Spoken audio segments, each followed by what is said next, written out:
Chapter 1368. However, what the Imperial Tutor did not expect was that the aura of the third move had already locked onto him. Bang! An invisible force blasted on his body. A destructive aura instantly spread out. The Imperial Tutor was fine. After all, he was a pseudo-god and Qin Feiyang was only a 4-star combat emperor. The difference was huge. However, Yan Wei and Zhuge Mingyang were not so lucky. Their cultivation was not as good as Qin Feiyang. Furthermore, they were not mentally prepared and their bodies were covered in blood. Fortunately, the Imperial Tutor reacted in time and erased the destructive aura. Otherwise, the two of them might lose their lives. After the event, Yan Wei smiled bitterly and did not say anything. However, Zhuge Mingyang was extremely furious.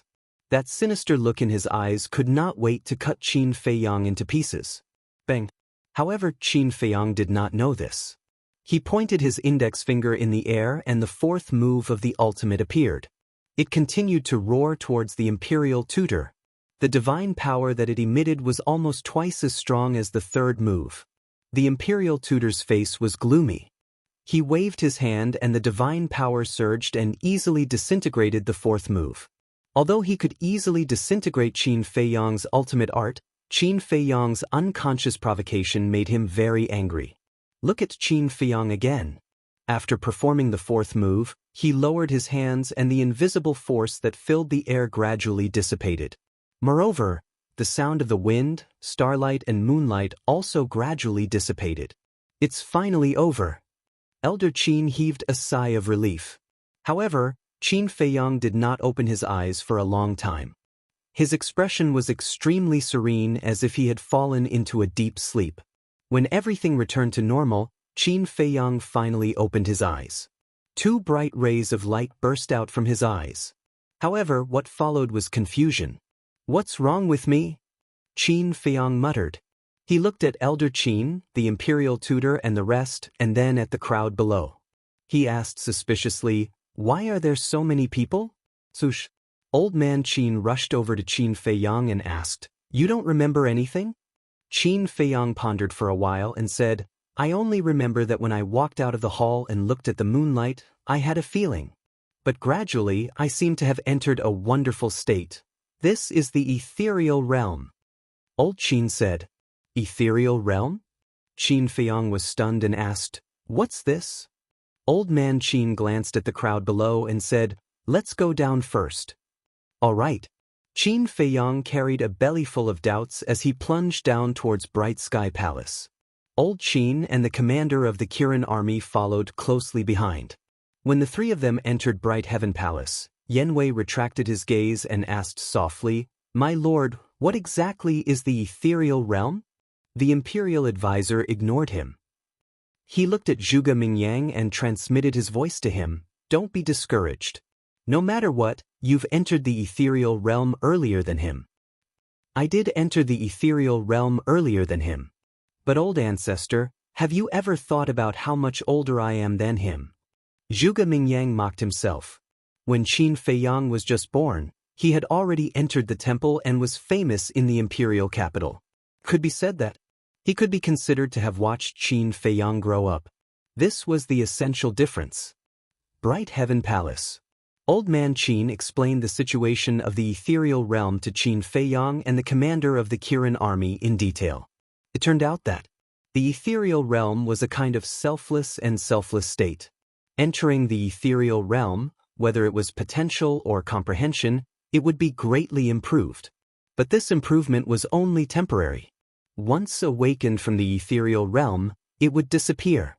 However, although it was short, it was enough to make a person undergo earth-shattering changes. This kind of change was the transformation of the battle arts. And it wasn't an ordinary transformation, but a transformation into a divine art. Just like before. The void-returning art was originally just a perfect battle art, but in the end, Qin Feiyang raised the void-returning art to a divine art in the ethereal realm. In short, the ethereal realm was actually a kind of epiphany. Comprehension of all things in the world. There was no shortcut to this kind of comprehension. Some people would never be able to enter the ethereal realm in their entire lives. and some people could only enter once in their entire lives. In short, the ethereal realm could only be encountered by chance and not sought. It completely depended on chance and luck. After listening to Old Man Qin's explanation, Qin Feiyang waved his hand and evolved the first move of the void-returning art, landslide. Feeling that astonishing divine might, the excitement in his eyes could not be concealed. Unexpectedly, he could actually step into such a magical realm. Old Man Qin asked, "Do you know how the late emperor created the divine dragon art back then?" Qin Feiyang was slightly stunned and asked suspiciously, "Also enter the ethereal realm?" Old Man Qin nodded and said, "However, don't be too proud, because someone entered the ethereal realm before you." Qin Feiyang was surprised and asked, "Who is it?" "You know him." Old Man Qin said. "I know him?" Qin Feiyang frowned. A figure suddenly appeared in his mind and said, "It's Zhuge Mingyang." "That's right. It's just that when he entered the ethereal realm, he wasn't in the imperial city, so very few people know about it." Old Man Qin said. Qin Feiyang's eyes flashed with a cold light and said, "You mean, in order to transform a battle art into a divine art, only by entering the ethereal realm can it be done?" "Yes." Old Man Qin nodded and smiled. "However, you don't have to compete with Zhuge Mingyang. After all, you are much younger than him. Overall, you are still better than him." The commander of the Kirin army nodded in agreement. Because Zhuge Mingyang did not step into the ethereal realm when he was Qin Feiyang's age. "Why should I compete with him?" Qin Feiyang smiled faintly, waved his hand, and the first move of the ruins returning art, landslide, instantly collapsed. Swish! At this moment, two figures descended outside the main hall. Qin Feiyang looked up, and his eyes flashed.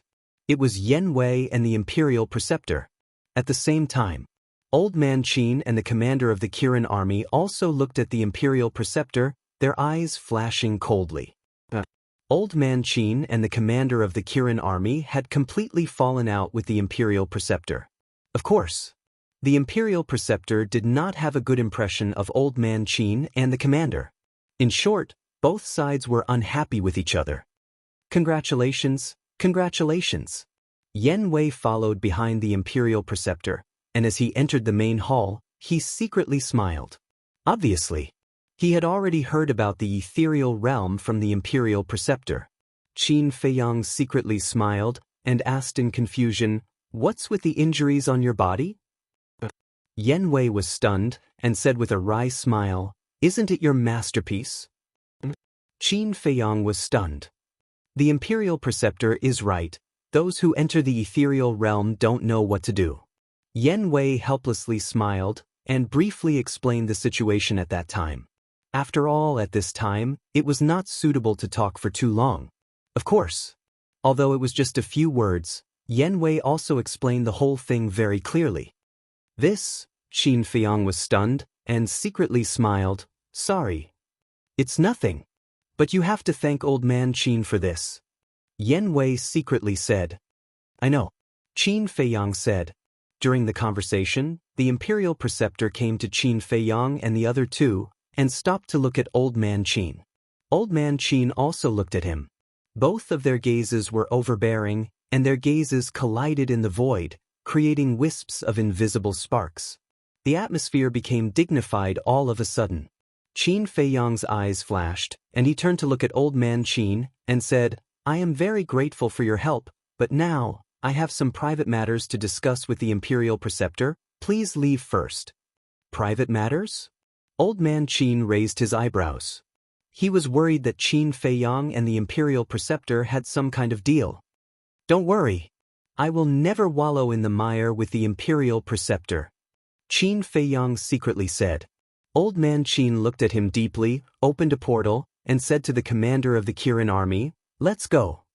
Immediately, the two turned and walked toward the portal. "Commander!"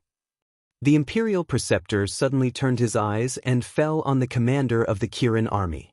The commander of the Kirin army stiffened and asked without turning his head, "What's the matter?" "The Imperial Preceptor needs to remind you that you are the commander of the Kirin army, and your duty is to guard the safety of the imperial palace, not to follow an idle person all day and do nothing. The imperial preceptor said. The commander of the Kirin army felt a chill in his heart. This old man really didn't give up the idea of killing him. He followed Old Man Qin, and the imperial preceptor couldn't find a chance, so the imperial preceptor wanted to use this method to make him return to the imperial palace.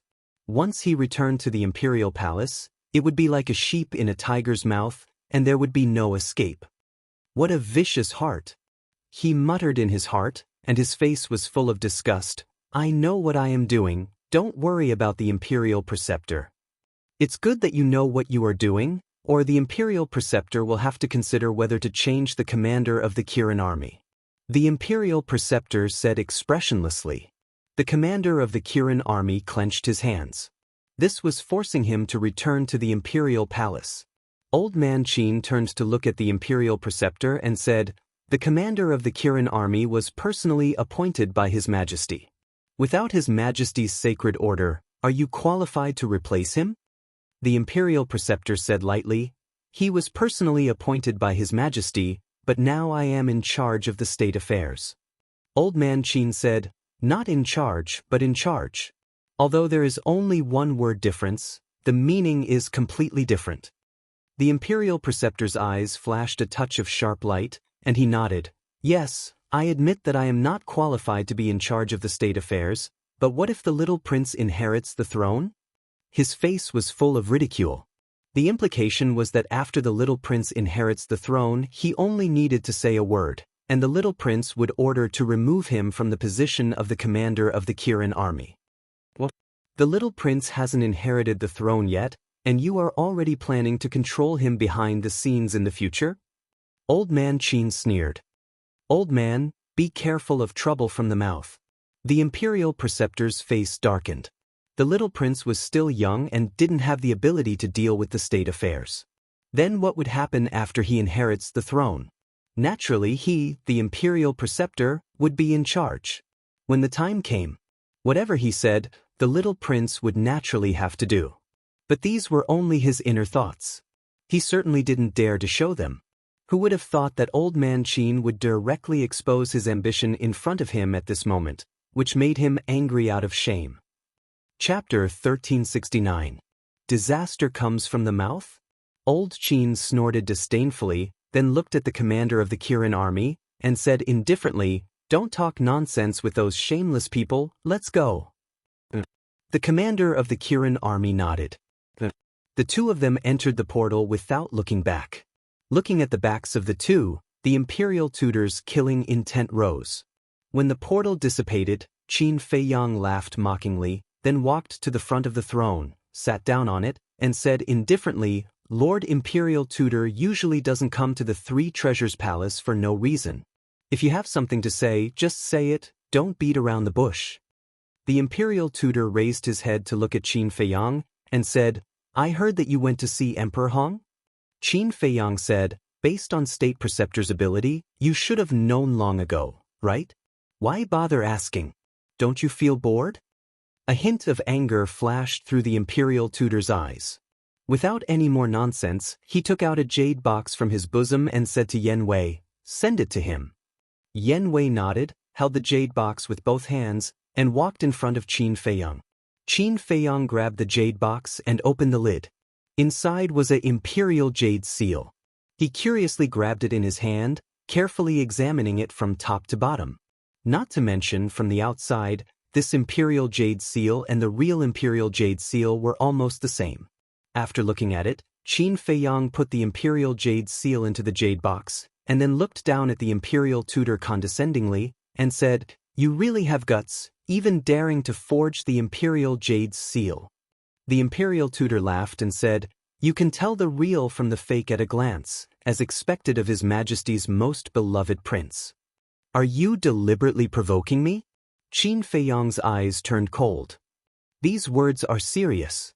Who in the world doesn't know what kind of person you, Qin Feiyang, are?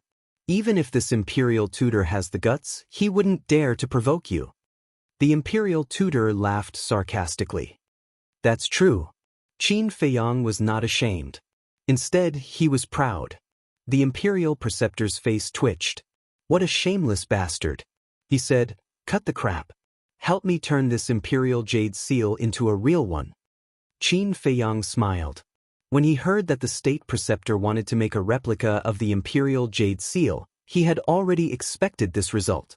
After coming out of the ancient castle, he was waiting for the Imperial Tutor to find him. However, if he agreed to the State Preceptor's request so easily, it would show that he had no personality. "What can I do when even you, the State Preceptor, can't do?" Qin Feiyang said with a smile. "That's boring. This old man doesn't believe that you don't know that you are the only one in this world who can create the true Imperial Jade Seal." The Imperial Advisor said. Qin Feiyang smiled but said nothing. The State Preceptor walked to a chair at the side and sat down. He didn't urge Qin Feiyang and waited quietly. "Based on the relationship between you and me, to be honest, I really can't find any reason to help you.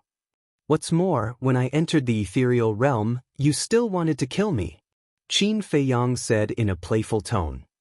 "In this world, there are only eternal benefits and no eternal enemies. As far as this old man knows, you told Emperor Hong that you would help the little prince ascend to the throne.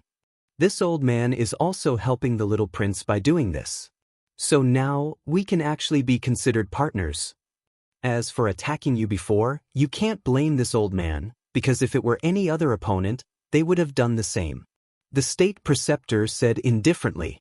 Qin Feiyang said, "To be able to be regarded as an opponent by your State Preceptor, I am truly honored. However, I still don't want to help." "But could it be that what you said to Emperor Hong was all fake?" The State Preceptor frowned. "How would I dare to deceive Emperor Hong?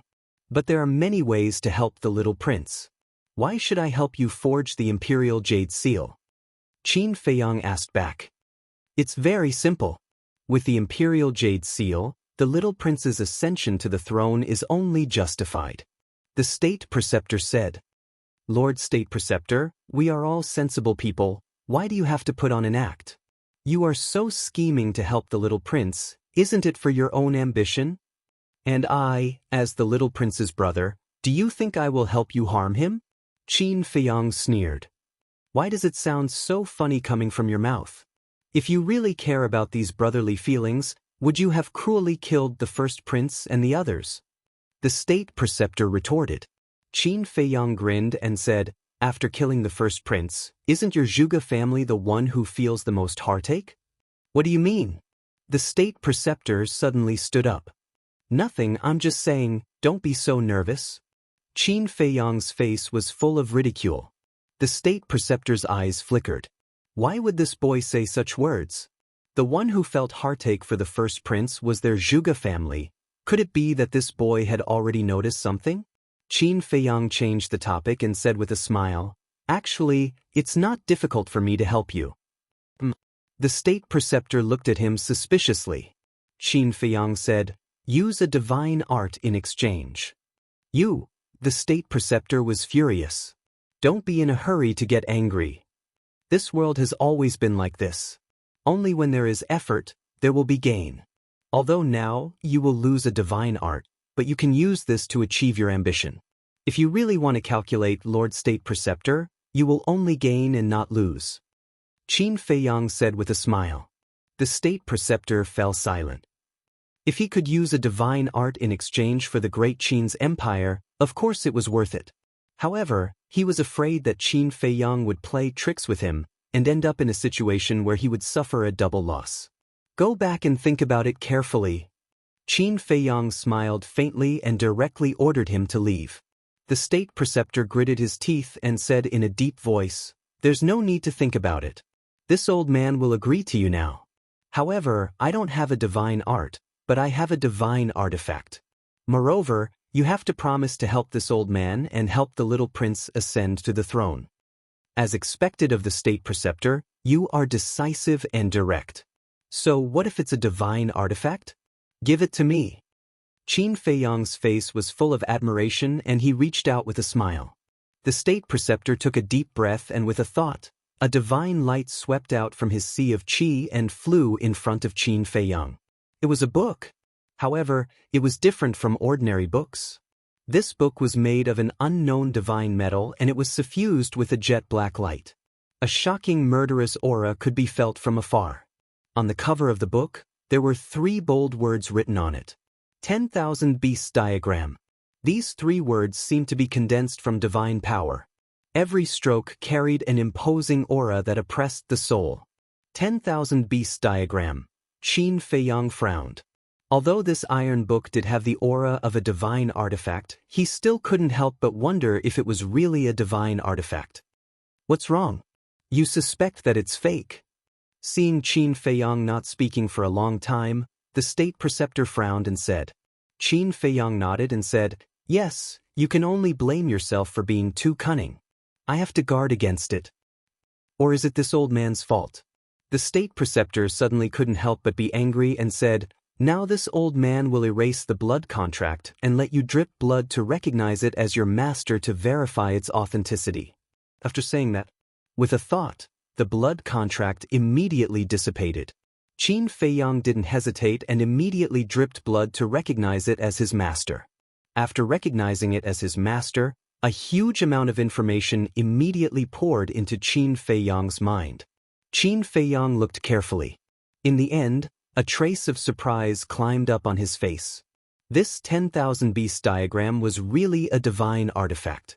There were a total of 99 pages. Each page was made of divine iron and as thin as a cicada's wing. And according to the information, these 99 pages, each page could summon a beast spirit to help the master fight. In other words, this 10,000 Beasts diagram could summon 99 beast spirits to fight for him. The beast spirits on each page were different. Moreover, these 99 beast spirits were all divine beast spirits. For example, Divine Dragon, Fire Phoenix, Qilin, Torch Dragon, Hell God Hound, and so on. The most important thing was that these beast spirits were immortal and indestructible. If they were scattered by someone, they could be summoned again the next day, unless the 10,000 Beasts diagram was destroyed. However, soon, the joy in Qin Feiyang's heart was replaced by vigilance. He knew the state preceptor too well. With the state preceptor's character, it was impossible for him to simply give him a divine artifact. The state preceptor said impatiently, "This old man has already given you the divine artifact. Shouldn't you fulfill your promise now?" "I can't run away. Why are you in such a hurry?" Qin Feiyang smiled and was about to open the cover and open the first page. However, he was surprised to find that he couldn't open the cover. He frowned slightly and tried again, but he still couldn't open it. Immediately, Qin Feiyang looked up at the state preceptor and asked, "What's going on?" The state preceptor said, "The 10,000 Beasts diagram can only be opened when you break through to the real war god." "There's such a thing?" Qin Feiyang was shocked. "What else do you think? If I could flip it open, I would have flipped it open when I fought with Renduxing back then." The state preceptor snorted coldly. "I was wondering why you haven't used the 10,000 Beasts diagram before. It turns out that you can't open it." Qin Feiyang suddenly said, "You've gotten a big bargain. According to this old man's estimation, this 10,000 Beasts diagram is at least on the same level as Chang Shui and the castle." The state preceptor said, "On the same level as Chang Shui?" Qin Feiyang shook his head and smiled noncommittally. Although he didn't know what level Chang Shui and the castle were, but he was sure that this so-called 10,000 Beasts diagram was definitely not comparable to Chang Shui and the castle. However, it needed to wait until the war god to open it. It seemed that this 10,000 Beasts diagram was not a low-level artifact. "Then I'll accept it." Qin Feiyang chuckled and with a thought, the 10,000 Beasts diagram entered the Qi Sea and floated next to Chang Shui. He grabbed the Imperial Jade Seal again and looked at it left and right. There was a glimmer of light in the depths of his eyes. "Wait a minute." Qin Feiyang looked up at the state preceptor and said, then took the jade box and the Imperial Jade Seal and entered the castle. Lu Jing got up and walked to Qin Feiyang's side. Looking at the Imperial Jade Seal in his hand, his pupils shrank slightly and said, "Sure enough, it can be passed off as genuine. What's fake will never be real." Qin Feiyang raised the corner of his mouth. took out Chang Shui and carefully scratched the bottom of the imperial jade seal. Immediately, a gap appeared. Chapter 1370. What are you doing now? Lu Jing looked at Qin Feiyang suspiciously. I'm making a mark. Qin Feiyang smiled and put the heirloom seal into the jade box. Then he cut his wrist and the purple gold dragon blood flowed into the jade box. After a while, the entire heirloom seal was soaked in the purple gold dragon blood. Lu Jing looked at this scene in surprise and asked, "Little cousin, have you thought of a question?" Qin Feiyang was stunned and asked in confusion, "What question?" Lu Jing said, "When the emperor expelled you from the imperial palace, was his purpose to force you into a desperate situation and stimulate your potential so that your bloodline could revert to its ancestral state?" "Lu Jing, are you a spy sent by the emperor?" "What spy? He's an idiot." Fatso and the white-eyed wolf said disdainfully. "I'm just saying my guess. Besides, it's not impossible. Do you have to mock me like this?" Lu Jing glared at them with dissatisfaction. "Absolutely impossible." Fatso shook his finger and said in a firm tone. But Lu Jing was suspicious. "Think about it. If it's really like what you said, that the emperor expelled boss from the imperial capital to stimulate little Qinzi's potential and force his bloodline to revert to its ancestral state, then why does the emperor continue to fight with him now that little Qinzi has done it?" Fatso said. Lu Jing was stunned and nodded. "That's true." Fatso mocked. "That's why we said that you're an idiot." Lu Jing rolled his eyes and looked at Qin Feiyang. "But I have a feeling that there's something hidden here." Qin Feiyang's eyes flashed and he asked calmly, "Then what do you think is hidden here?" Lu Jing's face darkened and he said angrily, "Boy, you're not being honest. Are you trying to trick me?" Qin Feiyang smiled embarrassedly. So this guy wasn't stupid after all. Lu Jing rolled his eyes and waved his hand. All right. Let's not talk about this anymore. What's your next step? What other plans could there be? Naturally, I'm going to continue my battle with the imperial advisor. Qin Feiyang smiled coldly as he left the castle and appeared in the main hall. State Preceptor immediately looked at the jade box in Qin Feiyang's hand. "Take it." Qin Feiyang sat on the chair and said lightly. The State Master nodded at Yen Wei. Yen Wei quickly walked to the front of Qin Feiyang and returned to the side of the State Preceptor with both hands holding the jade box. The Imperial Preceptor looked at the purple gold dragon blood in the jade box and immediately beamed with joy. He cupped his hands and said, "Thank you. I also wish us a happy cooperation. I'm sure it will be very enjoyable." Qin Feiyang smiled faintly. The State Preceptor took a deep look at Qin Feiyang, then opened a portal and left with Yen Wei. Qin Feiyang also entered the castle again. He took out the 10,000 beasts illustration and handed it to Lu Jing. "Take it back and let Second Grandpa take a look. Is there any problem with this divine artifact?" "You're too cautious." Lu Jing was speechless. He took the 10,000 beasts illustration and looked at it curiously. "I have no choice. I have to be cautious when facing the State Preceptor." Qin Feiyang sighed. Lu Jing looked up at him and nodded helplessly. "All right, I'll go back right away. Who told me to have a troublesome cousin like you? I don't even think you're troublesome." Qin Feiyang glared at him fiercely, then waved his hand and sent Lu Jing back to the castle. Fatso rolled his eyes, got up and ran to Qin Feiyang's side, and whispered a few words stealthily.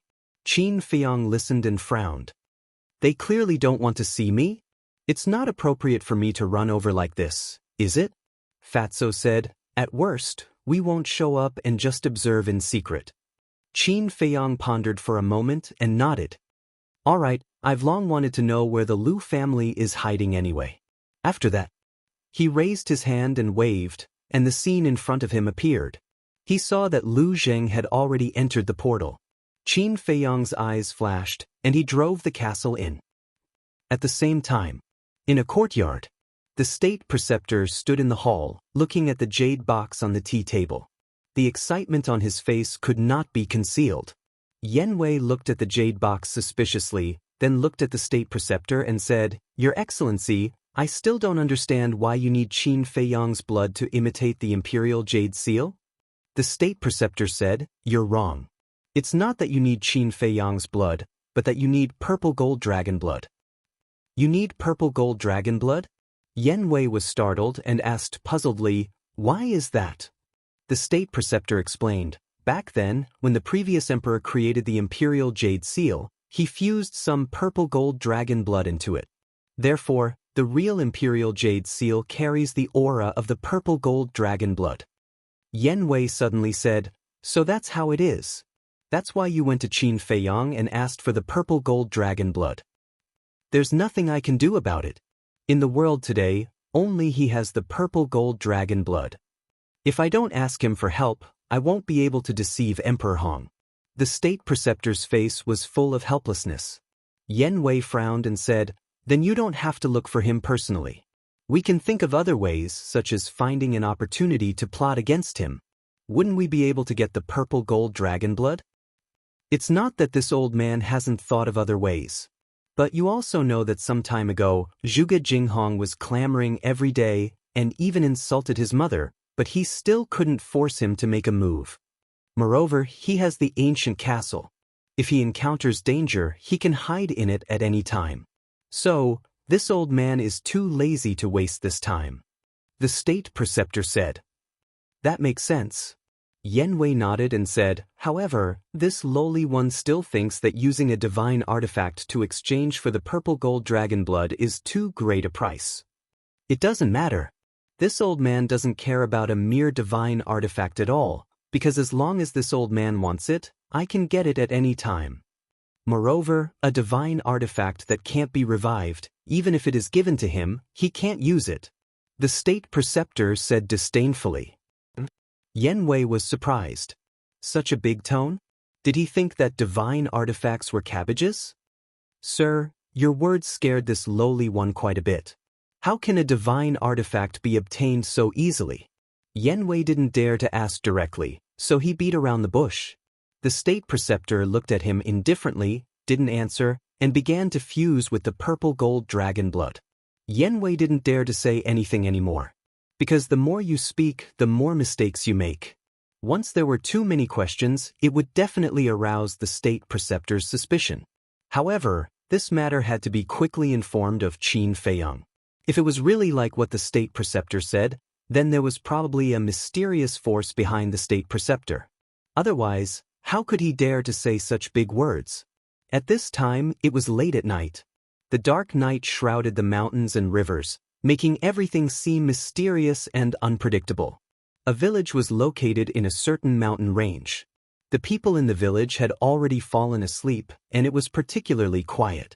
In front of one of the courtyards, an old man dressed in linen was lying on an old wooden armchair, fanning the cattail leaf fan in his hand while admiring the moonlight. He looked quite comfortable. Second Grandpa, I really envy your life, carefree all day. Suddenly, a voice filled with jealousy sounded. A dark-skinned young man appeared in front of the old man. It was Lu Zheng. I'm old and useless. I can only stay in the village, drink tea, and admire the moon. What's there to envy? If I really want to talk about envy, it's an old man like me. I envy young people like you. You have the energy, the drive, and the courage to do anything. Second Grandpa glanced at Lu Zheng and chuckled. Will you die if you don't pretend? Lu Zheng pursed his lips. Of course, he only dared to say this in his heart. Second Grandpa asked, why are you back? Lu Zheng was immediately dissatisfied and said, that's strange. This is my home. I can come back whenever I want. Why do you care? Second Grandpa said helplessly, I didn't say that I care. But since you're back, there must be something. Lu Zheng said angrily, I'm puzzled. Can't I come back if there's nothing?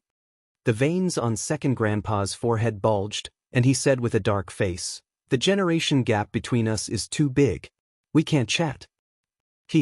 You finally said something right. Lu Zheng said with a smirk. Are you looking for a beating? Second Grandpa pretended to be angry. Lu Zheng hurriedly took a few steps back, waved his hand, and said with a smile, let's stop joking. See if there's any problem with this. After that, Lu Zheng took out the picture of 10,000 beasts.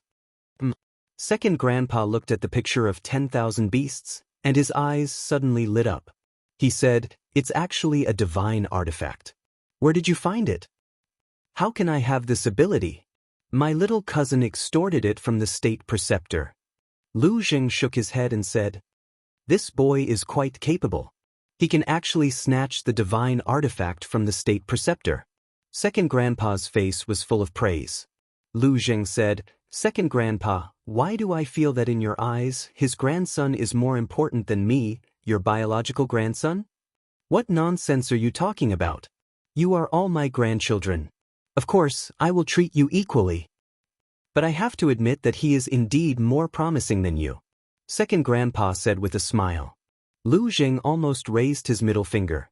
Second Grandpa took the picture of 10,000 beasts and looked at it carefully for a moment. A trace of suspicion gradually crept into his old eyes. "Is there a problem?" Seeing this, Lu Jing asked in surprise. Second Grandpa waved his hand and released his divine sense into the picture of 10,000 beasts. The suspicion in his eyes grew stronger. A moment later, he withdrew his divine sense and shook his head. "There is no problem with the picture of 10,000 beasts, but I found a bigger problem. Why do your words sound so contradictory?" Lu Jing frowned. At this moment, Qin Feiyang was in the void above the two of them, looking at the village curiously. But when he heard Second Grandpa's words, he immediately changed the picture and locked onto Second Grandpa. Second Grandpa was silent for a while. He looked up at Lu Jing and asked, "Are you sure this divine artifact belongs to the state preceptor?" "Of course. The state preceptor personally gave it to my little cousin," Lu Jing said. "Strange." Second Grandpa looked at the picture of 10,000 beasts again, his old face full of doubts. "What's the matter? Can you explain it clearly?" Lu Jing said angrily. Second Grandpa said, "I know all the divine artifacts in the Great Qin Empire, but I have never seen this picture of 10,000 beasts." "What?" Lu Jing's expression froze. Second Grandpa continued, "Not only have I never seen it, but I have never even heard of it. And I know the state preceptor like the back of my hand. I am sure that he did not have this divine artifact before." "You mean that the state preceptor only got this divine artifact recently?" Chapter 1371. "Yes." Second Grandpa nodded. "It can't be. Why don't I know where to get the divine artifact in the Great Qin Empire?" Lu Jing frowned in disbelief. "There is no place in the Great Qin Empire to get the divine artifact. This is also what I can't figure out. Where did he get this 10,000 beasts diagram?" Second Grandpa's expression became serious for the first time. "Boss, it seems that there is really a problem. In the castle." Fatso got up and walked to Qin Feiyang's side. He looked at Second Grandpa and Lu Jing and said. Qin Feiyang also frowned. Outside. Second Grandpa pondered for a moment. Suddenly, he seemed to think of something. His old eyes flashed and he sneered. "I think I know." "Know what?" Lu Jing asked quickly. Second Grandpa glanced at Lu Jing. The light in his eyes dissipated and he returned to normal. He smiled and said, "Nothing. Go back and tell Feiyang that there is no problem with this divine artifact. Don't worry and keep it by your side." Second Grandpa, blood is thicker than water. "Do you have to hide it from me?" Lu Jing suddenly became angry. Why does a little brat know so much? Second Grandpa glared at him and threw the 10,000 beasts diagram to Lu Jing. Lu Jing grabbed the 10,000 beasts diagram and stared at Second Grandpa, his face full of anger. "Why are you standing there? Go back and report to Feiyang," Second Grandpa said. "Report to him?" Lu Jing was even angrier when he heard this. He roared, "Who do you think I am? Qin Feiyang's little brother?" Second Grandpa suddenly stood up and sneered. "How dare you pretend to be a little master in front of me? You are really itching for a beating." "Oh no!" Lu Jing's face changed. He quickly turned around and ran away. Looking at Lu Jing disappearing into the night, Second Grandpa couldn't help shaking his head and scolding with a smile. What a brat. After that, he looked up at the full moon. A cold light flashed in his eyes and disappeared in an instant. Fatso said, "Second Grandpa seems to know something? He should know everything, but he won't say anything. I can't do anything to him." Qin Feiyang shook his head helplessly. Gradually, There was a trace of surprise in his eyes. As the castle's vision became more and more, Qin Feiyang didn't say anything. He sped up the castle and soon reached the top of the clouds. On all sides of the island, there was a vast ocean that stretched as far as the eye could see. This was because there was only one sea of reincarnation in the imperial capital. I really didn't expect the Lu family to be hiding in this place. Qin Feiyang observed for a while and was about to leave. But suddenly, he noticed that not far from the village, in the center of the island, there seemed to be 2 stone statues. Go and cultivate.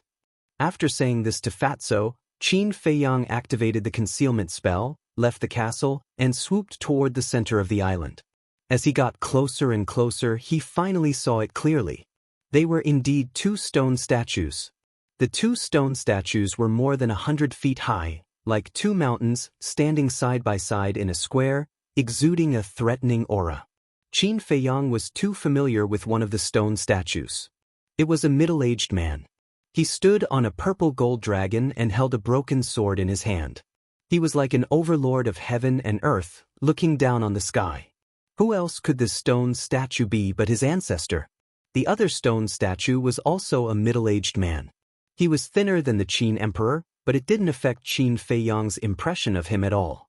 He was tall and straight, standing on a fire phoenix, holding a long spear in his hand, looking askance at the sky.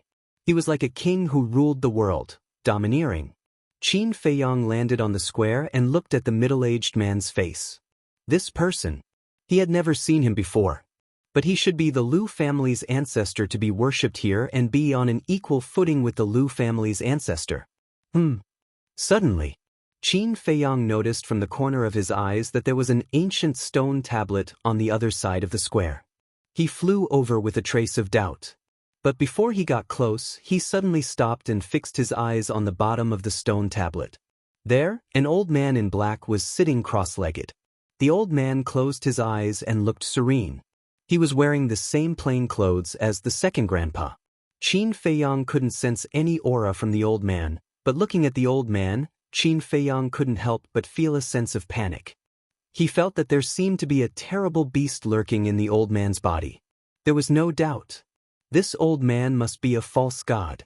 Qin Feiyang looked away and glanced at the square. His eyes were full of doubt. What was this place? Why was there a false god guarding it?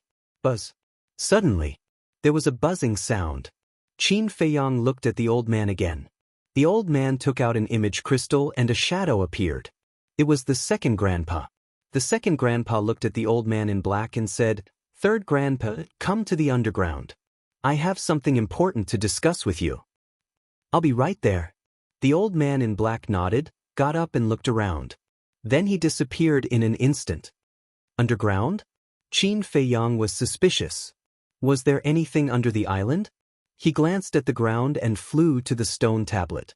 Looking up, 4 bold words came into his sight, exuding a magnificent aura. Land of inheritance. Qin Feiyang was stunned. This was the land of inheritance of the Lu family. Buzz. At this moment, his image crystal also began to vibrate. Qin Feiyang hurriedly entered the castle, turned off the concealment spell, and took out the image crystal. Lu Zheng's shadow appeared. "Where are you? I've been calling you for a long time. Why didn't you respond?" Lu Zheng was standing in the bright sky palace at this moment, looking at Qin Feiyang suspiciously. "I have something to deal with. I'll go back later," Qin Feiyang said. Lu Zheng said, "Then hurry up. I'm alone in the imperial palace. I'm a little scared." "Got it."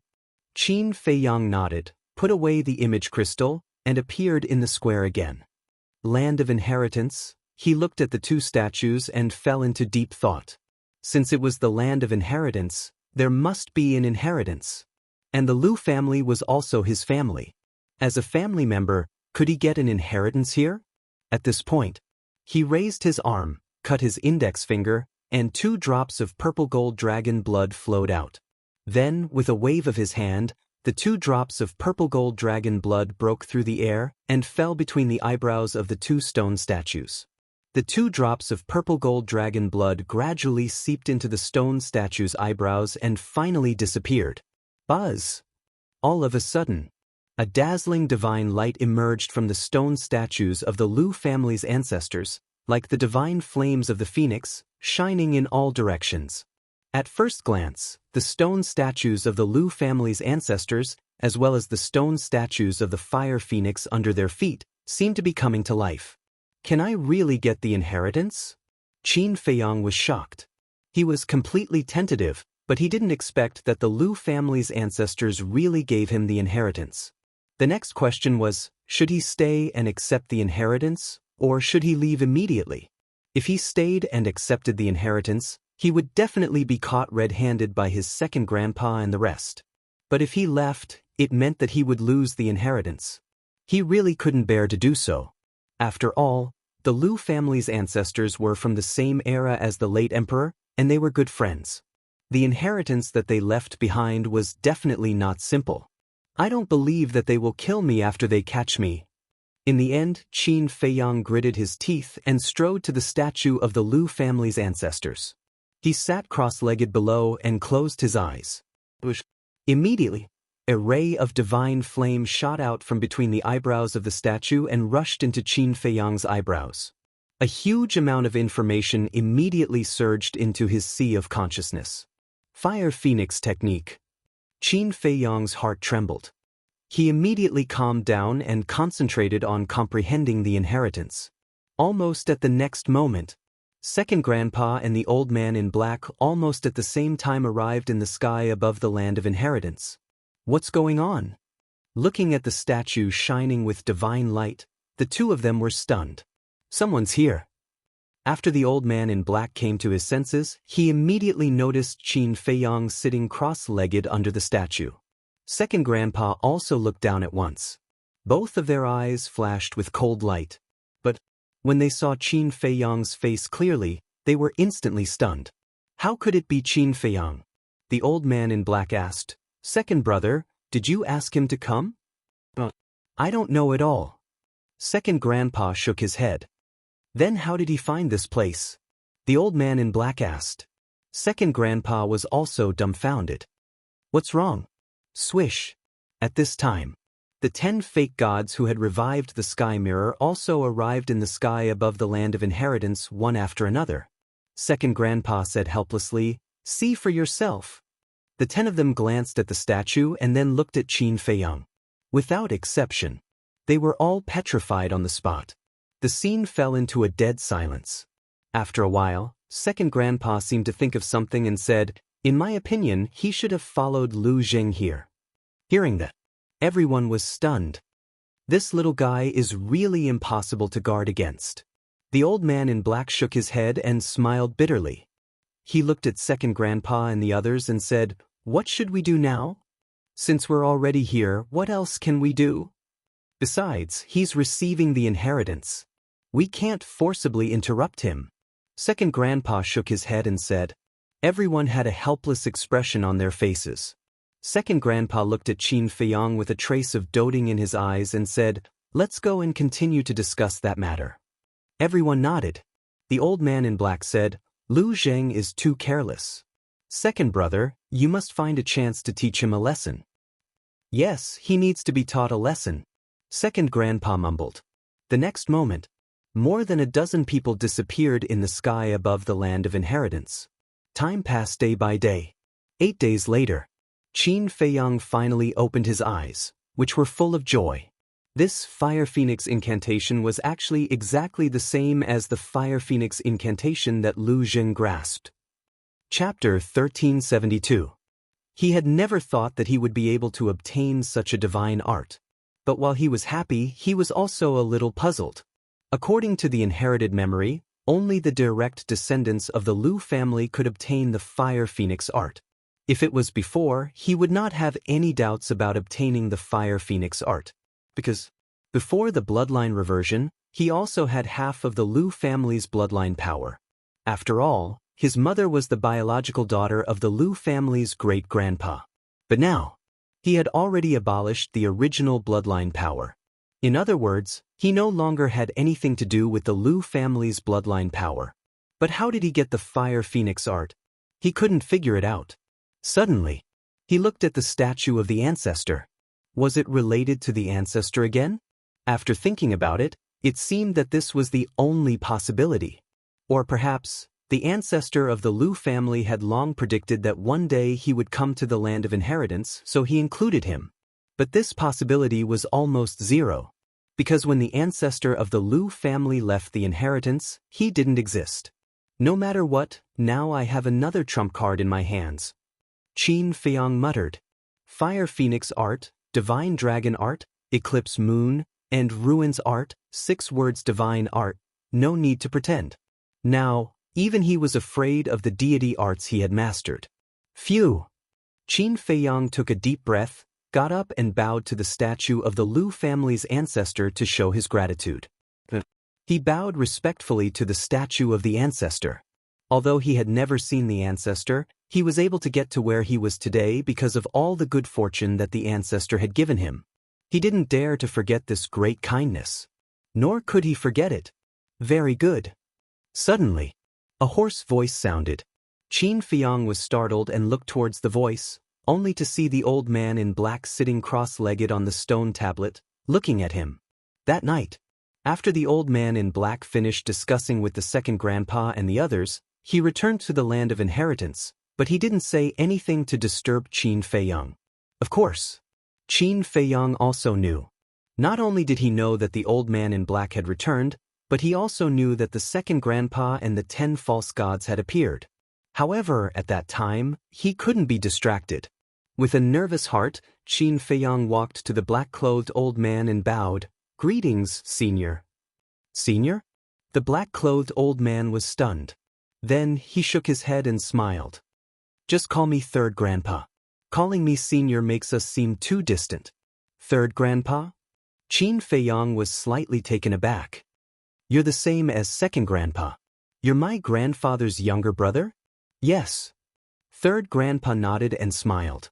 Looking at the kind smile on third grandpa's face, Qin Feiyang immediately felt a long-lost sense of closeness. They were both his closest elders, but compared to this old man in front of him, the difference was more than 100,000 miles. Greetings, third grandpa. Qin Feiyang bowed and said, Good child. Third grandpa stood up and stretched out his big hand that was covered with calluses and frowns. He grabbed Qin Feiyang's hand and carefully sized up Qin Feiyang. Qin Feiyang felt a little embarrassed from being stared at like that. Sigh. After a long time, third grandpa sighed deeply and said, We've made you suffer all these years. Will you blame us? I used to. But now, I don't have any. Because I know that you all have your difficulties. Although I don't know what the difficulties are, I understand that if possible, you won't sit by and do nothing. Qin Feiyang lowered his head and said, Third grandpa said, You're really a sensible child. Please forgive us, because there are some things that we can't tell you yet. Qin Feiyang nodded. All right, let's not talk about these unhappy things. Since you're already here, then treat this place as your home. No. Look at my head. I'm getting old and confused. This is your home. You can stay here as long as you want. Third grandpa said with a smile. My home. Qin Feiyang murmured and couldn't help but feel sad. He looked up at third grandpa and said with a smile, Thank you, grandpa. Silly child. We're family. Why are you thanking me? Go. Your second grandpa is waiting for you. He blamed himself more than anyone for not taking care of you all these years. Third grandpa sighed. Qin Feiyang nodded. Big brother, Yan Wei is looking for you. However, at this time, Fatso's voice sounded in Qin Feiyang's mind. Why is he looking for me? Qin Feiyang asked secretly. It seems that the state preceptor is ready to take action. Fatso said. Ask him to wait. I'll go in right away. Qin Feiyang said secretly, then looked at third grandpa and said, Third grandpa, someone is looking for me. I have to go to the castle first. Go. Third grandpa nodded. With a thought, Qin Feiyang appeared in the ancient castle. These days, Yan Wei sent messages to Qin Feiyang more than once, but Qin Feiyang didn't respond to him every time. At first, he was very anxious. He was afraid that something would happen to Qin Feiyang. But when he sent a message to Fatso and learned from Fatso and others that Qin Feiyang was receiving the inheritance of the Lu family, he was surprised and sincerely happy for Qin Feiyang. But what made him happy was not that Qin Feiyang received the inheritance, but that Qin Feiyang finally found his grandfather's home and reunited with his grandfather's family. Because he knew Qin Feiyang. Qin Feiyang was a person who longed for family more than anyone else. Seeing Qin Feiyang appear, Yan Wei immediately asked with a smile, "What inheritance did you get in the Lu family?" Fatso and others also looked at Qin Feiyang curiously. Although they knew that Qin Feiyang got the inheritance, they didn't know what inheritance it was. Fire Phoenix Technique. Qin Feiyang said with a smile. What? Fire Phoenix Technique? Everyone was dumbfounded. Fatso said, "Boss, don't tell Fat Lord that the Fire Phoenix Technique you got is the same as Lu Zheng's." "It's the same," Qin Feiyang said. "This?" Fatso was stunned for a moment, then suddenly laughed out loud and said, "If Lu Zheng knows about this, I think his expression will be very interesting." White-Eyed Wolf, Lu Hong, and the others couldn't help but laugh out loud. "You guys just want to see the world in chaos." Qin Feiyang looked at everyone helplessly, then raised his head to look at Yan Wei and said, "You said that the Imperial Preceptor is ready to take action?" Yan Wei nodded. "Is there an exact time?" Qin Feiyang asked. Yan Wei nodded and said, "He is about to go to the 9 continents to meet up with Zhuge Wuhou." "Zhuge Wuhou is in the 9 continents?" Qin Feiyang frowned. "Because he wants to find the Emperor's substitute, Zhuge Wuhou went to the 9 continents first." Yan Wei said, "I'll go to the pagoda right away. Be careful," Qin Feiyang exhorted. Then, he turned off the image crystal and appeared beside Third Grandpa. Without waiting for Third Grandpa to speak, Qin Feiyang cupped his hands and said, "Third Grandpa, I have some urgent matters to attend to and have to return to the Imperial City immediately. I'll have to trouble you to tell Second Grandpa that I'll pay my respects to him after I'm done." Third Grandpa was stunned and asked, "What's the matter? Can you handle it alone?" Qin Feiyang nodded. Third Grandpa waved his hand and said, "All right, go ahead. Let's meet again in the future." Qin Feiyang cupped his hands and said. Then he immediately opened a teleportation gate that led to the Bright Sky Palace and walked in without looking back. "Big brother, did you see that? This grandson of yours is even more outstanding than you expected." Looking at the dissipating teleportation gate, Third Grandpa muttered to himself, "Bastard, you're finally willing to come back? What did you tell me that day? I have something to attend to and will return later. But in the end, you made me wait here for a full 8 days. Tell me, what do you mean? Did you do it on purpose? If you don't make it clear today, I'm not done with you." As soon as Qin Feiyang returned to the Bright Sky Palace, he was immediately scolded by Lu Zheng. "Don't be angry. Aren't I back now?" Qin Feiyang smiled embarrassedly. "Don't play dumb with me," Lu Zheng roared, his face full of anger. Qin Feiyang was a little embarrassed. If Lu Zheng knew that he followed behind and sneaked into the Lu family that day, he would definitely be even angrier. "Speak," Lu Zheng roared. Qin Feiyang said impatiently, "I'm not in the mood to talk nonsense with you now. If you want to know, go back and ask Second Grandpa." "Ask Second Grandpa? Did you go to my Lu family?" Lu Zheng was bewildered. Qin Feiyang ignored him and lowered his head to ponder. Lu Zheng was extremely annoyed. Suddenly, he grinned and said, "Little cousin, don't forget that the 10,000 beast diagram is still in my hands." Qin Feiyang raised his eyebrows and looked up at Lu Zheng. Seeing Lu Zheng's smug look, Qin Feiyang was too lazy to talk nonsense. With a thought, the 10,000 beast diagram immediately rushed out of Lu Zheng's Qianquan bag and disappeared into his sea of qi. The 10,000 beasts diagram had his blood contract. Lu Zheng's cultivation was not as high as his. Wanting to use the 10,000 beasts diagram to threaten him was simply a pipe dream. Seeing that the 10,000 beasts diagram was snatched back by Qin Feiyang just like that, Lu Zheng's face suddenly turned green and red. Just as he was about to get angry, Qin Feiyang waved his hand and opened a portal. Lu Zheng was taken aback and frowned. "Where are you going?" Follow me if you're interested. If not, wait for me here. After saying this, Qin Feiyang turned around and entered the teleportation gate. Lu Zheng raised his eyebrows and rushed into the portal with a big stride. The next moment, the two appeared in the sky above a mountain range.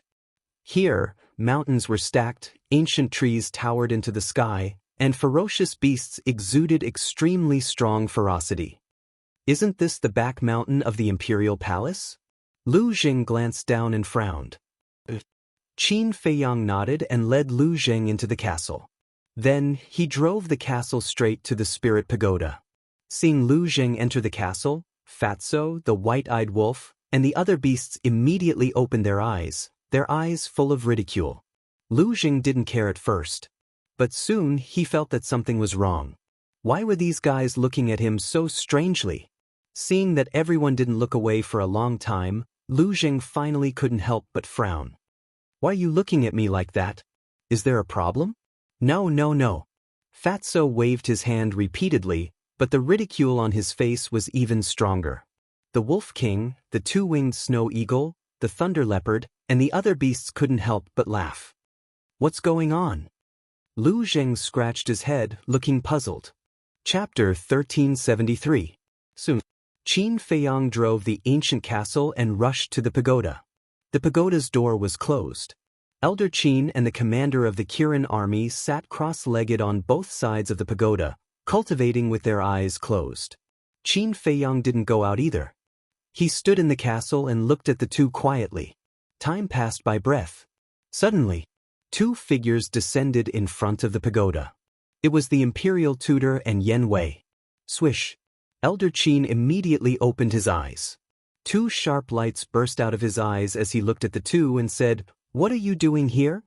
The imperial tutor said proudly, "Who are you to interfere with what I want to do? Open the door, don't waste my and Emperor Hong's time." Elder Qin's face darkened. Sure enough, he used Emperor Hong to threaten him again. "What should we do?" The commander of the Kirin army asked secretly. "It doesn't matter. His Majesty has fused with the divine order.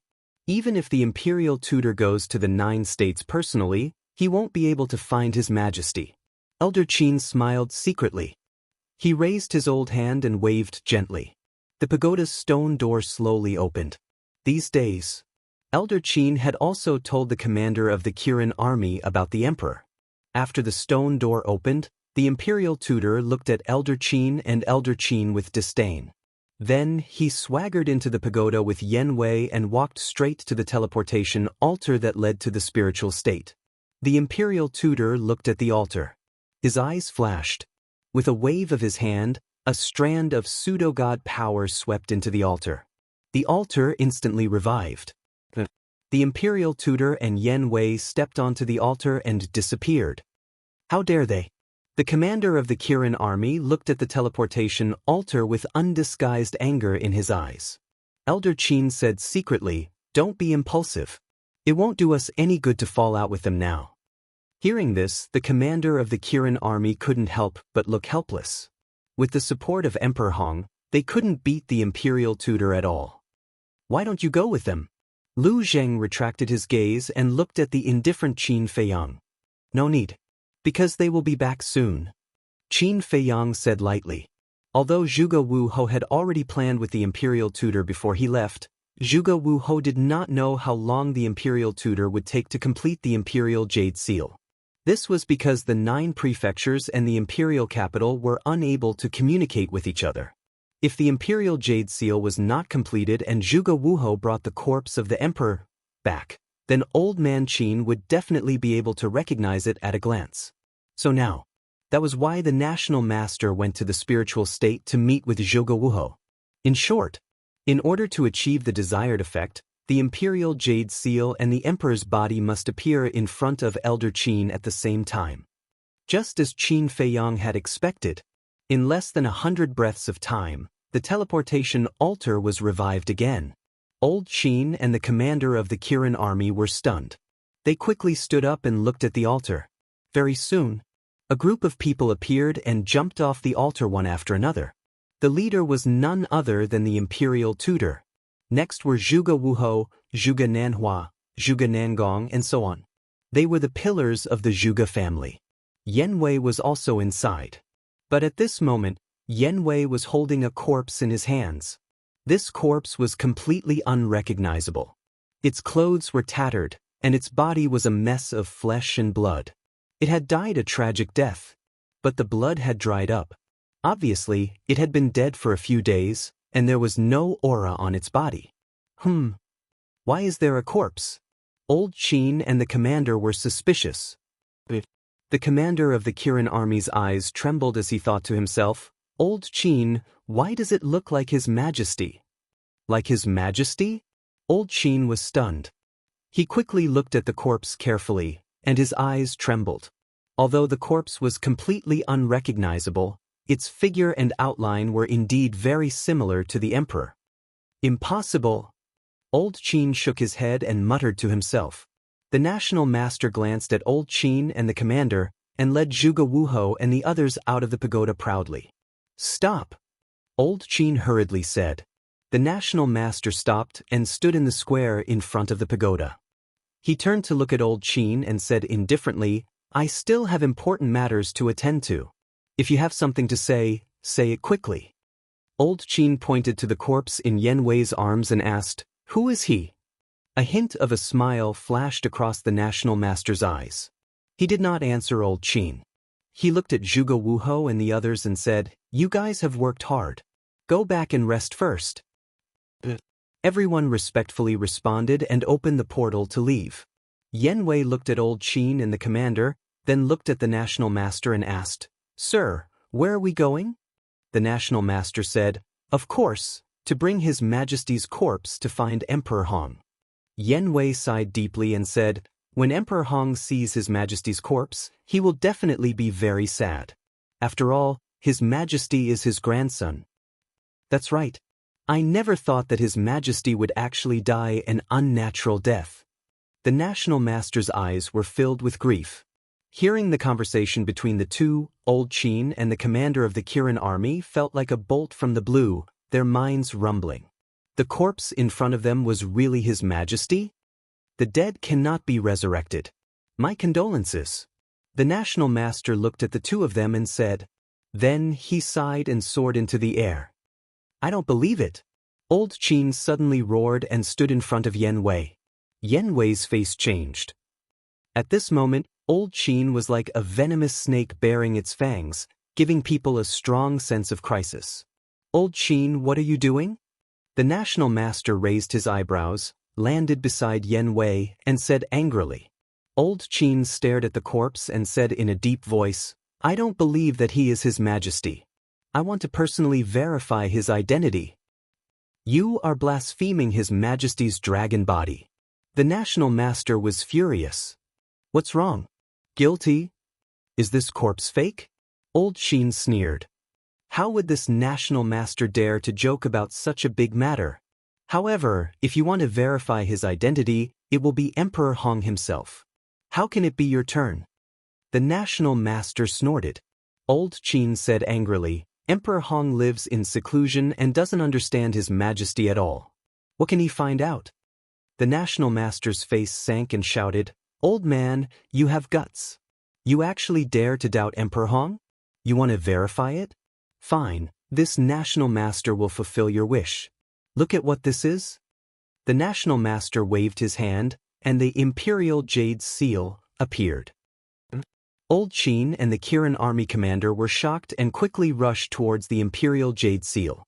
The national master grabbed the imperial jade seal in his hand and said, For the safety of the imperial jade seal, you can only look at it from afar and not touch it. The two of them braked and stopped. The national master opened his palm. The imperial jade seal floated in his palm, emitting a strong purple-gold dragon blood aura. There is the aura of purple-gold dragon blood. It really is the imperial jade seal. The Kirin army commander muttered, his face pale. His Majesty was really dead. Old Qin's entire body froze on the spot, his mouth kept muttering. How is this possible? The national master laughed coldly, kept the imperial jade seal, and looked at Old Qin. Do you still want to verify it? Old Qin acted as if he didn't hear anything. He was like a walking corpse, his eyes empty and lifeless. Suddenly, he quivered, raised his head to look at the national master, and said word by word, "We must verify it. You really won't give up until you fall into the Yellow River.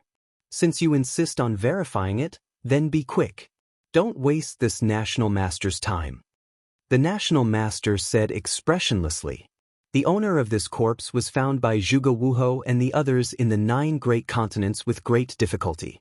Other than the face, it was almost exactly the same as the emperor. Of course, everyone had their own unique characteristics.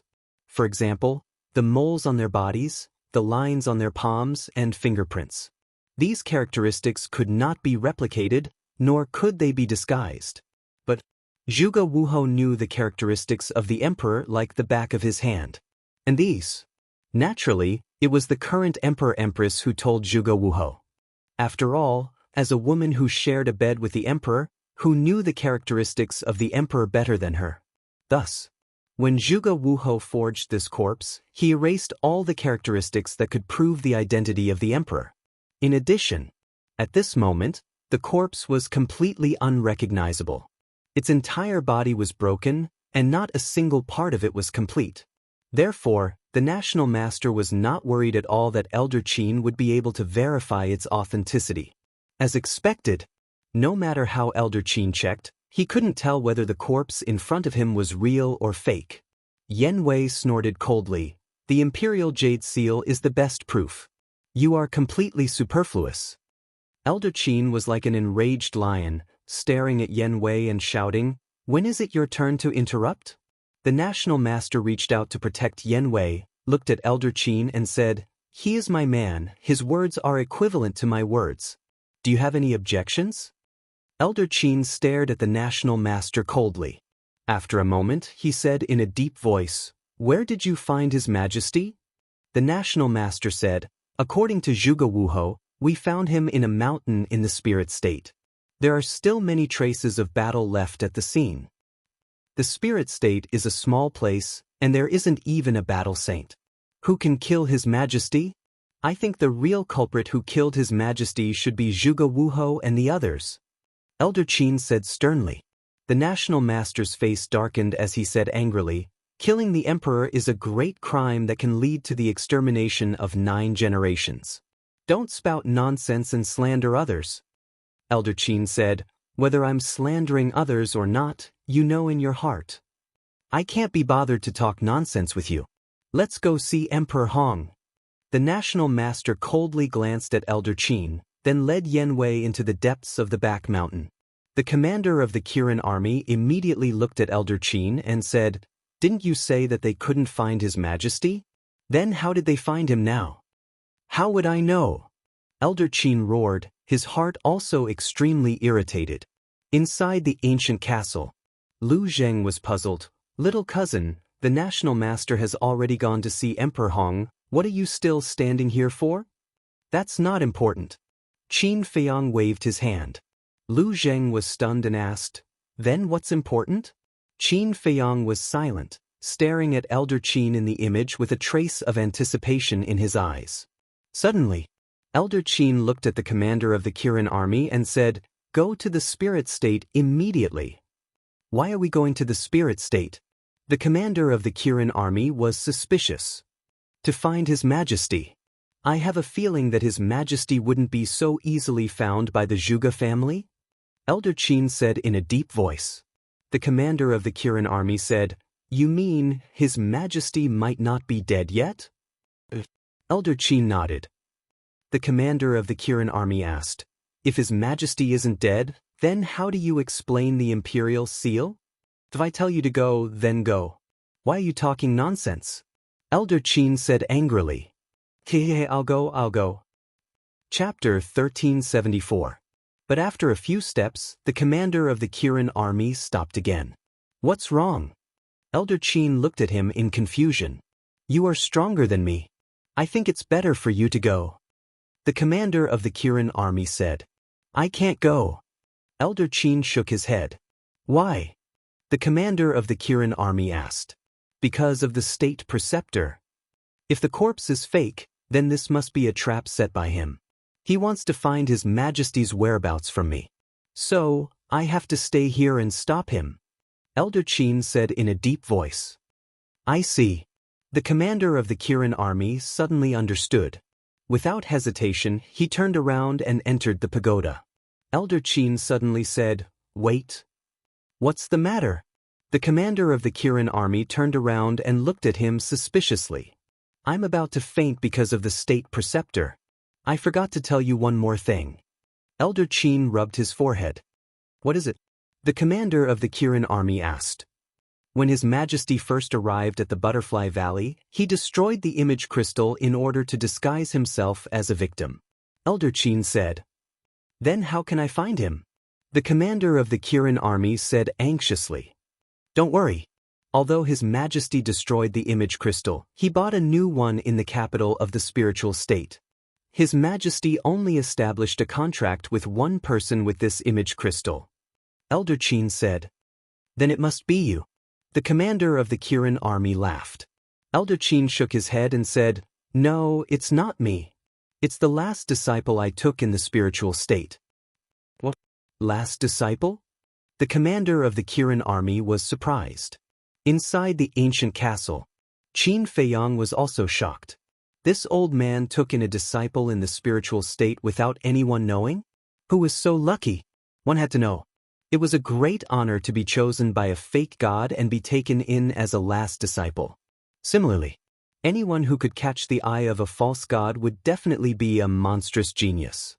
The commander of the Kirin army regained his composure and said with a smile, Elder Qin, you have never accepted a disciple.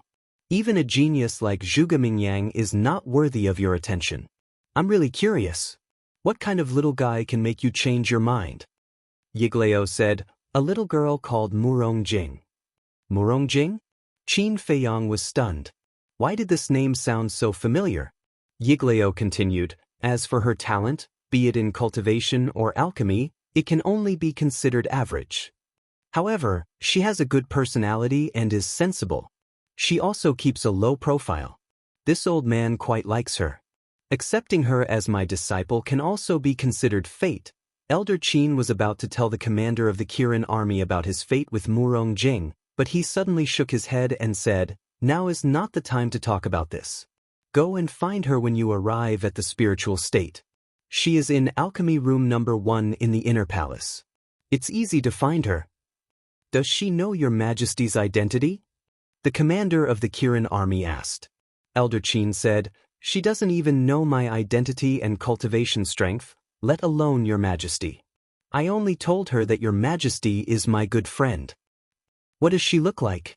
Also, give me the coordinates of the inner palace. The commander of the Kirin army said. Although he was a big shot in imperial capital, he didn't know much about the situation in the spiritual state. Elder Qin glanced at the mountains and rivers around the spiritual pagoda warily and led the commander of the Kirin army into the spiritual pagoda. Qin Feiyang also drove the ancient castle into the spiritual pagoda. Elder Qin waved his hand, and the door of the spiritual pagoda quickly closed. Then he looked at the commander of the Kirin army and said solemnly, The reason why His Majesty established a contract bridge with such a small figure was because he was worried that something like today would happen again. So, when you go to see Murong Jing, don't let anyone see you. Then he added, Also, the fact that she's my disciple can't be told to anyone else, especially Qin Feiyang. If that brat finds out with his personality, he'll definitely follow the clues and find Murong Jing. I understand. The commander of the Kirin army nodded. He knew how important Murong Jing was. If Elder Qin couldn't leave or something happened, then Murong Jing would be the only person who could contact His Majesty. However, there was one thing that puzzled him. He looked at Elder Qin and asked in puzzlement, Why didn't His Majesty establish a contract bridge with you? Because I attract too much attention, and my every move could be monitored. Especially Qin Feiyang. With the ancient castle, it's hard to guard against him. What if one day, when I send a message to His Majesty, he sees me? But Murong Jing is different. She's just a small figure, and no one knows her identity. Even if someone sees her, they wouldn't know that she's the only one who can contact His Majesty. Elder Qin smiled. That makes sense. The commander of the Kirin army nodded. Qin Feiyang, who was in the castle, couldn't help but give Elder Qin a thumbs up. That was so thoughtful. If he didn't hear it with his own ears, he wouldn't even think about Murong Jing, let alone Murong Jing. Elder Qin smiled faintly and waved his hand. The power of the false god appeared, and the image of a young woman appeared in front of the two. It's her. Qin Feiyang was stunned. It was a very ordinary-looking woman, but she had a great figure. She wore a snow-white dress, and her hair was draped over her shoulders. She looked like she was in her 20s. Although she looked ordinary, she had a unique aura that made it impossible for people to ignore her. You know her? Lu Jing asked. Qin Feiyang said with a wry smile, I entered the inner palace with her. Of course, I know her. What kind of person is she? Lu Jing was curious. If she could enter the inner palace with Qin Feiyang, she wouldn't be as ordinary as Elder Qin had said. Her talent isn't great, but she's quite talented in alchemy. Back in the spiritual state, other than Lu Xingchen and I, she was the only woman who could make supreme-grade elixirs. Qin Feiyang said with a smile. Lu Zheng pursed his lips and said, I knew it. Old man Qin, this old man is talking nonsense. He's not talking nonsense either. After all, he's a false god, and he's arrogant. How could he take Murong Jing's talent seriously? But Elder Qin is right about one thing. This woman is famous for being low-key in the state capital. Many people have asked her to make elixirs, including the treasure pavilion in the city, but she didn't agree. Qin Feiyang said. Lu Jing said, so, she doesn't care about fame and fortune? She doesn't care at all. Maybe that's why Elder Qin accepted her as his disciple. Qin Feiyang said. She's an interesting woman. I must meet her when I have the chance. Lu Zheng lifted the corner of his mouth and revealed a playful look. Outside the inner city, Elder Qin gave the coordinates of the inner palace to the commander of the Kirin army and gave a jade pendant to the commander of the Kirin army. He said that this was a token for Murong Jing. Only when she saw this token would Murong Jing help him contact the emperor.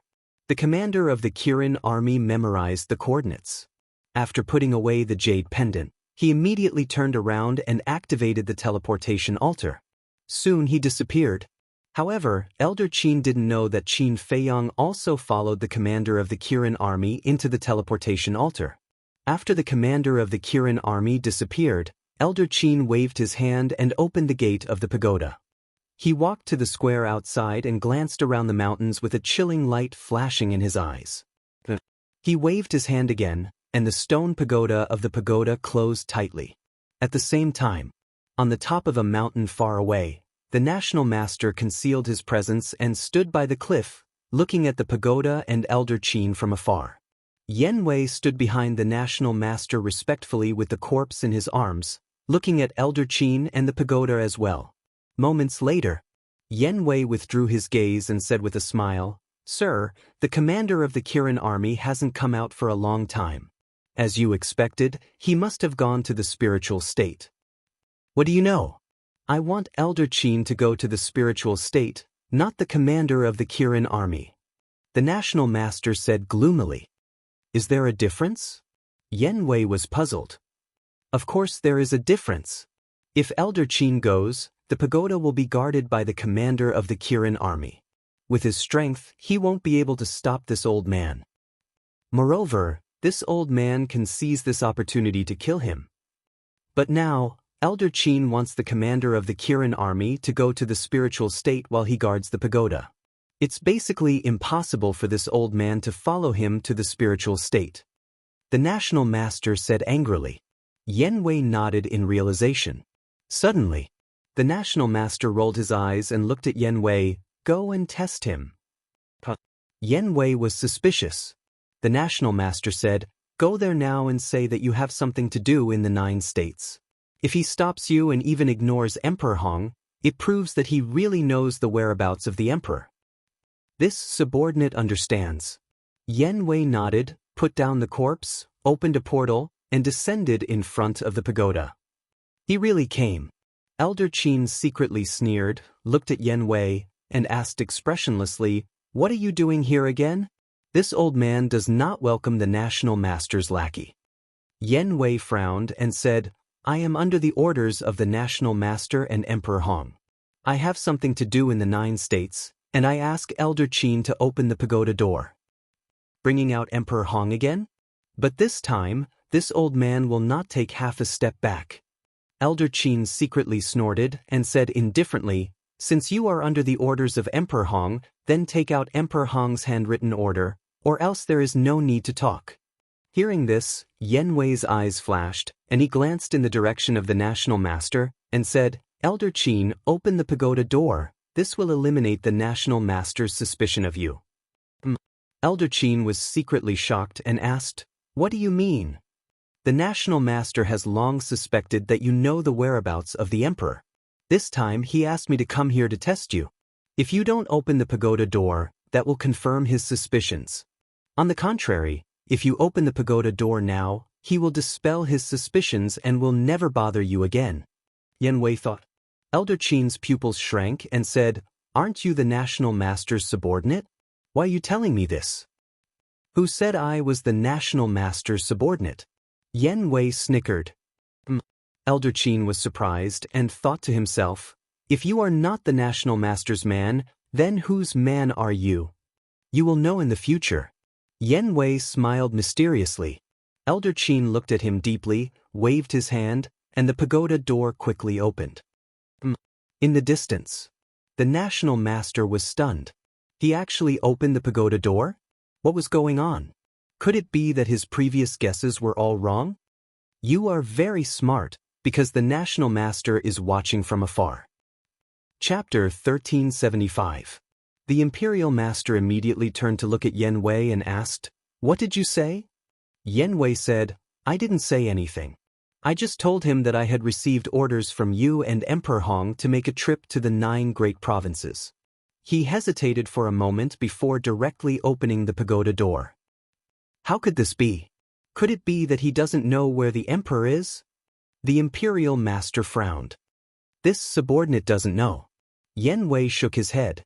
He thought for a while and said, Maybe it's because this subordinate's strength is weak, so he didn't really care. He added this sentence to leave himself a way out.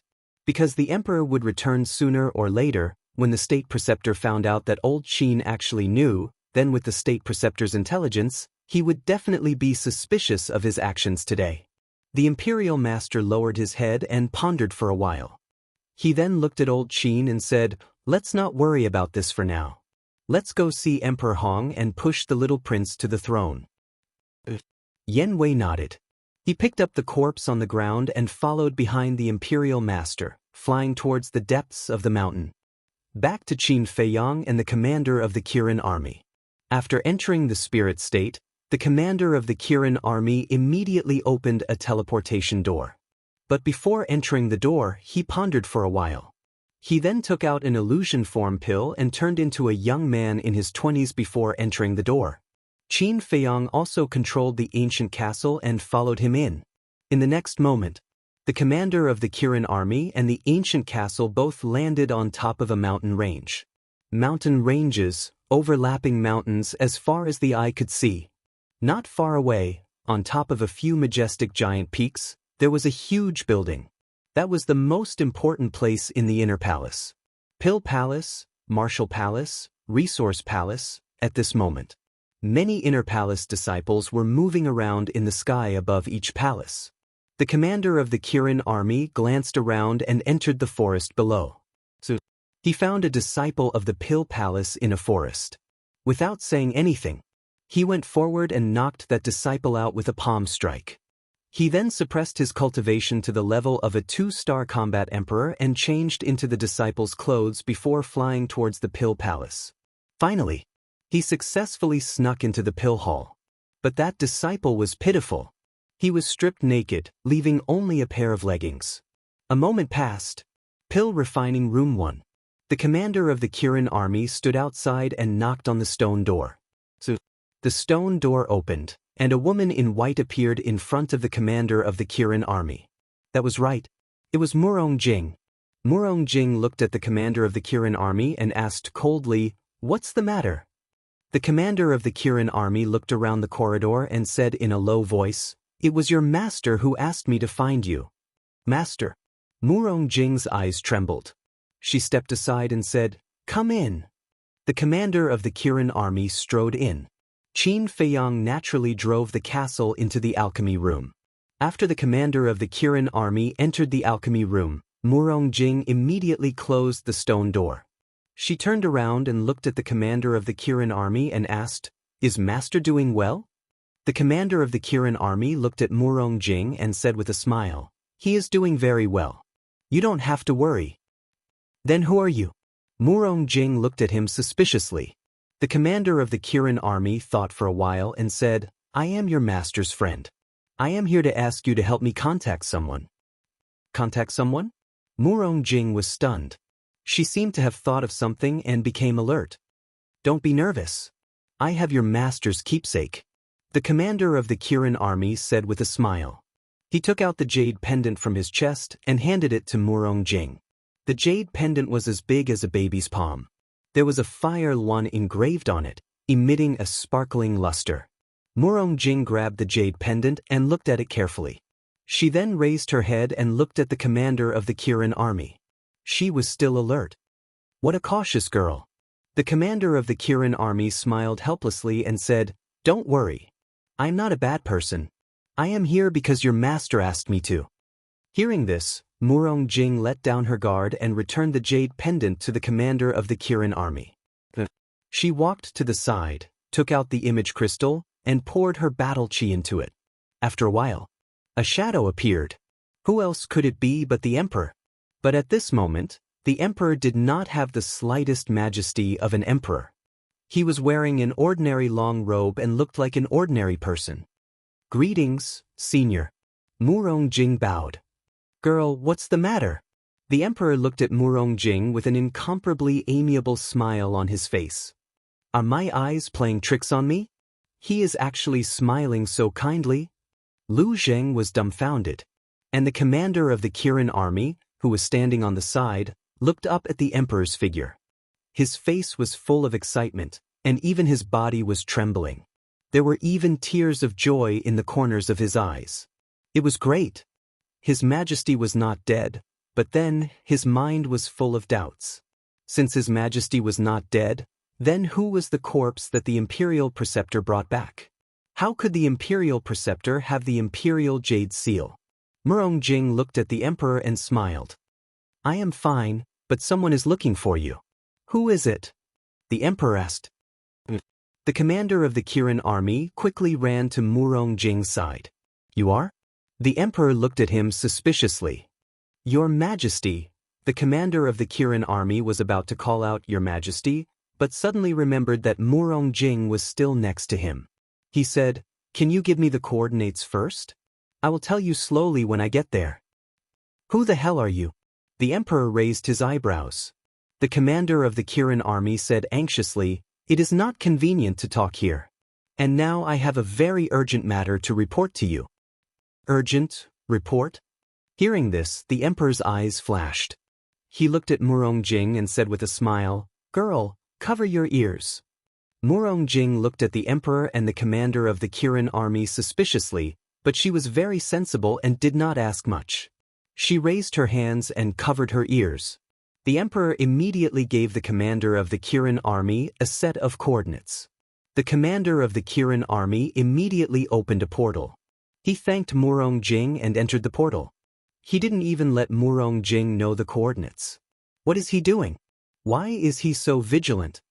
Lu Zheng frowned. Qin Feiyang's eyes flashed slightly. He glanced at Murong Jing and drove the castle into the portal. Yuzhou, a remote town located in the mountains. There were only 500 to 600 families in the town. Just like Ironbull Town, although there were disputes, quarrels, and schemes in the town, compared to the Imperial Palace, this place was much better. People left early in the morning and returned late at night, working hard. Everything seemed so peaceful and peaceful.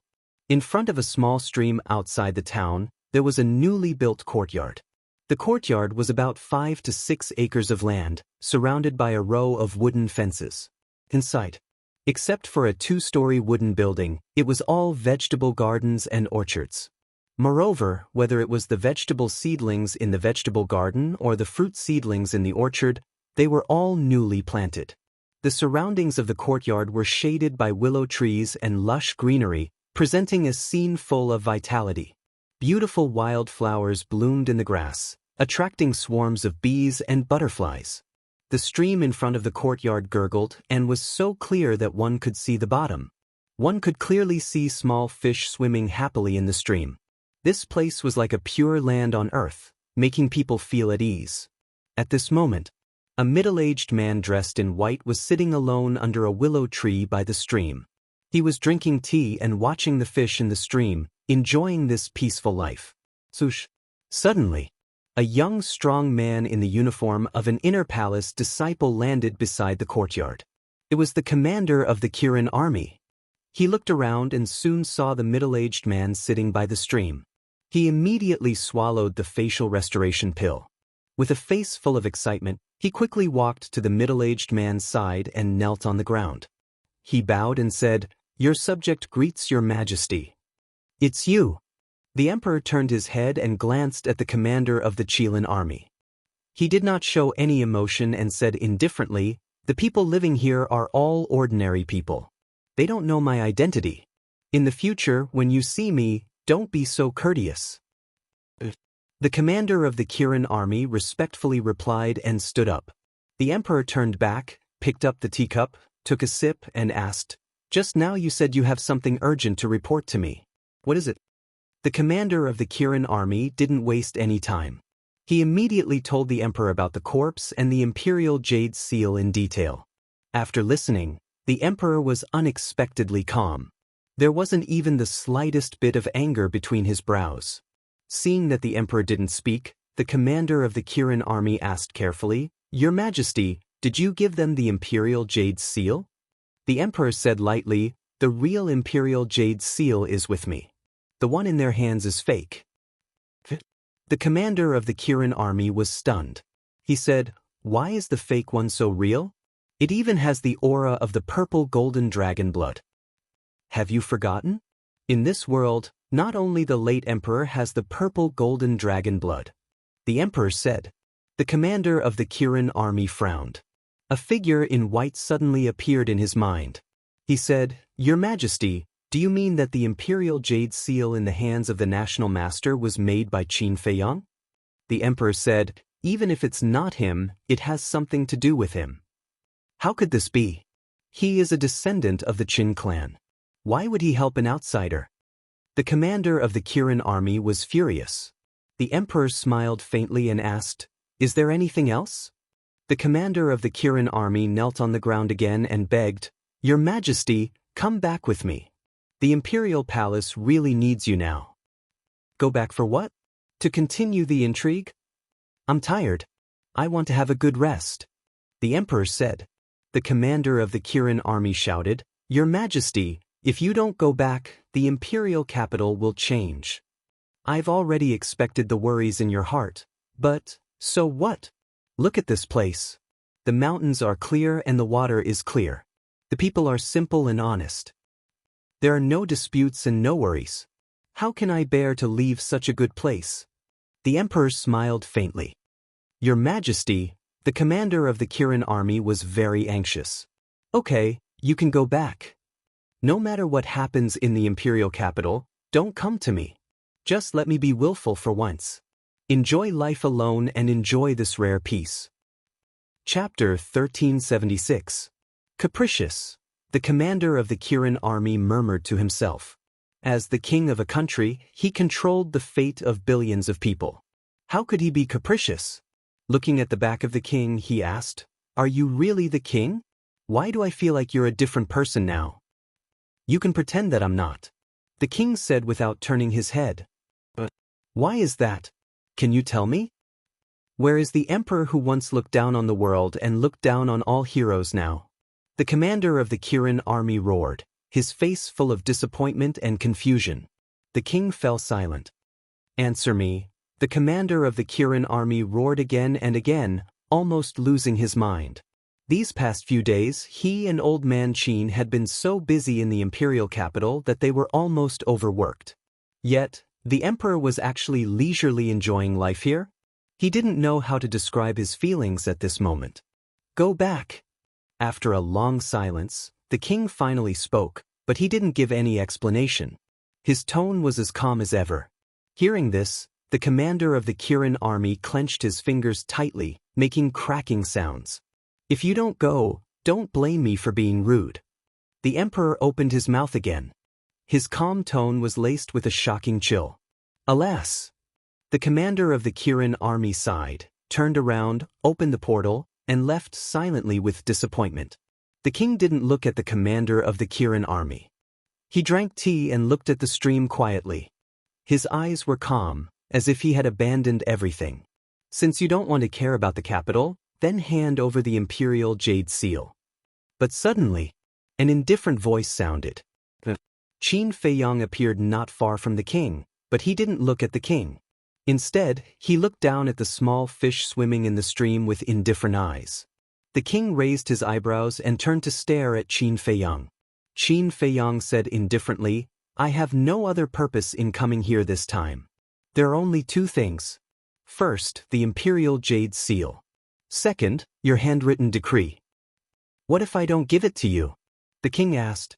The corners of Qin Feiyang's mouth rose as he said, Don't you like this place very much? If you don't, I'll make you stay here forever. The emperor's eyes flashed with anger as he asked, What do you want the imperial jade seal for? It's none of your business. Qin Feiyang said. The emperor said angrily, Don't forget, you are still my son, don't tell me that. You're not worthy. But before the emperor could finish, Qin Feiyang roared. Immediately after, Thunder Leopard, Wang Yangfeng, and the others appeared out of nowhere. They stood behind Qin Feiyang and stared at the emperor. Qin Feiyang took a deep breath and calmed the rage in his heart. He said indifferently, I will only give you 3 breaths of time. If you don't hand over the imperial ruler's seal after 3 breaths, I will personally bury you. Don't doubt my determination. The emperor glanced at Wang Yangfeng and the others, then looked at Qin Feiyang.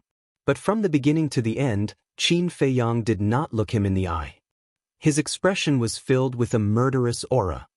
The heavens are watching what you do. You will get what you deserve in the future. Believe me. A moment later, the emperor said coldly. With a wave of his hand, a stream of light flew out from the Sea of Qi and landed in front of Qin Feiyang. It was the imperial ruler's seal. Qin Feiyang grabbed it in his hand and looked at it carefully.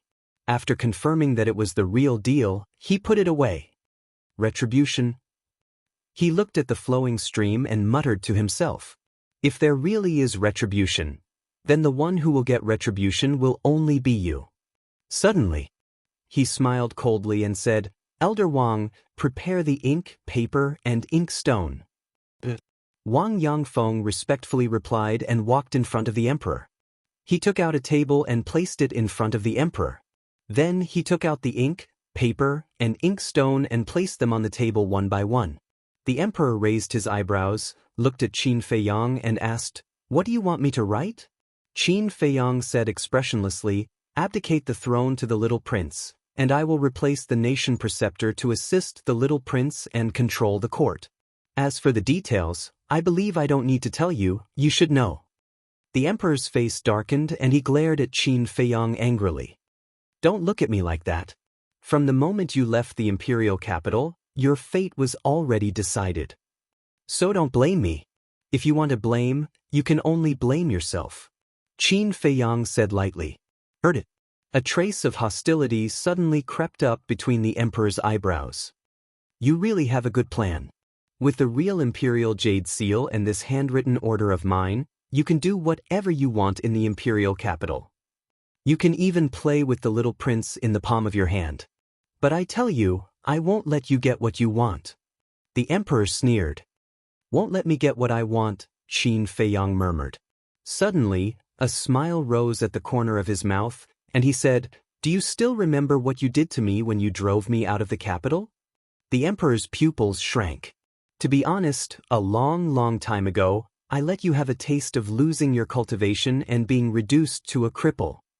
It's just that I haven't found the opportunity. Qin Feiyang laughed. How dare you? The emperor glared at him. I really don't know what I, Qin Feiyang, don't dare to do in the world today. Qin Feiyang smiled coldly and said, Dan Wangkai, refine a spiritual disaster pill for me right now. Dan Wangcai's voice immediately sounded in Qin Feiyang's mind. Don't go too far. The emperor stood up, looked at Qin Feiyang and shouted. When you forced me to take the spiritual disaster pill, why didn't you feel that you were going too far? Didn't you just say that there would be retribution? And this is retribution. Qin Feiyang said with a smile.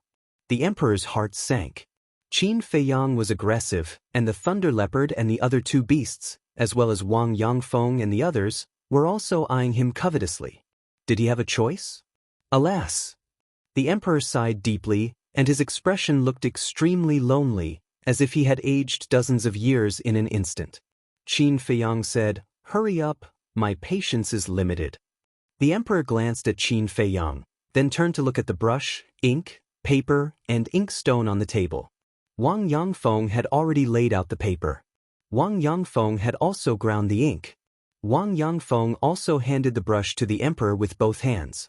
Now, they were only waiting for the emperor to take the brush and draft an edict. I didn't expect this.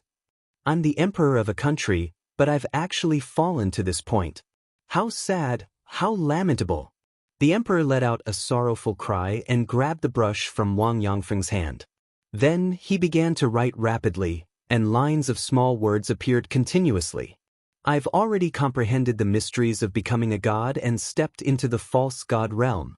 But after becoming a god, my state of mind changed and I've seen through everything in the world. I don't want to care about the affairs of the world anymore and I want to cultivate. After thinking about it, I've decided to give the throne to the little prince, Qin Haotian. But because the little prince is still young and can't manage the affairs of the country, I appoint Qin Feiyang to be the imperial preceptor of the great Qin dynasty and assist the little prince until the little prince grows up. This is my handwritten edict. The civil and military officials and the feudal lords are not allowed to have any objections. That's all. That was all the content of the edict. Wang Yangfeng picked up the paper, dried the ink on it, looked at it carefully for a while, and nodded to Qin Feiyang.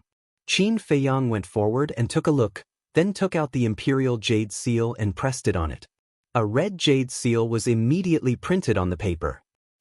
Qin Feiyang put away the edict and the imperial jade seal, looked at the emperor and said, Now, everything in the imperial capital has nothing to do with you. You can slowly enjoy it here. After saying that, Qin Feiyang waved his hand and sent Lei Bao, Wang Yangfeng, and the others to the ancient castle, then opened a portal. Now is such a good opportunity, why don't you just kill me? Just as Qin Feiyang was about to enter the portal, the emperor asked gloomily. Can killing you relieve my hatred? No. Next, I'll let you know how stupid your actions were back then. I'll make you suffer so much that you'll want to die and regret it for the rest of your life. Qin Feiyang indifferently left behind a sentence and entered the teleportation gate without looking back. If you don't kill me now, you'll regret it in the future. The emperor looked at Qin Feiyang's back and muttered. Whether it was the commander of the Kirin army or Qin Feiyang, after leaving the emperor's place, they all returned to the imperial capital directly. When the commander of the Kirin army told Old Qin the emperor's words in full detail, Old Qin also had a look of disappointment. The emperor was not anxious, but the eunuch was anxious. Even the emperor himself was not worried that the throne would be stolen, so what was he worried about? But even so, he still couldn't let it go in his heart, because his feelings for the great Qin Empire were too deep. When the great Qin Empire was in trouble, he couldn't sit back and do nothing. Qin Feiyang saw all of this and felt gratified in his heart. No matter what the imperial preceptor, Emperor Hong, and the emperor were, at least Old Qin and the commander of the Kirin army were sincerely for the good of the great Qin. However, Qin Feiyang didn't say anything and drove the ancient castle straight back to the bright heaven palace. Then, he sat on the chair and lowered his head to ponder. After a long time, he raised his head, took out the image crystal, and sent a message to Yen Wei. Buzz. After waiting for a long time, Yen Wei's image appeared. Qin Feiyang asked, after seeing the corpse and the imperial jade seal, what was Emperor Hong's expression? Expression? To tell you the truth, I didn't see even a trace of sadness on his face. I'm wondering, Are you people from the imperial family all so heartless? Yen Wei frowned. Otherwise, why would there be a saying that the imperial family is the most heartless? Qin Feiyang smiled coldly and asked, then when is he going to let the little prince succeed the throne? Yen Wei said, he's discussing with the imperial preceptor, and there's no result yet. When the result is out, tell me immediately. Qin Feiyang instructed. Understood. Yen Wei nodded. Qin Feiyang turned off the image crystal, pondered for a while, and then sent a message to Lu Xingchen and Old Qin. Although he now had the real imperial jade seal and the imperial decree in his hands, there was always an accident. The imperial preceptor would certainly not let him succeed so easily. So, he needed help. Old Qin was a false god, and Lu Xingchen could now also exert the battle strength of a false god. Asking for their help was undoubtedly the best choice. However, when he sent a message to Old Qin and Lu Xingchen, Qin Feiyang did not tell them his plan. He only said that he needed their help. After all, Lu Xingchen was also an ambitious person, and he had to guard against him. And when he heard that he needed help, Old Qin did not ask much and directly nodded to Qin Feiyang. Because now he really couldn't find a way to stop the imperial preceptor, so he could only pin his hopes on Qin Feiyang. As for Lu Xingchen, without any suspense, he gave Qin Feiyang a condition. After all, he was a person who would not easily let go of any opportunity. And the condition was the same one that was invalid last time. Qin Feiyang thought for a while and nodded in agreement. After arranging everything, Qin Feiyang entered the castle and copied the fourth stroke of the Xing formula. Chapter 1377. Time flew by. 5 days later, a piece of news spread in the imperial palace. The emperor had broken through to the false god realm. Everyone was excited. Because the emperor had broken through to the false god realm, Great Qin's overall strength had increased by a large margin. However, Qin Feiyang, Old Qin, and the Kirin army commander knew that this was just a rumor spread by the imperial tutor. They also knew. The appearance of this rumor meant that the imperial tutor was about to take action and the little prince was about to inherit the throne. As expected, the next day, Qin Feiyang received a message from Yen Wei saying that the ceremony would be held in half a month at the central square of the first city district. The third day, this news started to spread in the imperial city.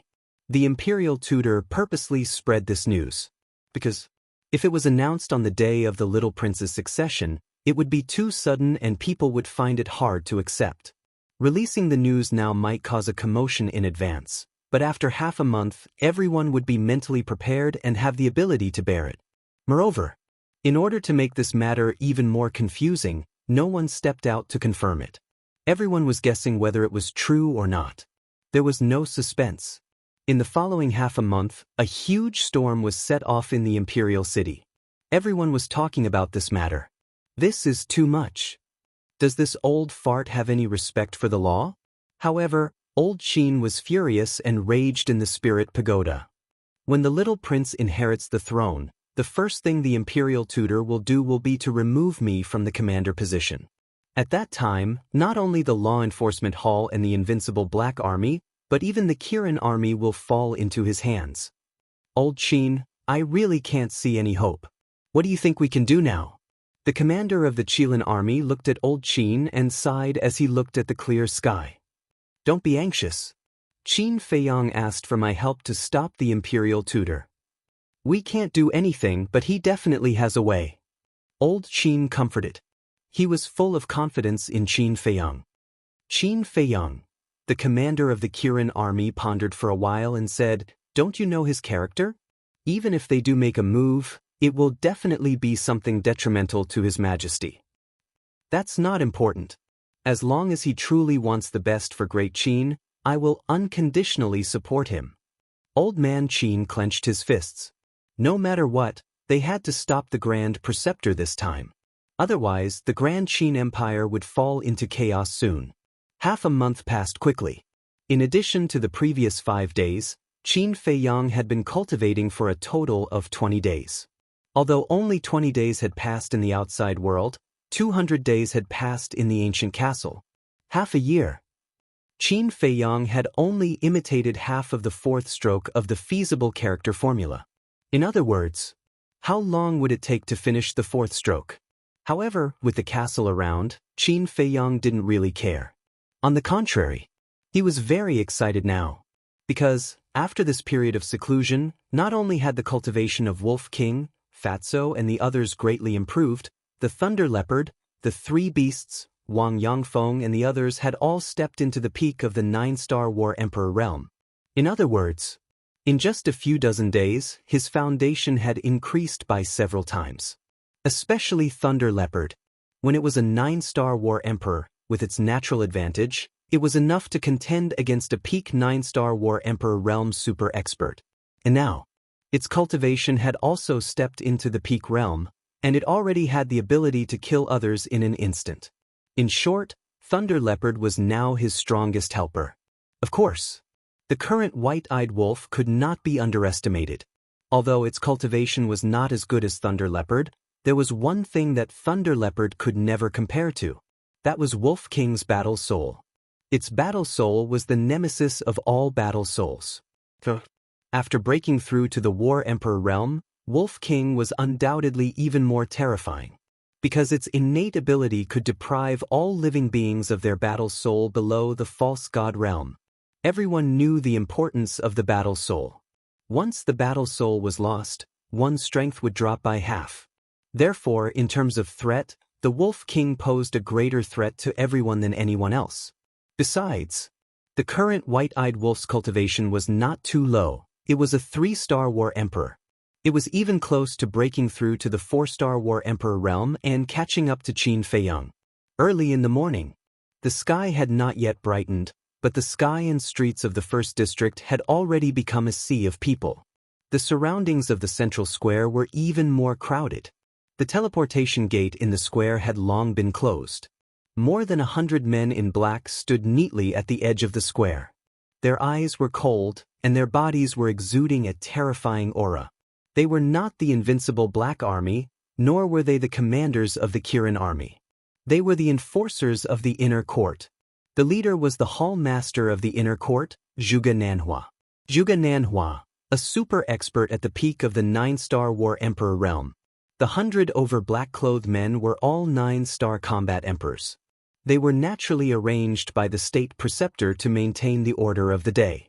More than 100 9-star war emperors were dispatched. It was enough to show how much importance the state preceptor placed on this ceremony. Other than Zhuge Nanhua and the 100 over men, there was also the chief eunuch, a few maids and eunuchs. They were setting up the scene and preparing the things for the ceremony. In the square, it was in full swing.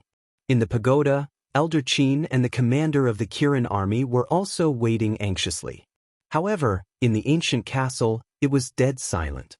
Qin Feiyang was still imitating the fourth stroke. Everyone was also cultivating, and there was not the slightest bit of tension in the atmosphere. Time passed just like that. The sky was bright. However, the sun did not rise. The sky was covered in haze. It was very hot and stuffy. It made one's mood somewhat irritable. In the square, under the lead of the chief eunuch, everything was basically set up properly. In the center, there was a statue of a god. The statue held a broken sword and looked up at the sky. It was like a god, exuding a monstrous aura. That's right. This was the statue of the deceased emperor. When every emperor ascended the throne, they had to pay respects to their ancestors first. Below the stone statue, there was a dragon throne. It was completely made of gold and dazzling. Other than the dragon throne, there were no other seats in the square. This was because only one person was qualified to sit in the ceremony, and that was the current emperor. Even the heir, the little prince, had to stand respectfully before the ceremony was over. On the ground in front of the dragon throne, there was a layer of golden fur mat. This was the place where the civil and military officials, as well as the marquises, stood. The chief eunuch glanced at the statue and the dragon throne. He walked to Zhuge Nanhua's side and said respectfully, "Lord Nangong, it's about time." Zhuge Nanhua nodded and looked up at the sky. He frowned and said, "The weather today is not very good. It feels like it's going to rain." The chief eunuch frowned. The coronation ceremony was related to the fate of the great Qin dynasty. Therefore, there was a saying in the imperial palace, if it rains during the coronation ceremony, it is a bad omen. Thinking of this, the chief eunuch looked away and looked at Zhuge Nangong. He said in a low voice, "Should we change the date and hold the ceremony when the weather is better?" Change the date? Zhuge Nangong frowned and said, "The news has already been released. If we change the date now, I don't think it's appropriate." The chief eunuch said worriedly, "But the weather looks like it's going to rain." Zhuge Nanhua looked up at the sky again and saw dark clouds surging in the sky. The weather was fine yesterday. Why did it become like this today? Zhuge Nanhua was furious. He looked away and said to the chief eunuch, "You stay here and watch. I'll go ask the Grand Master." "Okay." The chief eunuch nodded. Zhuge Nanhua immediately opened a portal and landed in front of the Grand Master's courtyard. He said, "I have something to ask the Grand Master." "Come in." The Grand Master's voice came from the attic. Zhuge Nanhua entered the courtyard and walked to the front of the attic. He pushed open the door and saw the Grand Master sitting alone by the tea table, staring at the void in front of him. There was a hint of anticipation, joy, and nervousness on his face. Zhuge Nanhua entered the hall and closed the door. He cupped his hands and said, "Nanhua greets the Grand Master." The Grand Master was the son of the first Zhuge Wuhou.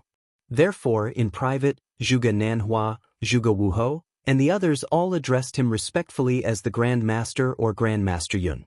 However, the Grand Master did not seem to have heard it. He was still staring at the void in front of him. Zhuge Nanhua looked at the void in doubt. There was nothing there? Suddenly, he looked at the Grand Master and said with a smile, "The Grand Master must be very excited right now." The Grand Master finally looked away and said, "After waiting for so many years, this day has finally come. Of course, I'm excited, but at the same time, I'm a little hesitant." Hesitant? Zhuge Nanhua was stunned and asked in confusion, "What is the Grand Master worried about?" The Grand Master shook his head and said, "I don't know either. I can't explain the feeling. In short, I just can't calm down." This is because the Grand Master has waited for too long. When this moment really arrives, it feels too unreal. Zhuge Nanhua said with a smile. Yes, that's the feeling. It's very unreal, like a dream." The Grand Master nodded repeatedly. "Grand Master, you don't have to worry. With Emperor Hong around, the little prince inheriting the throne is a sure thing. There won't be any changes, and it won't change because of anyone." Zhuge Nanhua comforted. Hearing this, the Grand Master calmed down a lot and asked, "How's the arrangement?" "It's done, but there's a problem now." Zhuge Nanhua frowned. "What's the problem?" the Grand Master asked. Zhuge Nanhua said, "Grand Master, you should go out and take a look yourself." The Grand Master looked at him suspiciously, got up and opened the door. He stood in front of a flower bed and scanned the surroundings. But soon, he noticed the situation in the sky. Wasn't the weather pretty good yesterday? The Grand Master immediately frowned and looked at Zhuge Nanhua, who followed him out, and said. Zhuge Nanhua said with a bitter smile, "I can only say that the weather is unpredictable. Just now, the head eunuch suggested changing the date. Grand Master, what do you think?" "Things will change if we delay. We can't change it." The Grand Master didn't even think and directly shook his head. "But," Zhuge Nanhua said, "I know what you're going to say, but I really don't believe that it's an ominous sign." Chapter 1378. Old Ancestor, Sometimes You Can't Just Ignore Luck. Zhuge Nanhua frowned. The Grand Tutor nodded. "You're right. But tell me, who will inherit the throne this time?" "The little prince. Do you even need to ask?" Zhuge Nanhua was stunned and looked at the Grand Tutor in confusion. "That's right. It's the little prince who will inherit the throne. Even if it's an ominous sign, it's the little prince's business. What does it have to do with us? Besides, this ominous sign is only spread within the imperial palace. Outsiders don't know about it. Even if it really rains, it won't cause too much of a commotion." The Grand Tutor sneered. "That's right." Zhuge Nanhua nodded in realization.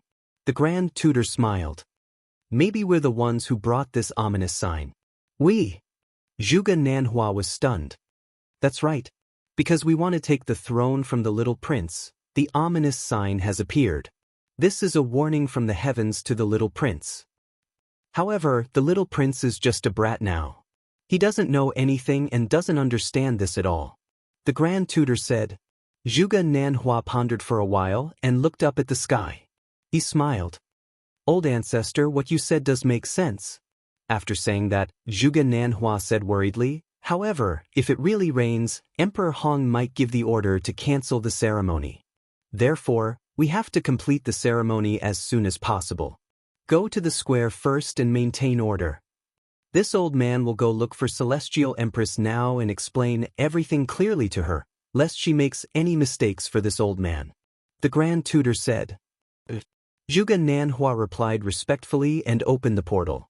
He turned around and walked in. Ominous sign. You actually created such a troublesome matter for me at such an important time. Heavens, are you playing with me? However, even if you're God, I won't compromise.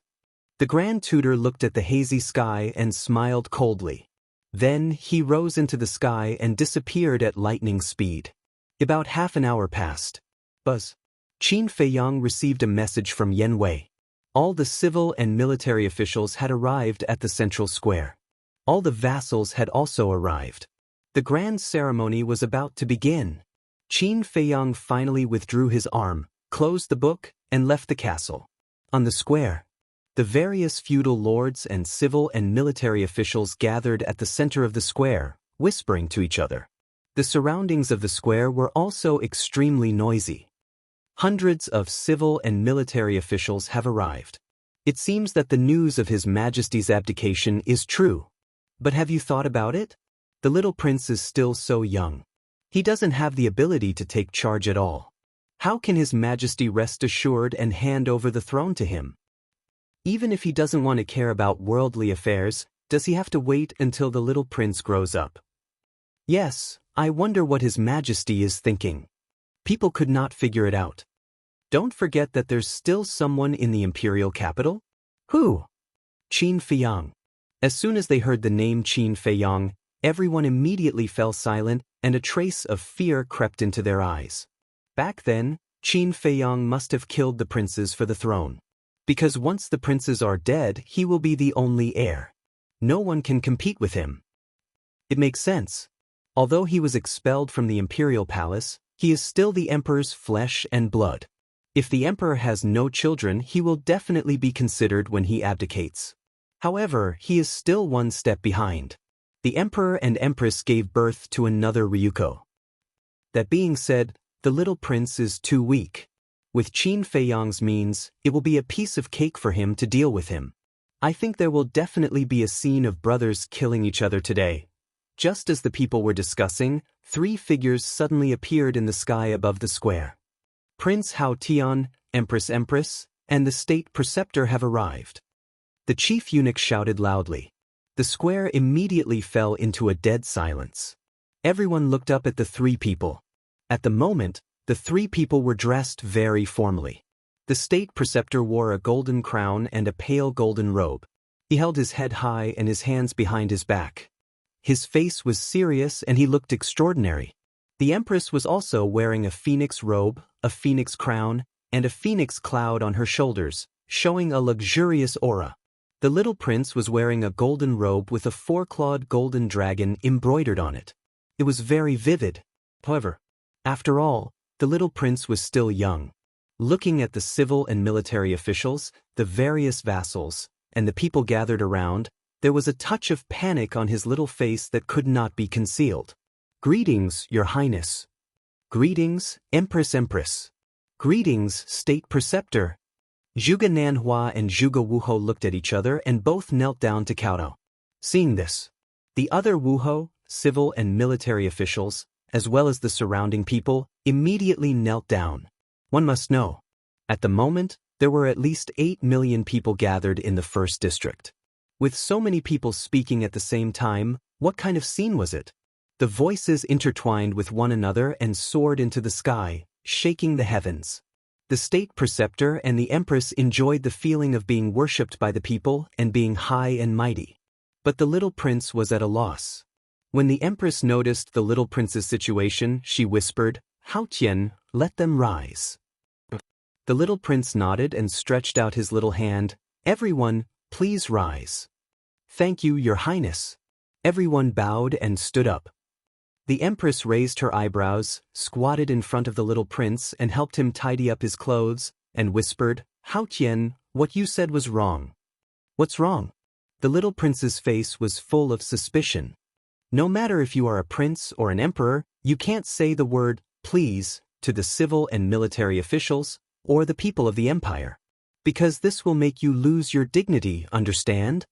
Celestial Empress advised earnestly. The little prince nodded his head as if he did not understand. The state preceptor at the side secretly sneered. The little prince was so young, how could he understand these things? The state preceptor coughed and said, "Empress, Empress, everyone is waiting, bring the little prince down first." The empress nodded, grabbed the little prince's hand, and landed in front of the dragon throne. The state preceptor also landed at the side, glanced at the officials and the people around, and did not want to waste any more time, so he nodded to the chief eunuch. The chief eunuch understood, looked forward, and said loudly, "The ceremony begins." Everyone immediately quieted down. The square was as silent as ashes. The civil and military officials, as well as the marquises, were also divided into two camps, standing neatly on both sides of the dragon throne. "Bring the holy water!" The chief eunuch shouted again. Immediately, two palace maids walked into the square. One of the palace maids was holding a golden basin half filled with water, and as she walked, she created layers of waves.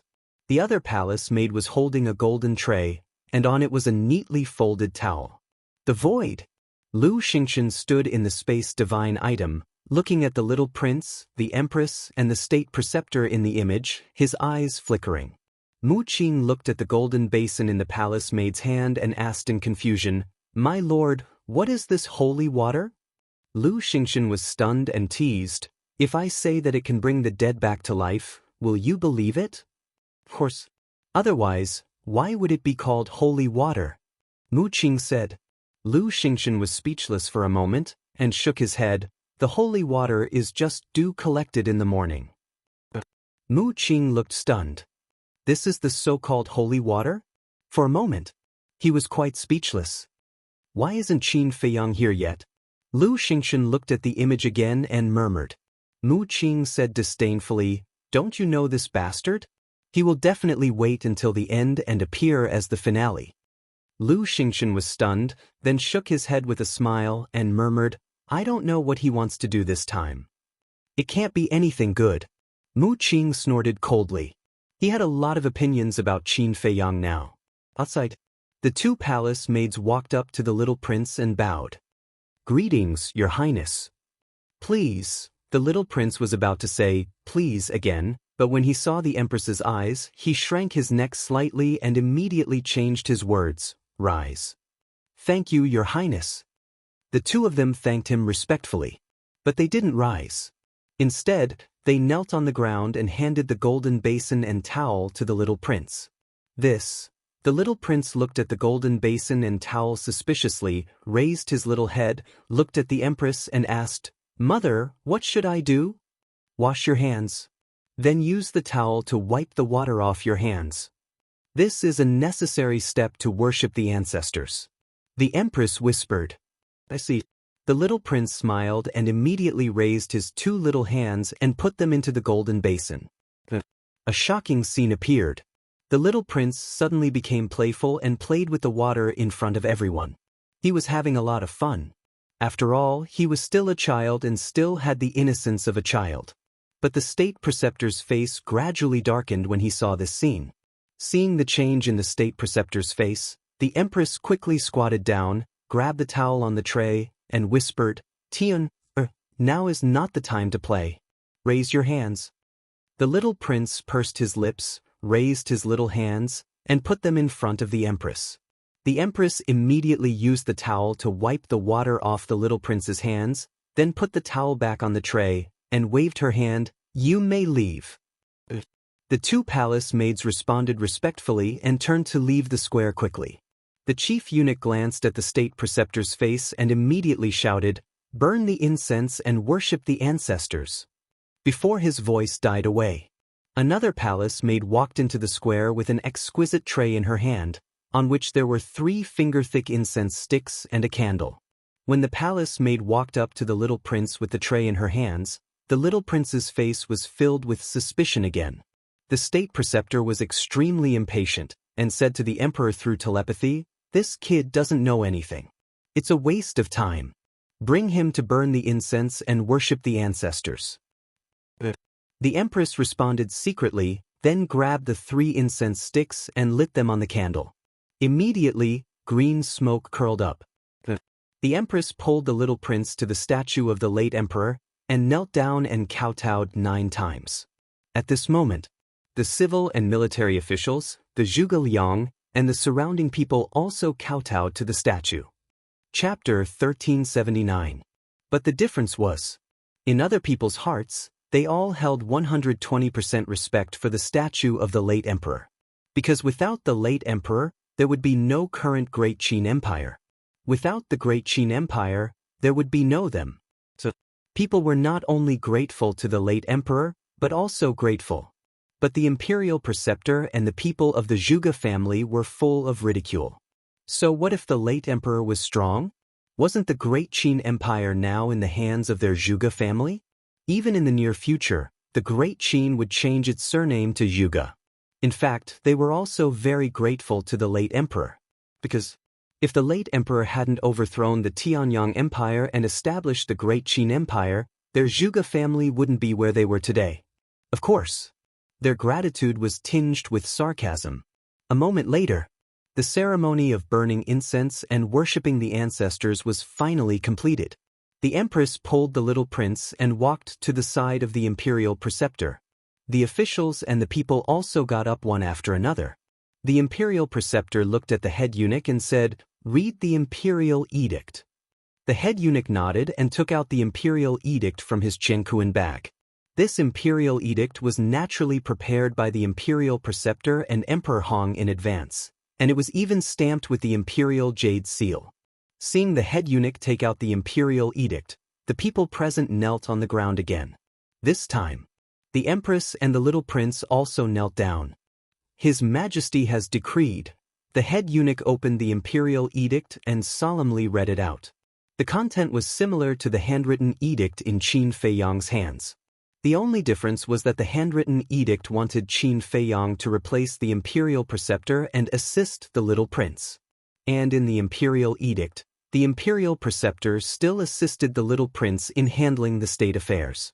After reading it out, the head eunuch looked at the little prince and the imperial preceptor and said, "Your Highness, imperial preceptor, please accept the edict. This subject thanks your Majesty for your trust. This subject swears here that I will not let your Majesty down and assist His Highness well. For the Great Qin, for the people, I will do my best until I die." The imperial preceptor prostrated in front of the head eunuch and shouted righteously, his face full of gratitude, "This child thanks Father." At the empress's signal, the little prince also knelt on the ground and said respectfully. Then he received the imperial edict from the head eunuch. The chief eunuch took out the imperial jade seal and looked at the little prince. He smiled and said, "Your Highness, please accept the imperial jade seal." At this moment, the state preceptor was extremely excited. As long as the little prince received the imperial jade seal, he would be the true emperor of the Great Qin Empire. No one could change that. The empress was equally excited. A mother's status depended on her son. Now that the little prince had become the emperor, her status in the imperial palace would naturally rise as well. Wait! But just as the little prince stood up and was about to take the imperial jade seal, a cold voice sounded. Everyone was slightly startled and quickly looked towards the source of the voice. They saw that the person who spoke was the Marquis of Shao. Both the imperial tutor and Empress Dowager's eyes flashed with hostility. The head eunuch asked, "Does Marquis Shao have any objections?" "This is your Majesty's imperial edict." Naturally, I do not dare to object. However, I do not understand why your majesty did not attend such an important ceremony in person. Marquis Xiao said. So it's about that. The head eunuch came to a realization and said with a smile, Your Majesty knew that someone would ask this, so he specially instructed me to tell everyone that he is currently in seclusion and does not want to be distracted. Marquis Xiao asked, Is seclusion more important than the coronation ceremony? The head eunuch's gaze turned slightly cold as he said, How can we, mere mortals, guess the thoughts of your majesty? Therefore, Marquis Xiao, please do not cause any more trouble in public and affect the progress of the ceremony. Marquis Xiao's face darkened as he knelt on the ground and said, I did not cause any trouble. I was just voicing out the doubts in my heart. If I have offended the dragon's might, I am willing to accept the punishment. The head eunuch smiled and said, Marquis Xiao is concerned about your majesty. Your majesty will definitely be deeply gratified when he learns of this. Please get up quickly. Marquis Xiao frowned as he stood up and retreated to the side. He really wanted to see the emperor, but based on the current situation, it was impossible. The head eunuch also secretly heaved a sigh of relief.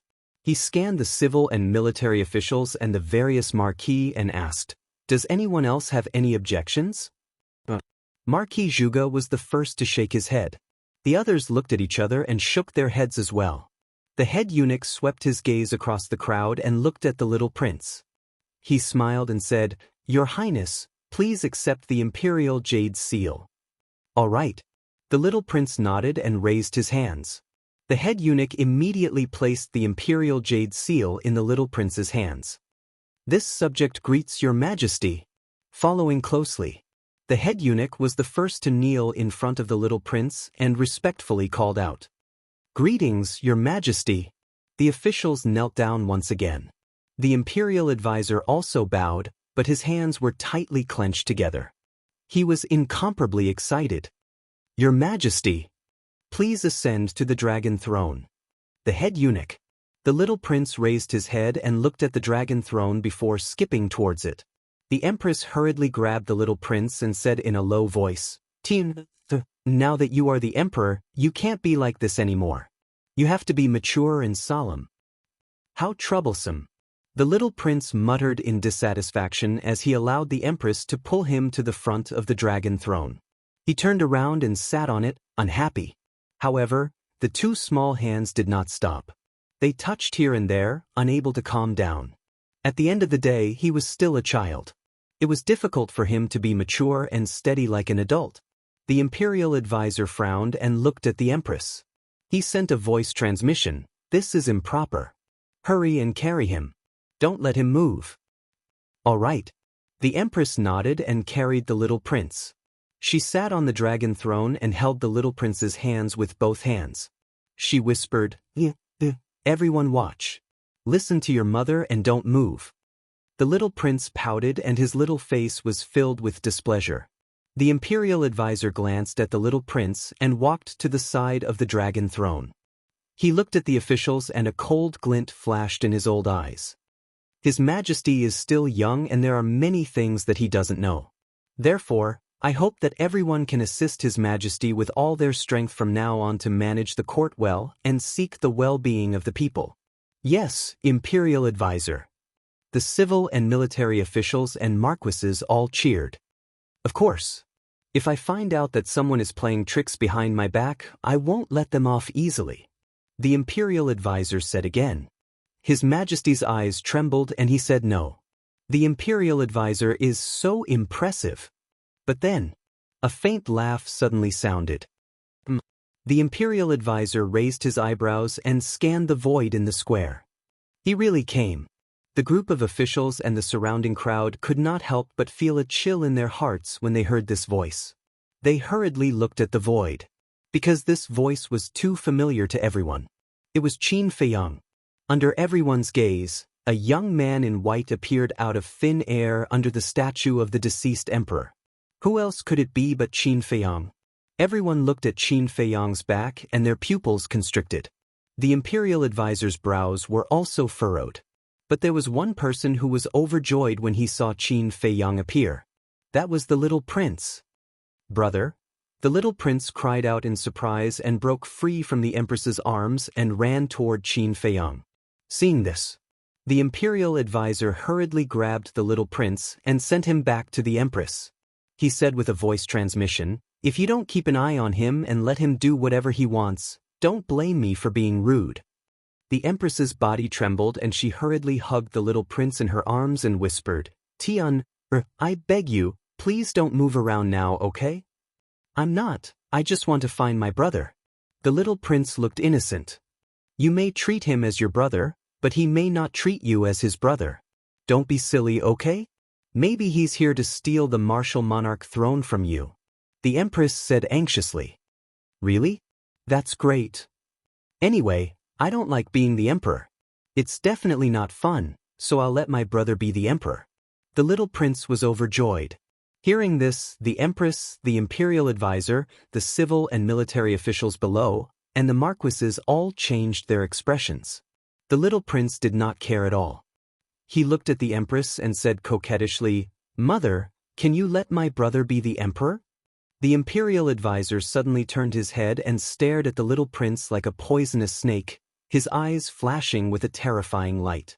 The little prince was small and did not care at all. However, the empress's face turned pale instantly. She hurriedly covered the little prince's mouth and begged, "My little ancestor, can you stop talking?" The little prince looked wronged.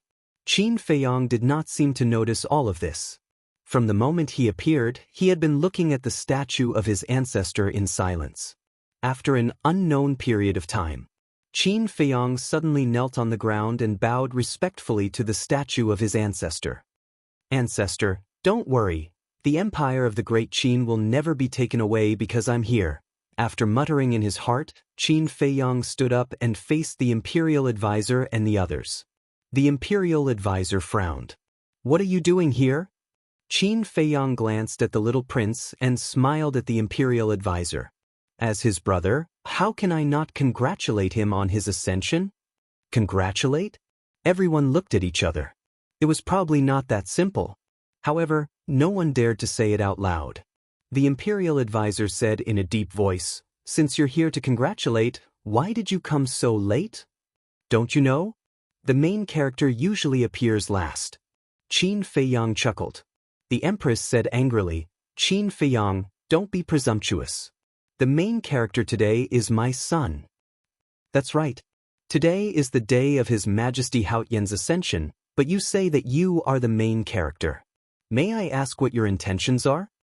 Zhuge Wuhou also shouted.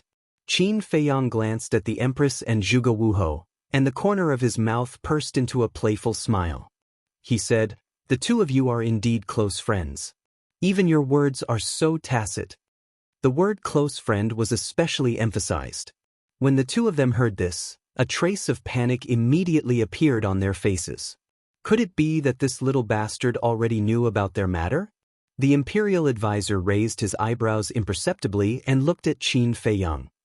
"Since you're here to congratulate, you should have prepared a gift, right?" "Of course. And there's more than one gift." Qin Feiyang nodded and said with a smile. The imperial advisor said, "Then please present it." "Don't worry.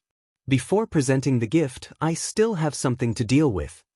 Qin Feiyang smiled faintly and slowly walked towards the little prince. "Qin Feiyang, His Highness Haotian is now the Emperor of the Great Qin. You'd better not act recklessly." Chapter 1380. The Grand Tutor and the ministers present also became nervous. If it was someone else, they wouldn't care. But Qin Feiyang, who in the Great Qin Empire didn't know that he was a lawless lord. There was nothing he didn't dare to do. Qin Feiyang stopped in front of the chief eunuch. He looked at the chief eunuch and said faintly, "Step aside." The chief eunuch shook his head. Qin Feiyang grinned and asked, "Are you sure you don't want to move aside?" The chief eunuch immediately felt a sense of fear that couldn't be resolved. He quickly retreated to the side. This was completely instinctive. The Grand Tutor stared at Qin Feiyang. His palm was glowing with the power of a false god. Without a doubt, if Qin Feiyang dared to hurt the little prince, he would immediately attack. Qin Feiyang walked in front of the little prince and cupped his hands with a smile. "Your Majesty, please come down." The little prince pouted and said, "Brother, why are you also calling me your majesty? I don't want to be the emperor. Why don't you do it?" The empress scolded.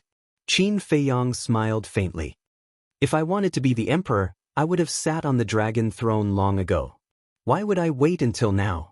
The little prince looked at the empress proudly.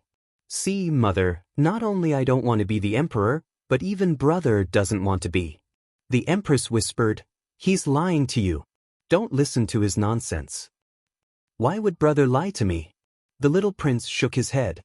The empress stared at Qin Feiyang warily. You're still young. Don't be fooled by his appearance. He's a demon who kills without blinking." Qin Feiyang joked. "I do kill without blinking, but I've never done anything shameless." The empress' eyes trembled slightly. This wasn't the first time Qin Feiyang hinted. Qin Feiyang looked at the little prince and smiled. "Come down." "Okay."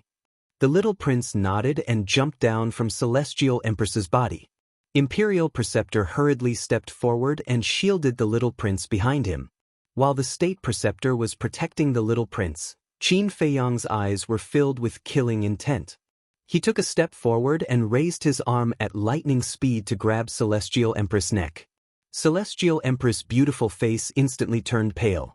The State Preceptor, the Chief Eunuch, and the other ministers were all stunned. They had always thought that Qin Feiyang's target was the little prince, but they never thought that it was actually the Imperial Empress.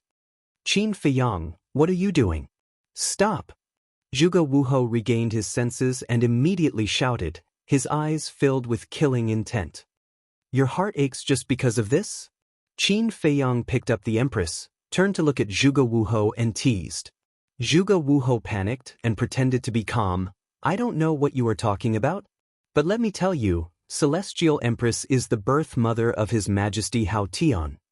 If you dare to hurt her, the entire Great Qin Empire will not tolerate you." Qin Feiyang said, "Then tell me, when has the Great Qin Empire ever tolerated me?" Zhuge Wuhou didn't know how to answer. "You're not going to answer? Then let me tell you. From the moment I was chased out of the imperial capital, the Great Qin Empire no longer tolerated me, Qin Feiyang. Everyone wanted to kill me, everyone wanted to beat me up. But so what? Aren't I still living well?" Qin Feiyang stood proudly, his long hair and clothes fluttering in the wind. His gaze swept across the entire audience, as if a king had descended to the world, his entire body filled with a monstrous domineering aura.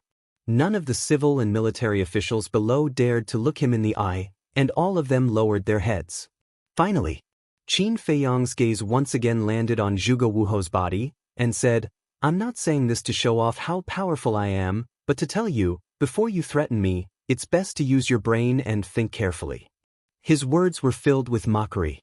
Zhuge Wuhou's hands that were hidden in his sleeves couldn't help but clench tightly. At this time, the little prince ran out from behind the imperial tutor and looked at Qin Feiyang. "Big brother, why did you hurt mother again? Did mother do something wrong?" "Your Majesty, be careful." The imperial tutor's expression changed, and he hurriedly protected the little prince behind him. Qin Feiyang glanced at the little prince, then looked at the imperial tutor and said, "Is there a need to be so nervous? If I really wanted to harm him, do you think he would still have the chance to stand here? I'm afraid he would already be a corpse." The imperial tutor frowned and said in a deep voice, "What exactly do you want?" "What do I want?" Qin Feiyang muttered, a bright smile gradually appearing on his face, and said, "Some people living in this world are just wasting food." As he said this, Qin Feiyang suddenly looked at the empress and said with a smile, "For example, you." That smile was like the smile of a death god. The empress suddenly felt as if she had fallen into a bottomless abyss, and her entire body was ice cold.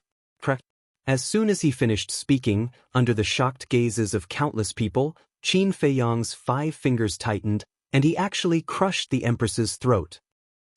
Accompanied by a mournful scream, the empress died on the spot. Seeing this scene, the people present were all stupefied. He actually killed the empress in front of everyone?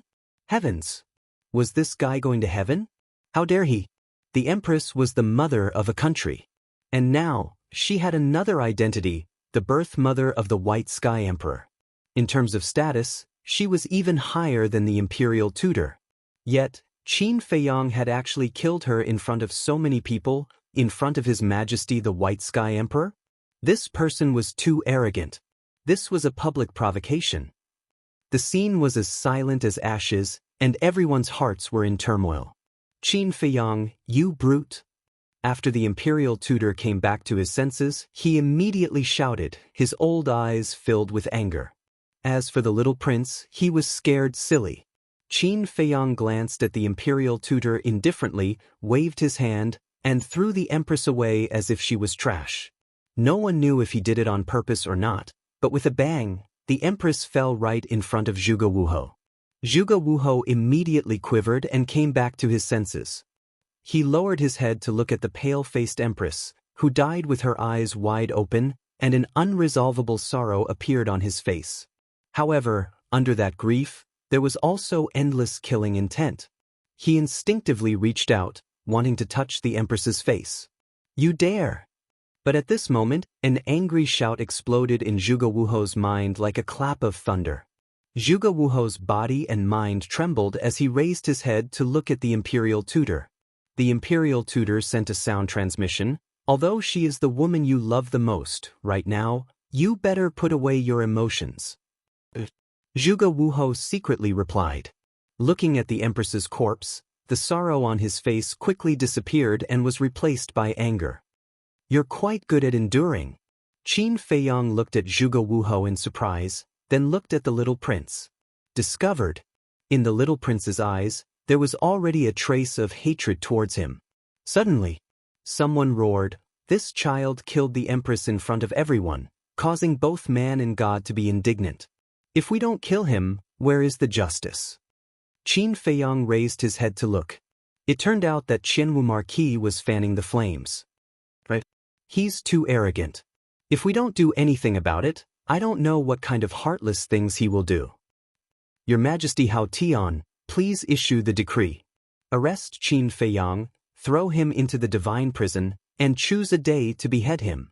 The civil and military officials all roared in anger. But the little prince turned a deaf ear to them, and only stared at Qin Feiyang silently. The head eunuch looked at Qin Feiyang in fear, ran to the imperial tutor's side, and said in a low voice, Lord Imperial Tutor, His Majesty Hao Tian has been frightened. I suggest that we send him back to the imperial palace immediately. The imperial tutor turned to look at the little prince and nodded. Send him back, comfort him well, and bring the empress's corpse back as well. The head eunuch nodded. But at this moment, Qin Feiyang looked at the head eunuch and the imperial tutor and laughed. What's the rush? I still have a congratulatory gift that I haven't given yet. The imperial tutor looked at Qin Feiyang sinisterly and said, Don't worry about him, bring His Majesty back. The head eunuch hurriedly opened a teleportation door. The imperial tutor is so domineering. Qin Feiyang clapped and laughed. But, before I give the congratulatory gift, no one is allowed to leave. Old Qin come out. As Qin Feiyang's voice fell, Old Qin and the commander of the Kirin army rushed out of the crowd and landed beside Qin Feiyang like lightning. The imperial tutor's pupils suddenly shrank. Seeing that Old Qin had arrived, the head eunuch did not dare to move. Old Qin glanced at the imperial tutor and the others and said, Bastard, what are you trying to do? He and the commander of the Kirin army had arrived long ago, so they had seen everything that had happened before. They never thought that Qin Feiyang would actually kill the empress in front of everyone. You will understand in the future, Qin Feiyang secretly said, and then looked at the ministers and marquis below and shouted, All of you, shut up. Everyone immediately fell silent, their eyes filled with fear. So this kid had Old Qin and the commander of the Kirin army behind him. No wonder he dared to be so arrogant. Qin Feiyang nodded in satisfaction, then looked at the little prince and smiled. Your Majesty, please sit on the dragon throne.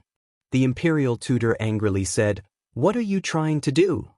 Following that, he sent another sound transmission. Don't forget that you promised to help me, to help the little prince ascend to the throne.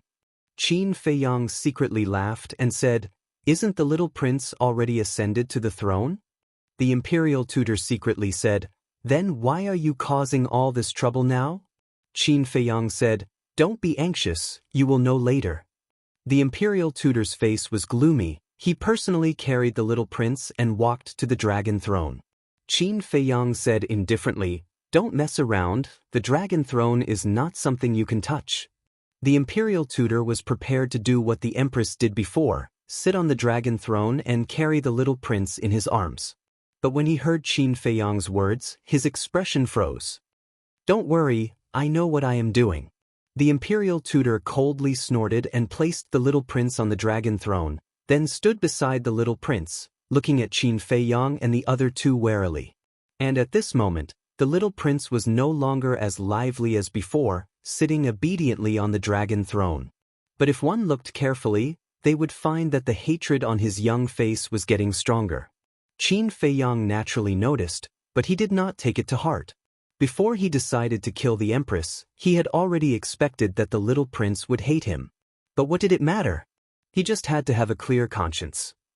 Chapter 1381. Why did he say that? Because the situation was different. Before, the little prince didn't ascend to the throne. He could pretend to be deaf and dumb. Because at that time, although the empress was the master of the harem, she didn't have the power of regent. So no matter what she did, she couldn't do anything. And now, the little prince became the emperor of Great Qin. As the mother of the little prince, the power in the empress' hands was naturally not what it used to be. Of course, if the empress and Zhuge Wuhou didn't have an affair, it didn't matter. But now the situation was that this woman was in cahoots with Zhuge Wuhou and the state preceptor to control the little prince. So, if this woman continued to live, then the little prince would be killed by her sooner or later. In other words, he killed the empress to protect the little prince. However, the little prince couldn't understand this now.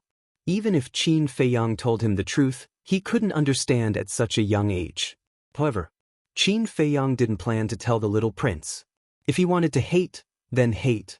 Besides, hatred could make a person grow quickly. Just like when he was young, he was as innocent as the little prince and thought that the world was full of good people. But the result? How many good people did he meet? So, only when he tasted pain and saw the cruelty of the world, his mind would mature. And this was what the little prince needed the most now. At this moment, the central square was so silent that even the sound of a pin dropping could be heard. Everyone's eyes were on Qin Feiyang. Qin Feiyang's own ability and foundation couldn't be underestimated. Now with Elder Qin and the commander of the Kirin army, even in the face of the state preceptor, he already had the strength to be on par with him. In fact, everyone was very puzzled. When did Elder Qin and the commander of the Kirin army rely on Qin Feiyang? Weren't they afraid of the emperor's punishment? After all, Qin Feiyang was the emperor's sworn enemy. This emperor didn't mean the little prince, but Qin Feiyang's father. Qin Feiyang looked around the entire place. In the end, he whispered a few words into the ears of the Qilin army's commander. After the commander of the Qilin army heard this, he immediately looked at him in surprise.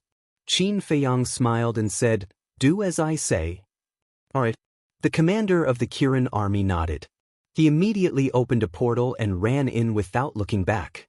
Seeing this, the imperial tutor's frown deepened.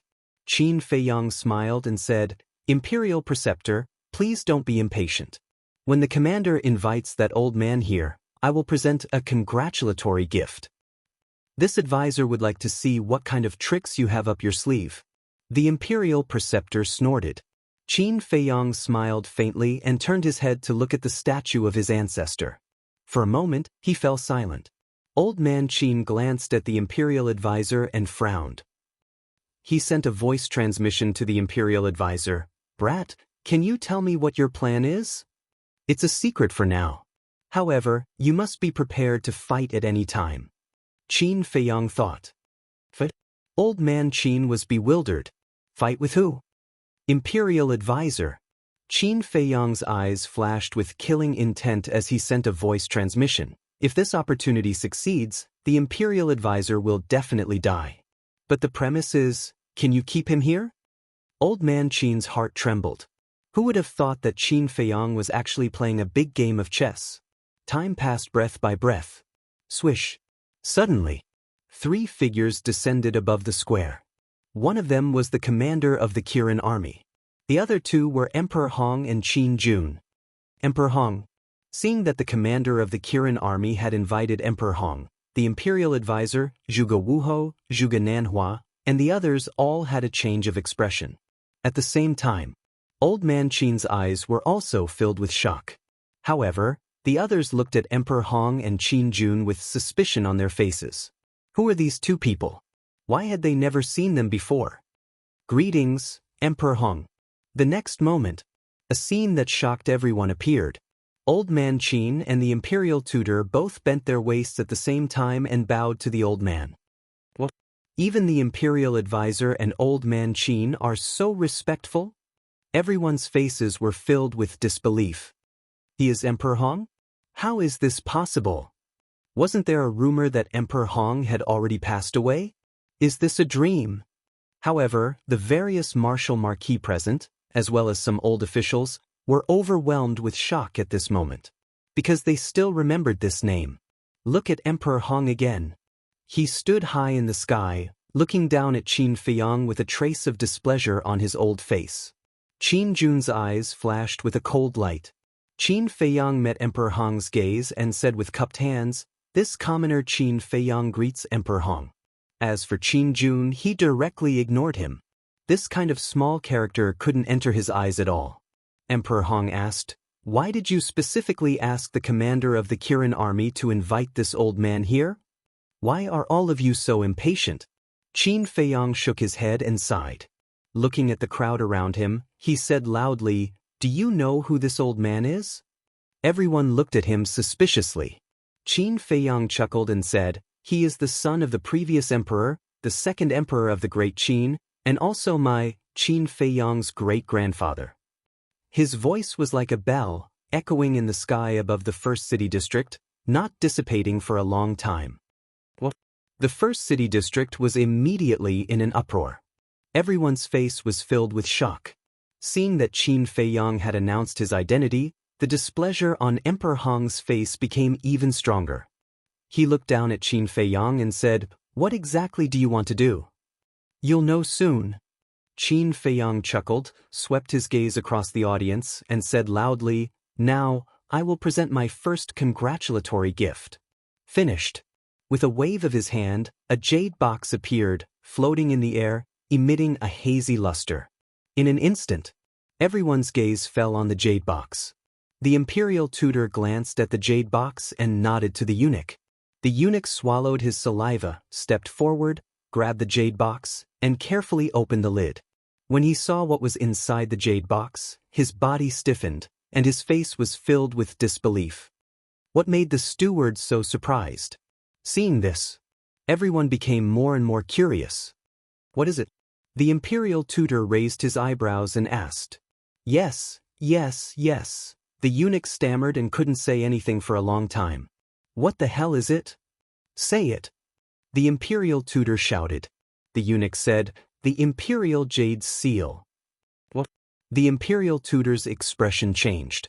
He hurriedly walked to the front of the jade box and looked down. He saw an imperial jade seal lying quietly. How could this be? The imperial tutor muttered to himself. Emperor Hong, Qin Jun, the commander of the Kirin army, and old Qin also landed in front of the jade box. Looking at the imperial jade seal inside, their faces were filled with bewilderment. Isn't the imperial jade seal in the hands of the White Sky Emperor? Why does Qin Feiyang still have an imperial jade seal on him? People began to discuss. This sudden turn of events caught everyone off guard. Swish. After old Qin and the commander of the Kirin army came back to their senses, they immediately turned to look at Qin Feiyang, their eyes aggressive. "Where did this imperial jade seal come from? Did you go to His Majesty?" Old Qin secretly said. His tone was rather gloomy. Qin Feiyang didn't deny it. "But His Majesty has already retired. Why won't he let him go?" "How did you find His Majesty?" Old Qin said angrily. "Since he has already retired, why is he still occupying the imperial jade seal? Occupying the latrine without shitting?" What's more, if you want to deal with the imperial tutor, you must have the real imperial jade seal. As for how to find him, it's very simple. I followed the commander of the Kirin army. Qin Feiyang secretly said. You? Old Qin was furious. Seeing this, the commander of the Kirin army quickly said, Old Qin, it's more important to deal with the current situation. Don't be angry. Old Qin took a deep breath and suppressed the anger in his heart. He grabbed the imperial jade seal and looked at it carefully. Suddenly, Qin Jun raised his head and looked at Qin Feiyang. With a stern voice, he shouted, How dare you? You actually dared to forge the imperial jade seal. Hearing this, Qin Feiyang's expression didn't change. He was calm and collected. On the other hand, the imperial tutor panicked. Because he knew very well. He was the one who forged the imperial jade seal. As for the imperial ruler's seal that Qin Feiyang took out, it was very possible that it was the real imperial ruler's seal. But he couldn't figure out why the imperial jade seal was in Qin Feiyang's hands. Seeing that Qin Feiyang was silent, Qin Jun thought that Qin Feiyang had tacitly agreed. Killing intent flashed in his eyes as he looked at Emperor Hong and said, Lord, Qin Feiyang forged the imperial jade seal and offended the emperor's prestige. This is a heinous crime. Lord, you must punish him severely. Emperor Hong's eyes flashed.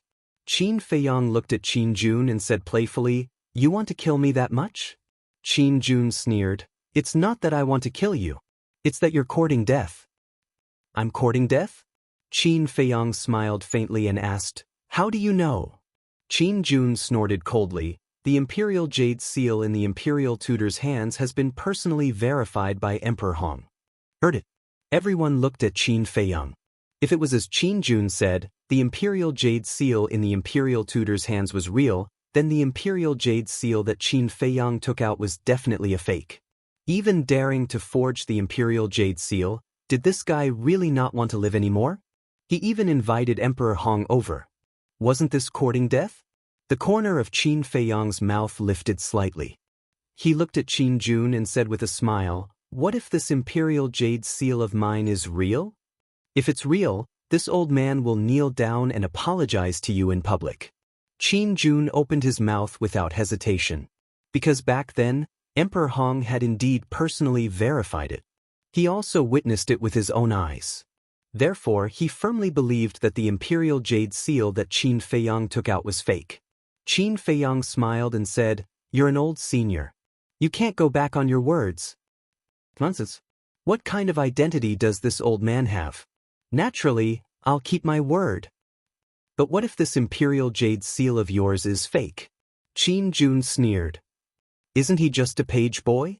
What kind of identity is he? What a joke. Qin Feiyang secretly smiled disdainfully and said indifferently, If it's fake, I, Qin, will commit suicide in public to apologize. Ha! Qin Jun laughed loudly and sent a sound transmission to Qin Feiyang. Little bastard, you're dead for sure today. Let's wait and see. Qin Feiyang smiled coldly. Qin Jun looked at him sinisterly, then snatched the imperial jade seal from old Qin's hands and respectfully handed it to Emperor Hong, saying, My lord, please verify it. Chapter 1382. At this moment, the imperial preceptor was unprecedentedly nervous. Because he was guilty. Zhuge Wuhou and the others were equally nervous. At this moment, the only people who could remain calm at the scene were probably Old Qin, the commander of the Kirin army. Qin Jun, Old Qin, and the commander of the Kirin army both knew that this imperial jade seal was real. Qin Jun, on the other hand, believed that it was fake. Because they weren't worried at all. 2 imperial jade seals? What's going on? My lord, tell me which one is real. Which one is fake? Inside the space divine object, Mu Qing's face was full of suspicion. Lu Xingchen looked at Qin Feiyang and the imperial preceptor, and suddenly laughed. Don't you understand Qin Feiyang's character? He never does things that he is not sure of. Mu Qing raised his eyebrows and said, My lord means that Qin Feiyang's imperial jade seal is real? Lu Xingchen nodded. Mu Qing said in surprise, So, he has seen the emperor? Is there a need to say? If he hasn't seen the emperor, Would he really have the imperial jade seal? This bastard is really a cunning fox. I thought that he had been cultivating in seclusion in the castle these days, but in fact he had been secretly plotting. Lu Xingchen rubbed his head, feeling a headache. Hearing this, Mu Qing was somewhat unconvinced. Lu Xingchen frowned again and said, "But I'm puzzled, where is this emperor hiding? And why does Qin Feiyang know so much about the imperial preceptor's every move?" If he didn't know about the imperial preceptor's every move, Qin Feiyang couldn't have done it so well. Could it be that there was Qin Feiyang's spy beside the imperial preceptor? On the square, Emperor Hong gradually frowned. What's going on? It hasn't been verified for so long. Could it be that Qin Feiyang's imperial jade seal is real? People muttered under their breath. Qin Jun could not help but feel uneasy as he asked cautiously, "Sir, is there a problem?" Emperor Hong said, "Give me the imperial jade seal in the little prince's hands." Qin Jun's eyelids twitched. He hurriedly turned around and walked in front of the little prince. Regardless of the little prince's current identity, he directly snatched the jade seal from the little prince's hands and handed it over to Emperor Hong. Emperor Hong grabbed the imperial jade seal in one hand and compared it over and over again. In the end, he was surprised to find that there was no difference between the two seals. What's going on? Of the two imperial jade seals, one of them must be fake. But which one was it? Qin Jun asked, "Sir, can't you verify it?" Emperor Hong furrowed his brows. Looking at everyone, he said, "These two are both real." Impossible. Even if it's an exact replica, there must be traces left behind. For example, the real heirloom imperial jade seal has a history of 10,000 years. There are many traces of weathering on it. As for the forged imperial jade seal, there is absolutely none. Qin Jun said, "If you don't believe me, take a look for yourself." Emperor Hong raised his eyebrows and threw the two imperial jade seals to Qin Jun. Qin Jun immediately caught it in his hand and compared it carefully. The result? He was shocked to discover that the traces of weathering on the two imperial jade seals were almost exactly the same. Of course, this was carefully handled by the imperial preceptor. But Qin Jun did not know. His face was filled with disbelief. How could this be? Seeing this, the imperial preceptor, Zhuge Wuhou, and the others could not help but secretly heave a sigh of relief. At the same time, they also saw a turning point. Because, as long as the Emperor Hong could not verify the authenticity, then they would have a way to make everyone believe that their imperial jade seal was the real deal. The imperial preceptor's eyes flashed as he looked at Qin Feiyang and said, "This imperial preceptor really has no choice but to admire your methods." The forged imperial jade seal, even Lord Emperor Hong is unable to distinguish it. Qin Feiyang looked at the imperial preceptor, the playfulness in his eyes growing stronger. Emperor Hong also looked at Qin Feiyang and asked, "How did you forge it?" Qin Feiyang said, "Why do you think that my imperial jade seal is forged?" Emperor Hong said indifferently, "All these years, you have stirred up trouble in the imperial capital, doing evil things to the extreme, and the imperial preceptor's loyalty to the great Qin is obvious to everyone. Between you and the imperial preceptor, of course I will choose to believe in the imperial preceptor." I'm stirring up trouble? The imperial preceptor is loyal? Qin Feiyang chuckled, an indescribable sadness in his heart. This was his great-grandfather, Qin Feiyang? What a joke! The imperial preceptor secretly laughed and looked at the Emperor Hong respectfully. "Lord Emperor Hong, there is no need to waste words with this kind of person. Please give the order to take him down as a warning." That's right. If we let him continue to cause trouble, who knows what will happen to the great Qin Empire? Qin Jun followed. Qin Feiyang raised his head and laughed loudly. His laughter was filled with ridicule that couldn't be dispersed. How did it become like this? Victory is clearly in our grasp, but why is the imperial preceptor's forged imperial jade seal so lifelike? Old Qin muttered to himself, looking at Qin Feiyang and the imperial preceptor, his heart filled with anxiety. At this rate, not only would they be unable to topple the imperial preceptor, even Qin Feiyang would probably fall here. This was far too different from the outcome he imagined. Emperor Hong looked at Qin Feiyang and said coolly, "Right now, you are too impudent. There is indeed a need to give you a bit of suffering. Don't force me to give the order, take the initiative to follow me to the divine prison." Impudent. Qin Feiyang was slightly taken aback, then continued to laugh loudly. Still laughing? Simply preposterous. Do you still have Lord Emperor Hong in your eyes?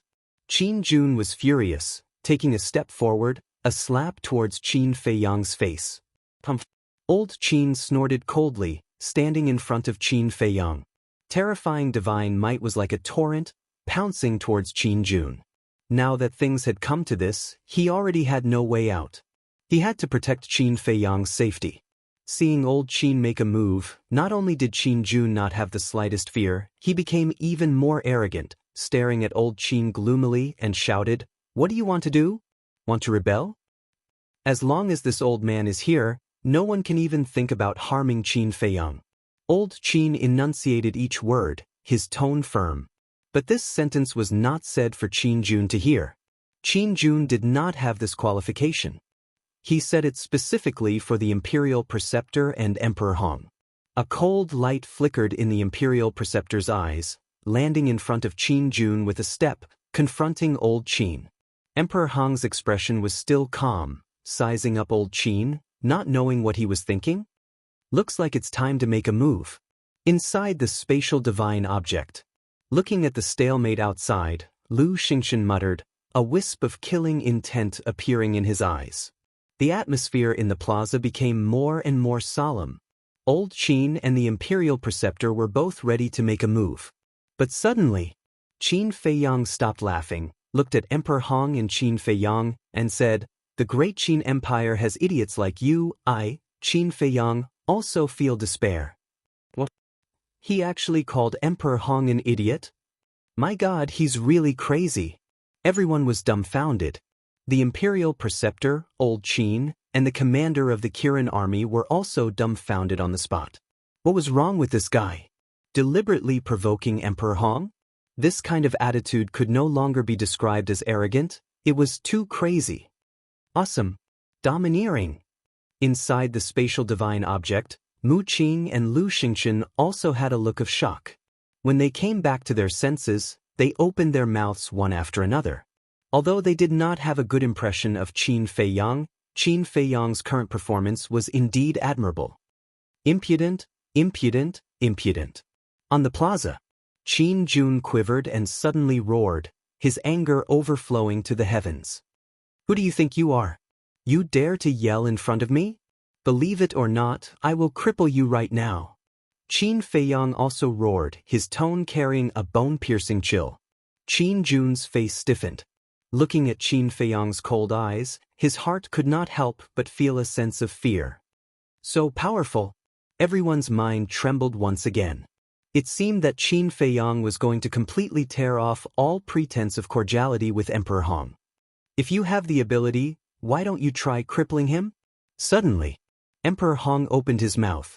His eyes, which had always been calm, finally changed, carrying a trace of sharpness that made people tremble. However, Qin Feiyang was not afraid in the slightest.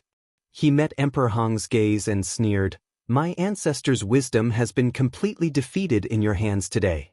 Are you worthy of my ancestor?" Emperor Hong's face darkened slightly. Qin Feiyang turned a blind eye to it, looked at Qin Jun and said, "I have changed my mind now. The bet between you and me, double." "Afraid of you?" Qin Jun looked at Qin Feiyang with contempt. "If the Imperial Jade Seal I took out was fake, I would immediately kill myself in front of the ancestor statue. But if it's true, I want your old life. Do you dare?" Qin Feiyang shouted, revealing his sharpness. So confident? Everyone was bewildered. Qin Jun also hesitated, his face dark and uncertain. "Feiyang, don't be so impulsive," Old Man Qin said in a low voice. "Don't worry about it. I'm going to risk my life with him today." Qin Feiyang waved his hand, looked at Qin Jun and sneered, "What? You don't dare? You only have this much courage? Trying to scare me? All right, this old man will fulfill your wish. I'll bet with you." Qin Jun flew into a rage out of humiliation and roared. Very good. Qin Feiyang nodded with a smile, looked at Emperor Hong again and said, and you, I originally wanted to leave you some face, but you really don't know what's good for you. Now, don't blame me for being impolite. Lord Emperor Hong, do you dare to bet with me? Emperor Hong raised his eyebrows. Qin Feiyang said, if the imperial jade seal I took out is real, I don't want your old life, as long as you kneel in front of the ancestor's statue and repent for 3 days. This is a bit of a gamble. People muttered. The imperial preceptor's eyes flashed, and he said in a low voice, Lord Emperor Hong, he is purely desperate. You don't have to pay attention to it, please give the order to kill him directly. He couldn't help but start to panic again. Because Qin Feiyang was too confident, too calm. That was why he suggested to kill Qin Feiyang immediately. Because as long as Qin Feiyang died, all of the truth would be covered up. The corners of Qin Feiyang's mouth curled up, and he said coolly, "Want to kill me, Qin Feiyang? I'm afraid that no one here has this ability." Towards Qin Feiyang's arrogance, people were already numb. Right now, everyone only wanted to know whether or not Emperor Hong dared to bet. And what was the final result? Emperor Hong pondered for a moment and said expressionlessly, "This old man is not a child. It's impossible to agree to your boring bet. If the imperial jade seal you took out is real, then hurry up and prove it to this old man." That's not right, right? The statue is our great Qin's late emperor and also your biological father. Repenting in front of him, you actually dare to say that it's boring? Lord Emperor Hong, this son of yours is really incompetent. I can't help but feel sorry for the ancestor. Chapter 1383. Everyone looked at each other in dismay. This was obviously forcing Emperor Hong to agree. Moreover, now, Emperor Hong had no choice but to agree. Because Qin Feiyang had spoken too harshly. If Emperor Hong still did not agree, it would be equivalent to admitting that he was not qualified to be his son. The most important thing was that in this way, he would fall to the point where his reputation would be swept away. As expected, Emperor Hong looked at Qin Feiyang for a moment, then nodded in agreement to this bet. Heavens, I beg of you, please help me. Seeing Emperor Hong nod, the imperial advisor's heart sank as he silently prayed in his heart. But he forgot that before the ceremony began, he had provoked the heavens. Crack, boom. It was unknown if the heavens harbored hatred in their hearts and wanted to take revenge on the imperial advisor. Suddenly, lightning flashed and thunder rumbled in the sky. Dark clouds rolled over from the distant horizon. The earth gradually sank into darkness. This gave the imperial advisor a fright. It's going to rain. Everyone looked up at the sky. But they didn't think too much about it. He just felt that it wasn't appropriate for the heavens to rain now. But Emperor Hong, Elder Qin, the commander of the Kirin army, and the various martial marquis couldn't help but think of the legendary ominous omen. Everyone couldn't help but ponder in their hearts. Could it be that the ascension of the young prince today would affect the fate of the country? Although dark clouds covered the sky, the rain did not fall. Emperor Hong retracted his gaze and looked at Qin Feiyang, saying, "Don't waste time, hurry up and prove it." Qin Feiyang also retracted his gaze, turned to look at Elder Qin and asked, "You are familiar with the imperial jade seal, right?" Elder Qin didn't know why Qin Feiyang asked this question, but he still nodded. Qin Feiyang said indifferently, "Then let me ask you, is there any part of the imperial jade seal that is incomplete?" Elder Qin said without thinking, "The imperial jade seal is the treasure of the country, how could it be incomplete?" Qin Feiyang said, "All right, now go and carefully observe the bottom of the 2 imperial jade seals. I guarantee that it will bring you a surprise." Bottom? Everyone present was slightly stunned. The 2 imperial jade seals were now in Qin Feiyang's hands. When he heard Qin Feiyang's words, he immediately flipped them over and examined them carefully. However, old Qin stepped forward and snatched the 2 imperial jade seals from Qin Feiyang's hands. Then he retreated to Qin Feiyang's side and lowered his head to examine them. Qin Feiyang reminded him, "If you can't see it with your naked eyes, use your divine sense." "All right." Old man Qin nodded. Bottom? The imperial preceptor looked at the imperial jade seal in surprise. What was going on? His heart felt an inexplicable sense of panic. Then look at old Qin. His gaze swept over them one by one, not missing a single spot. Suddenly, his body trembled as his gaze locked onto a certain spot at the bottom of the Imperial Tutor's Imperial Jade Seal. His old eyes were filled with bewilderment. From the looks of it, he seems to have discovered something? People murmured. Old Man Qin's every move now affected the hearts of everyone present. Boom. A moment later, Elder Qin was even more surprised. Huanzhen released his divine sense and scanned the bottom of the 2 Imperial Jade Seals. About 100 breaths later, Old Man Qin suddenly laughed out loud. What did you find? So happy. Everyone was puzzled. Suddenly, Old Man Qin looked at the Imperial Preceptor and said sarcastically, Old man, although you did it flawlessly when you forged this Imperial Jade Seal, you still missed out on something. The Imperial Preceptor's face darkened. What did I miss? The commander of the Kirin army stepped forward and asked. Old Man Qin raised the Imperial Jade Seal in his hand and said loudly, At the bottom of this Imperial Jade Seal, there is a broken gap. Impossible. The Imperial Preceptor immediately shouted. When he was forging, he was very careful. There was no missing part at all. Old Man Qin sneered, No matter how much this old man says, it's useless. Let's let Lord Emperor Hong personally verify it. After saying that, he handed the Imperial Jade Seal to the front of Emperor Hong. Emperor Hong glanced at the Imperial Preceptor and also released his divine sense into the bottom of the Imperial Jade Seal. So, a trace of anger crawled up his face. Obviously, he had already noticed the broken gap. Old Man Qin laughed again. Lord Emperor Hong, take a look at the Imperial Jade Seal that Qin Feiyang took out. Emperor Hong controlled his divine sense and enveloped the Imperial Jade Seal. As a result, he did not find any traces of damage on it. Lord, how is it? Qin Jun asked nervously. Emperor Hong pondered for a long time, then suddenly let out a long sigh and said, The Imperial Jade Seal that Qin Feiyang took out is the real one. What? Qin Jun's body and mind trembled, his face was pale, and his entire body collapsed powerlessly. It was actually true. Didn't that mean that he had lost this bet? Zhuge Wuhou, Zhuge Nanhua, and the others' faces were also filled with despair. Impossible. Absolutely impossible. I want to verify it myself. The Imperial Preceptor suddenly roared as if he had gone mad. He snatched the Imperial Jade Seal from Emperor Hong's hands and did not use his eyes to look at it. He directly used his divine sense to check it. Divine sense was all-pervasive. What the naked eye could not see, divine sense could see. It didn't take long for him to discover the gap. How could this be? I was clearly very careful, very careful. How could there be a gap? The Imperial Preceptor's eyes suddenly became sluggish as he muttered to himself. His old face was filled with disbelief.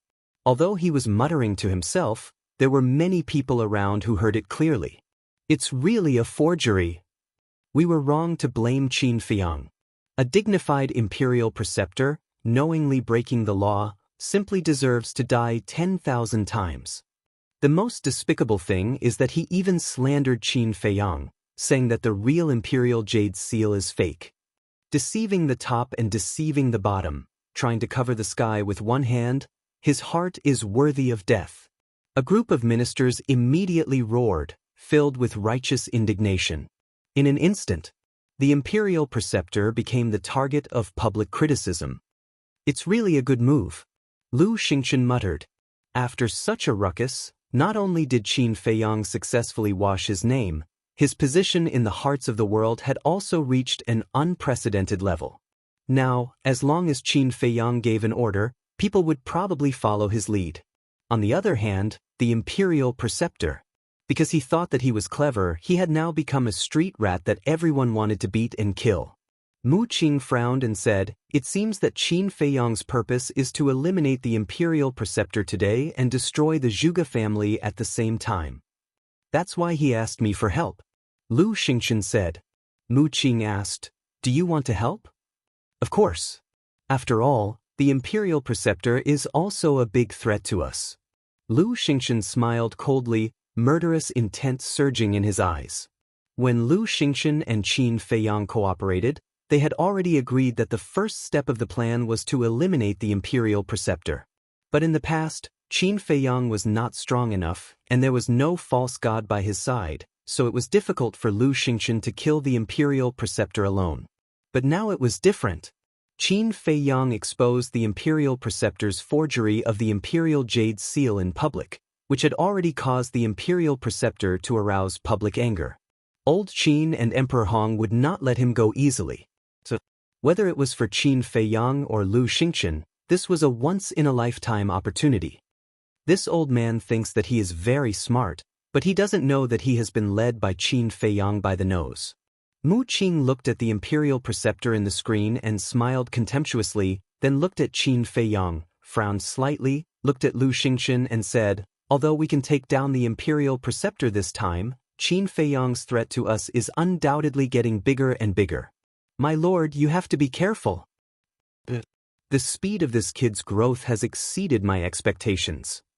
After entering the miracle and achieving our goal, I will get rid of him as soon as possible, so as not to become my roadblock in the future." Lu Xingchen said. "My lord is wise." Mu Qing bowed and said, the killing intent in his eyes undisguised. Outside, civil and military officials, the various marquis, and the surrounding people all glared at the imperial preceptor. And the people of the Zhuge family were terrified to the extreme at this moment. The plan was exposed. For their Zhuge family, it was no different from a disaster. How could it become like this? The imperial preceptor lowered his head and kept muttering, finding it hard to accept this fact. Who did it? Someone must be playing tricks. All of a sudden, the imperial preceptor roared, his killing intent soaring to the heavens. "It's me," Qin Feiyang said. The imperial preceptor immediately looked at Qin Feiyang, his eyes flashing with a cold light, and said, "The imperial jade seal has always been in my hands. How could you have the chance to tamper with it?" Qin Feiyang said, "Remember back then, you came to me for the purple gold dragon blood?" Purple gold dragon blood. The imperial preceptor suddenly trembled. Qin Feiyang said, "At that time, I took the imperial jade seal to the castle. You should also remember this, right? It was after entering the castle that I tampered with the imperial jade seal." The imperial preceptor's gaze trembled. It turned out that at that time, Qin Feiyang had already set a trap for him. "Little bastard, I'm going to kill you." The next moment, his entire body emitted a monstrous aura. Back then, he had used the 10,000 beasts diagram as the price to exchange for the purple gold dragon blood from Qin Feiyang. If the plan succeeded and he lost the 10,000 beasts diagram, he didn't care. But in the end, not only did he lose the 10,000 beasts diagram, he was also tricked by Qin Feiyang, causing him to lose everything. How could he not be angry? Immediately, with a monstrous killing intent, he took a step towards Qin Feiyang. "You dare!" Emperor Hong and Elder Qin shouted at the same time. "Now that things have come to this, what else is there that I don't dare to do? Qin Feiyang, you want to kill me, I won't let you have it easy." The imperial preceptor laughed sinisterly. Stubborn, Elder Qin and Emperor Hong were furious to the extreme. With a wave of their hands, the rolling divine might roared out. The two joined forces and forcibly brought the imperial preceptor up into the sky. Because if they fought in the square, the imperial city would be turned into ashes in an instant. There's a good show to watch. The commander of the Kirin army walked in front of Qin Feiyang and joked. Qin Feiyang laughed. "I have been waiting for this day for a long time." The commander of the Kirin army looked at Qin Feiyang in surprise, then shook his head and smiled. No matter what Qin Feiyang had done, Qin Feiyang's heart had always been concerned about the great Qin Empire. This point would never change. But then, in the heart of the commander of the Kirin army, he was full of worry again. Looking at Qin Feiyang's attitude, he also wanted to help the little prince ascend to the throne. This was obviously going against his majesty. After this matter, the grudge between the father and son would definitely get deeper and deeper. The most important thing was, now, the little prince's succession to the throne had become a foregone conclusion. What should his majesty do in the future? How could he face this matter? After all, the little prince was also his own flesh and blood. Chapter 1384. Above the sky, the dark clouds were even denser. The wind roared, and thunder and lightning roared. Old Qin and the Imperial Tutor's aura were like rainbows as they fought crazily. The two's speed was pushed to the limit. Other than the fake gods, no one could catch their traces. They could only hear the deafening collision sounds. And every time they collided, the void they were in would shatter. Even the sky was trembling. But Emperor Hong did not make a move. He joined forces with Old Qin and forcefully brought the Imperial Tutor up to the sky. He retreated far away and looked at the two from afar. His face returned to its usual calmness. The Kirin army commander frowned and said, "Now that the evidence is conclusive, why didn't Emperor Hong join forces with Old Qin and quickly kill the Imperial Tutor? He's a person with his eyes on top of his head and thinks he's infallible. How could he make a move so easily?" Qin Feiyang snorted coldly. If he wanted Emperor Hong to make a move, unless Old Qin was no match for him. When the Kirin army commander heard this, he couldn't help but sigh. Such a good opportunity, why didn't he grasp it well? At this time, Qin Jun, who was paralyzed on the ground, suddenly got up from the ground and looked at Qin Feiyang. There was a hint of pleading in his eyes. Qin Feiyang looked at Qin Jun and said, "If you didn't get up, I would have almost forgotten about you." Qin Jun's gaze trembled as he sent a sound transmission. "Feiyang, it was all a misunderstanding before." "Misunderstanding?" Qin Feiyang smiled and said, "You instigated Emperor Hong to kill me in front of everyone. Is this a misunderstanding? And the killing intent in your eyes at that time, even a fool could see it. Is this also a misunderstanding?" "It's really a misunderstanding. I did that purely to motivate you." Qin Jun's face stiffened as he hurriedly explained. "Motivate me?" Qin Feiyang was amused and said, "Then according to what you said, you're still doing it for my own good? Shouldn't I thank you?" "There's no need to be grateful. After all, we're family." Qin Jun secretly laughed. "Family?" Qin Feiyang was stunned. "Emperor Hong is your great-grandfather and my master. If we're not family, what are we?" Qin Jun smiled. Qin Feiyang suddenly understood and said, "Now that you mention it, we are indeed a family." Yeah. Qin Jun nodded. "Yes, your sister. Kneel down." Qin Feiyang bellowed, his face instantly turning gloomy. "Did he take him for a fool? Do you think he'll believe you just because of a few words? What a joke." Qin Jun's face stiffened. He didn't expect Qin Feiyang to turn hostile so quickly. Furthermore, there was no sound transmission. Everyone heard Qin Feiyang's shout. Immediately, everyone looked at Qin Jun in unison, their eyes full of sympathy. Of all the people he could provoke, he had to provoke Qin Feiyang. Wasn't he courting death? Moreover, no one present was a fool. Although they didn't hear the conversation between the two, from Qin Feiyang's shout and attitude, they couldn't tell that Qin Jun was definitely pretending to be pitiful, gaining sympathy, and begging for mercy from Qin Feiyang. Qin Feiyang looked at Qin Jun expressionlessly and said, "I told you to kneel down, didn't you hear me? Do you want me to force you to make a move?" Qin Jun's face was gloomy. One had to know that he was someone by Emperor Hong's side. Even if the Imperial Tutor and Elder Qin saw him, they would have to be polite. However, at this moment, Qin Feiyang actually told him to kneel in front of everyone? Wasn't this clearly embarrassing him? The commander of the Kirin army said playfully, "Lord Qin Jun, have you forgotten the bet from before?" Hearing this, Qin Jun was like a bolt from the blue, his body and mind trembling. That old face was once again filled with despair. His entire body couldn't help but go soft, and he powerlessly knelt in front of Qin Feiyang. Qin Feiyang sneered, "What I hate the most is a dog like you who uses its master's power to bully others. You don't have any ability, and you rely on others to support you every day. I was wrong. For the sake of Emperor Hong's face, spare me this time. After all, I am still someone by Emperor Hong's side." Qin Jun pleaded. "You can be considered a human? At most, you are a dog that can bite." Qin Feiyang smiled disdainfully. Qin Jun nodded repeatedly and said, "Yes, yes, yes, I am a dog." Just pity me and give me a chance, okay? If people don't offend me, I won't offend them. If people offend me, I will kill them. This is my principle. Especially those who want to kill me, I, Qin Feiyang, will definitely not let them go. Killing intent surged in Qin Feiyang's eyes. Little bastard, don't go too far. Do you think I'm really afraid of you? You're just a mere 4-star war king. If I want to kill you, it's as easy as flipping my hand.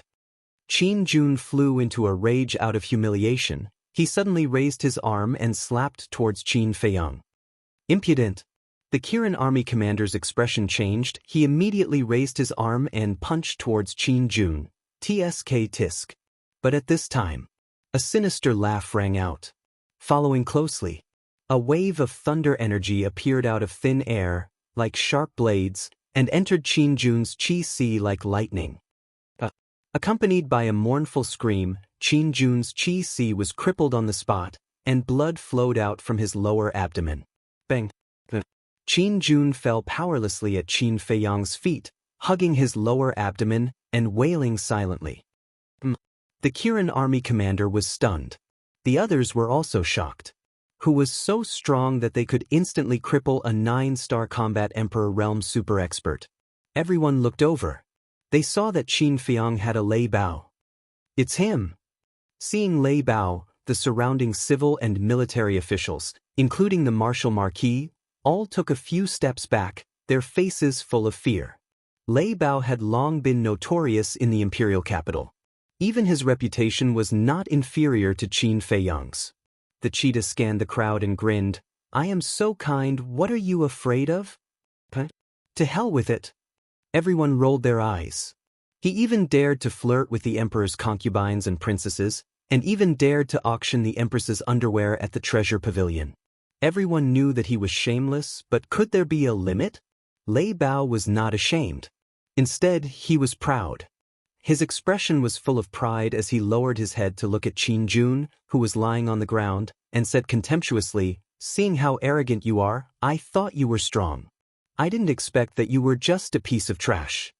Qin Jun looked at the man and beast with a sinister expression, and said resentfully, I curse you to die a horrible death. You even believe in curses? As expected of an idiot. Lei Bao's eyes were filled with disdain. Before he finished speaking, its body suddenly expanded to dozens of feet, and then it opened its mouth wide, revealing its dense fangs, and swallowed Qin Jun into its stomach in one gulp. Gulp. Seeing this scene, everyone present felt their hearts skip a beat as they swallowed their saliva. A 9-star War Emperor Realm expert was actually swallowed alive by Lei Bao just like that. This guy was too savage. Above the sky, Emperor Hong also noticed this situation. He lowered his head to look at Lei Bao, and a cold light flashed across his eyes. Lei Bao was not afraid at all. He raised his head to meet Emperor Hong's gaze, full of provocation. Boom. Crack. The battle between Elder Qin and the imperial tutor had already reached its climax. The power of the false god, the divine art, and the divine might constantly collided with each other. Waves of world-destroying air waves surged out in all directions like raging waves. The entire sky above the imperial city had already shattered. Although the battle fluctuations did not affect the imperial city below, everyone in the imperial city could not help but feel a sense of fear that could not be dissipated. It felt like the end of the world was coming. Qin Feiyang raised his head to look at the two of them, and his brows gradually furrowed. Elder Qin and the imperial tutor's strength were basically on par. The final result was hard to predict. It could be the imperial tutor's death, or it could be Elder Qin's death. The commander of the Kirin army said in a low voice, "We can't drag this on any longer. We have to think of a way to get Emperor Hong to make a move." "Don't count on it." Qin Feiyang glanced at Emperor Hong and said indifferently, "Then what should we do? Even if Elder Qin can kill the imperial tutor in the end, Elder Qin will definitely lose half his life." The commander of the Kirin army was extremely anxious. Without Emperor Hong, the imperial tutor will still die today. Qin Feiyang coldly snorted and whispered, "Lu Xingchen, you've seen enough, right? It's time to make your move." Lu Xingchen? The commander of the Kirin army was stunned and looked at Qin Feiyong suspiciously. Qin Feiyong did not explain and looked at the sky, his eyes flickering. At the same time, inside the spatial divine object, Lu Xingchen glanced at Qin Feiyong and then controlled the spatial divine object, flying towards the sky. "Lord, you have to be careful," Mu Qin warned. "Don't worry, the Imperial Tutor and Elder Qin are fighting fiercely right now. They won't think that I will appear at all. Just one strike is enough to take his life." Lu Xingchen smiled confidently. While they were talking, the spatial divine object had already quietly swept to the center of the battlefield. Lu Xingchen looked at the Imperial Tutor in the screen, killing intent flashing in his eyes. "This Imperial Tutor's fate is really bad, to actually meet you and Qin Feiyong at the same time." Mu Qin shook his head and smiled. Lu Xingchen chuckled, took out an illusory form pill, threw it into his mouth, and in the blink of an eye, turned into a middle-aged man. Although the Imperial Tutor is already an arrow at the end of its flight, Lord should still be careful. "Don't get angry," Mu Qin said. "Even if I get angry, it doesn't matter, because the miracle is about to open." Lu Xingchen smiled faintly, and in the next moment, disappeared in front of Mu Qin. "If Emperor Hong doesn't make a move, with your strength alone, you can't kill me at all." Outside, the Imperial Tutor sneered secretly while fighting with Elder Qin. "Then let's wait and see." Elder Qin's eyes were sharp, like the edge of a blade, causing people to be intimidated. Bang bang bang. Both of them were really angry, sparing no expense and resorting to unscrupulous means. But just as the two of them were locked in battle, a middle-aged man suddenly appeared behind the Imperial Tutor. "Who is it?" Elder Qin was shocked. The people below also saw the middle-aged man for the first time, and their faces were full of surprise. Someone actually dared to interfere in the battle between the Imperial Tutor and Elder Qin?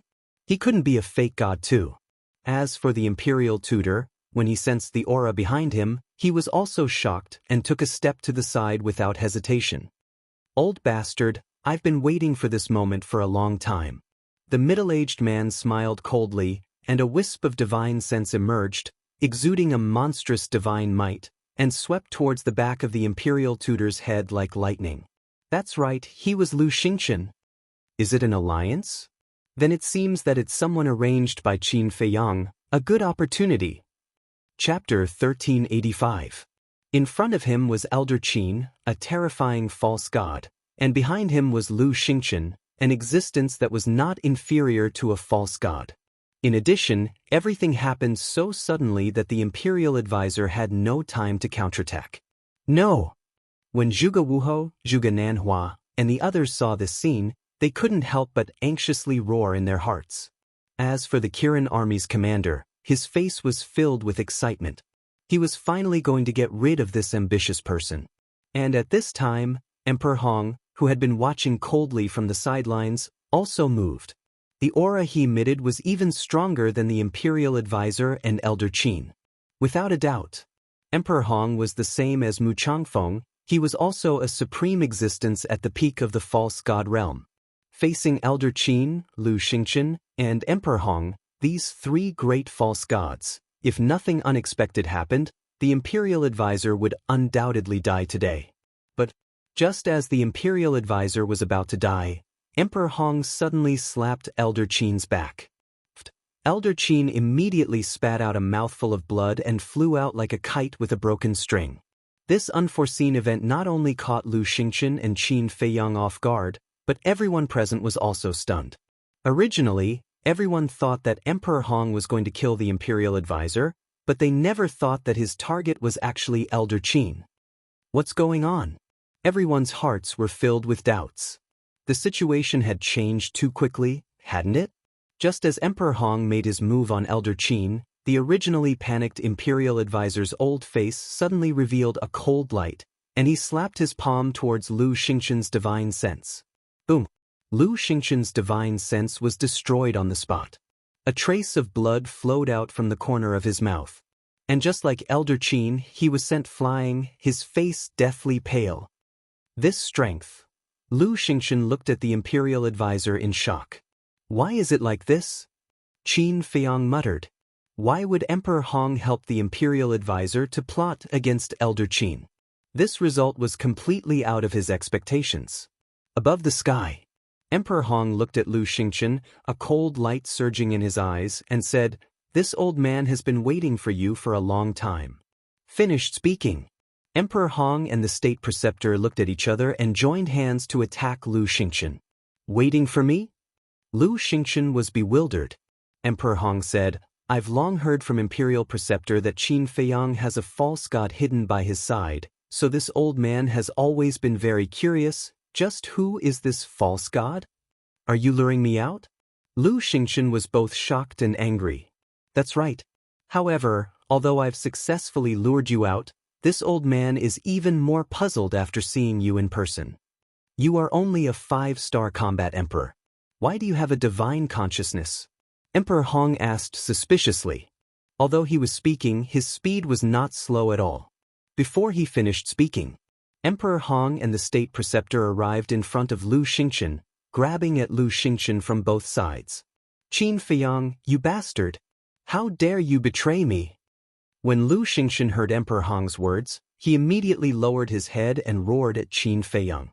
He thought that Qin Feiyang was also involved. Not daring to have the slightest doubt, he immediately prepared to enter the spatial divine object. Boom! However, at almost the same time, Emperor Hong and the state preceptor released their might, imprisoning Lu Xingchen in the air. Seeing that Lu Xingchen was imprisoned, the two of them did not immediately kill him. What? But seeing the state preceptor's might, Lu Xingchen's expression changed. Qin Feiyang's expression also changed abruptly. They all knew that Emperor Hong was a supreme existence at the peak of the false god realm. However, the state preceptor's might was not the slightest bit inferior to Emperor Hong's. What was going on? The state preceptor glanced at Qin Feiyang, then looked at Lu Xingchen and sneered, "You guys look very surprised. You've been hiding your cultivation all this time?" Lu Xingchen said in a deep voice. "I didn't hide it. It's just that I was lucky. A few days ago, I just broke through to the peak of the false god realm." The state preceptor said. What? Qin Feiyang's mind trembled. Why didn't Yen Wei tell him such an important thing? Did the state preceptor not reveal it? Or had Yen Wei's identity been discovered, and the state preceptor deliberately hid it from him? "Your face should be fake. I'm very curious, who are you?" The state preceptor smiled coldly, took out a facial restoration pill, and stuffed it into Lu Xingchen's mouth. So, Lu Xingchen recovered his true appearance. "How could it be you?" Looking at Lu Xingchen's face, the state preceptor's face was full of disbelief. Below, those who knew Lu Xingchen were also surprised. Wasn't he a disciple of the temple? How could he be a false god? He wasn't a false god, he just had the divine sense of a war god. Old Qin had also stabilized his body, standing in the void in the distance, glanced at Lu Xingchen, then looked at Emperor Hong and said angrily, "Why? In this world, how can there be so many whys?" Emperor Hong snorted coldly, looked at Lu Xingchen and asked, "Who the hell are you? Why have I never seen you before?" "Who am I?" Lu Xingchen murmured. At the same time, Old Qin took a step forward and rushed towards Qin Feiyang. The situation suddenly became like this. This place was no longer a place to stay for a long time. He had to take Qin Feiyang away as soon as possible. "Stop him!" But suddenly, Emperor Hong shouted. Boom! 3 terrifying auras burst out from the ground. 2 of them came from the crowd outside the square. They were 2 old men, with white hair and vast divine power. 2 more false gods. People retreated in horror. What was going on today? Why did so many false gods pop out at once? The 2 old men looked at each other and rushed into the sky like lightning. They raised their big hands and slapped Old Man Qin's chest from the left and right. Old Man Qin was sent flying again. Old Man Qin spurted out blood. His entire chest caved in and his ribs were all shattered. Even his heart was broken. But a broken heart was nothing to a false god. Old Qin stabilized himself in the void, clutching his chest, looking gloomily at the 2 old men, and said, "You guys actually came out of seclusion." The 2 old men were silent. their eyes flashing with a cold light. Where is the other divine power? The people looked around in surprise. Suddenly, their gazes were locked on the head eunuch in the center of the square. That divine power came from the head eunuch. At this moment, Qin Feiyang and the commander of the Kirin army, as well as Lei Bao, were all imprisoned by the head eunuch. The eyes of the two men and one beast were also filled with shock. They all knew the strength of the head eunuch. It was impossible for him to be a false god. There must be something fishy going on.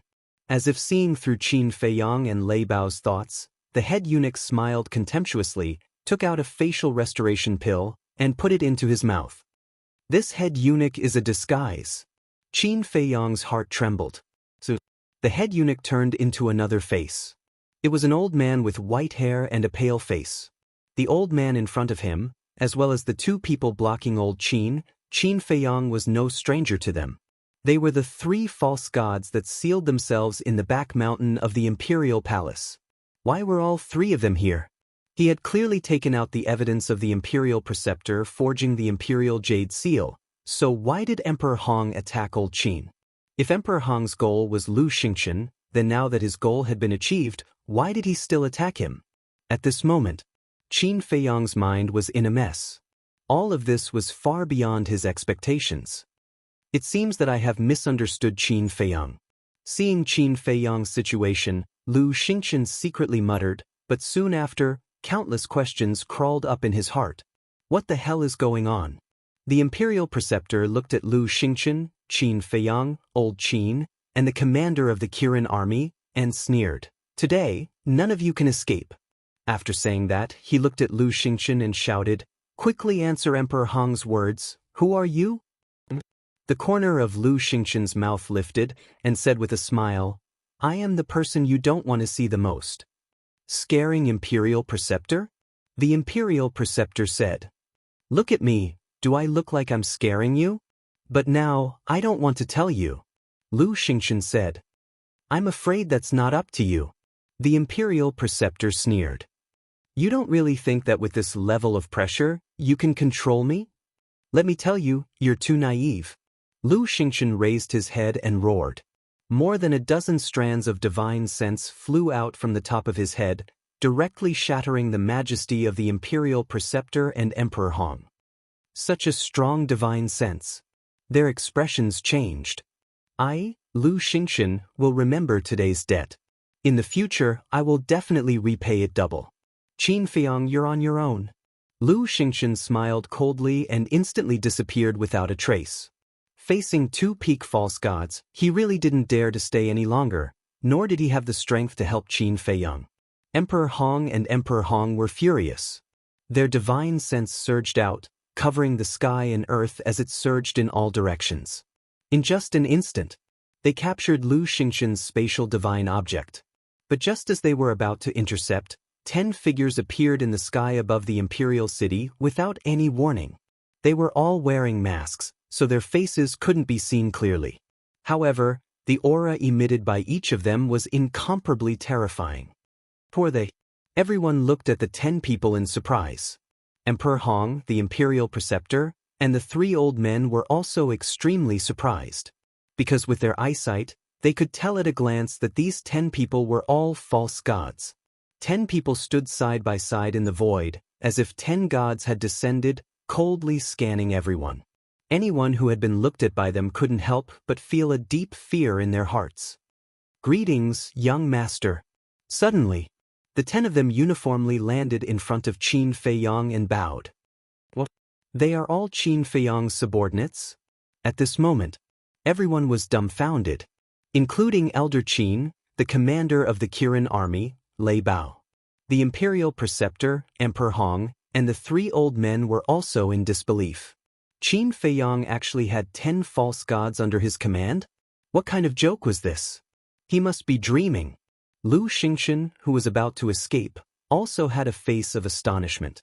Mu Qing, who was next to him, even had his eyes popping out. Not to mention them, Qin Feiyang himself was also dumbfounded. Suddenly, 10 false gods popped out and said that they were his subordinates? Was it really not the heavens joking with him? "Young master, We came late to save you, please forgive us. One of them spoke. However, as he spoke, he gave Qin Feiyang a meaningful glance without leaving any trace. What do you mean? Qin Feiyang was stunned. Seeing that Qin Feiyang didn't understand, the man sent a sound transmission. This place is not suitable to stay for long, leave immediately. Finished. With a wave of his hand, the pressure that imprisoned Qin Feiyang and the commander of the Kirin army instantly disappeared. Qin Feiyang's eyes flashed, and without hesitation he reached out his big hand, grabbed the commander of the Kirin army and lay bow, and entered the castle. After entering the castle, he didn't stay for a moment and immediately drove the castle away. Seeing Qin Feiyang slip away, Lu Xingxin also quickly slipped away. Damn it! Why are you interfering in my great Qin's affairs? The imperial preceptor roared. Emperor Hong's face was also extremely ugly. We don't care about your great Qin's affairs at all, we only care about the safety of the young master. Chapter 1386. Young lord, the imperial preceptor muttered to himself and roared, he's just a brat. What ability does he have to make you fake gods work for him? His expression was hysterical. That person said indifferently, don't underestimate the young lord, because sooner or later he will let you taste true despair. This imperial preceptor wants to taste it now. If you have the guts, call him back and fight one-on-one with this imperial preceptor. The imperial preceptor roared again and again. The meat that had reached his mouth did not fall off just like that. This kind of sullen feeling almost made him go crazy. One-on-one? Don't you feel ashamed to say such words? That person laughed mockingly. The other 9 people also revealed looks of disdain towards the imperial preceptor. A dignified fake god actually wanted to fight a 4-star war emperor one-on-one? Wasn't this a joke? The 10 of them did not waste any more words and rushed into the sky one after another, landing beside Elder Qin. The 2 people who were blocking Elder Qin immediately became nervous. The 10 of them looked at the 2 of them and did not say a word. Bringing Elder Qin, they turned around and left. Halt! The imperial preceptor was unable to restrain his anger as he shouted, what kind of place do you think the imperial city is? How can you come and go as you please? But the 10 of them did not pay attention to him at all. The imperial preceptor was about to chase after them when Emperor Hong reached out to stop him. He shook his head and said, forget it. The imperial preceptor raised his eyebrows and said, Emperor Hong, they are openly provoking the imperial power.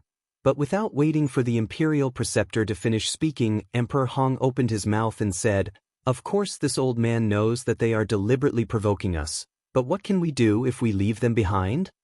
The imperial preceptor fell silent. The other party had 10 fake gods. Including Elder Qin, it was 11. Although he and Emperor Hong were both peak fake gods, and there were still 3 fake gods below them, if they really fought, it would probably be a situation where both sides would suffer. However, he was really unwilling to give up just like that. Emperor Hong patted the imperial preceptor's shoulder and comforted him, there will be plenty of time in the future. There will always be a chance. Sigh. The imperial preceptor sighed deeply and followed Emperor Hong to the center of the plaza. The 3 old men also immediately landed behind Emperor Hong and stood respectfully.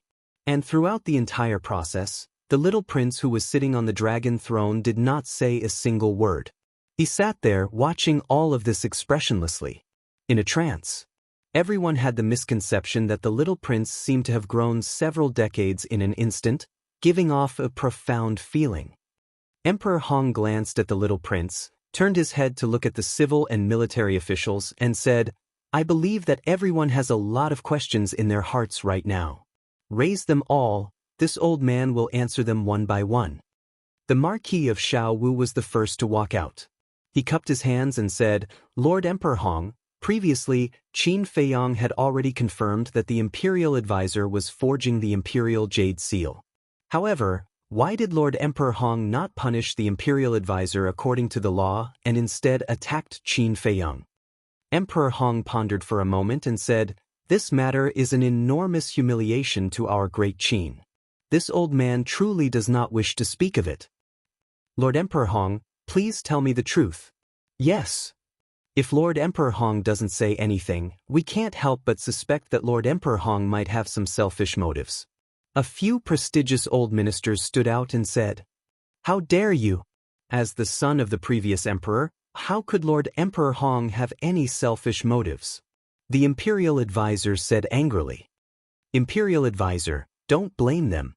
They said this because they are concerned about the safety of our great Qin." Emperor Hong waved his hand and said, The imperial advisor nodded respectfully. Emperor Hong swept his gaze across the civil and military officials and asked, "Do you really want to know?" Everyone nodded.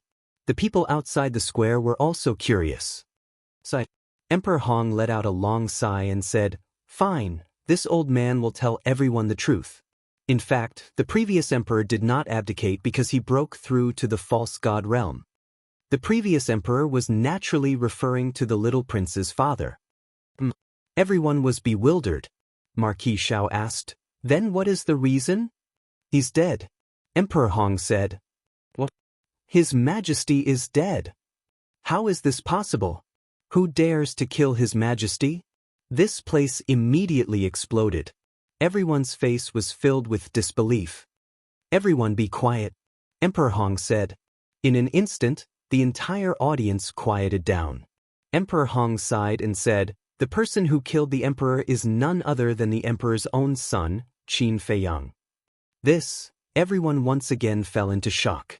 Back then, the imperial advisor had something to discuss with the emperor, but the emperor was in the imperial study and did not respond for a long time. The imperial advisor felt that something was wrong and hurriedly pushed open the door of the imperial study. As a result, he found the emperor's body on the ground.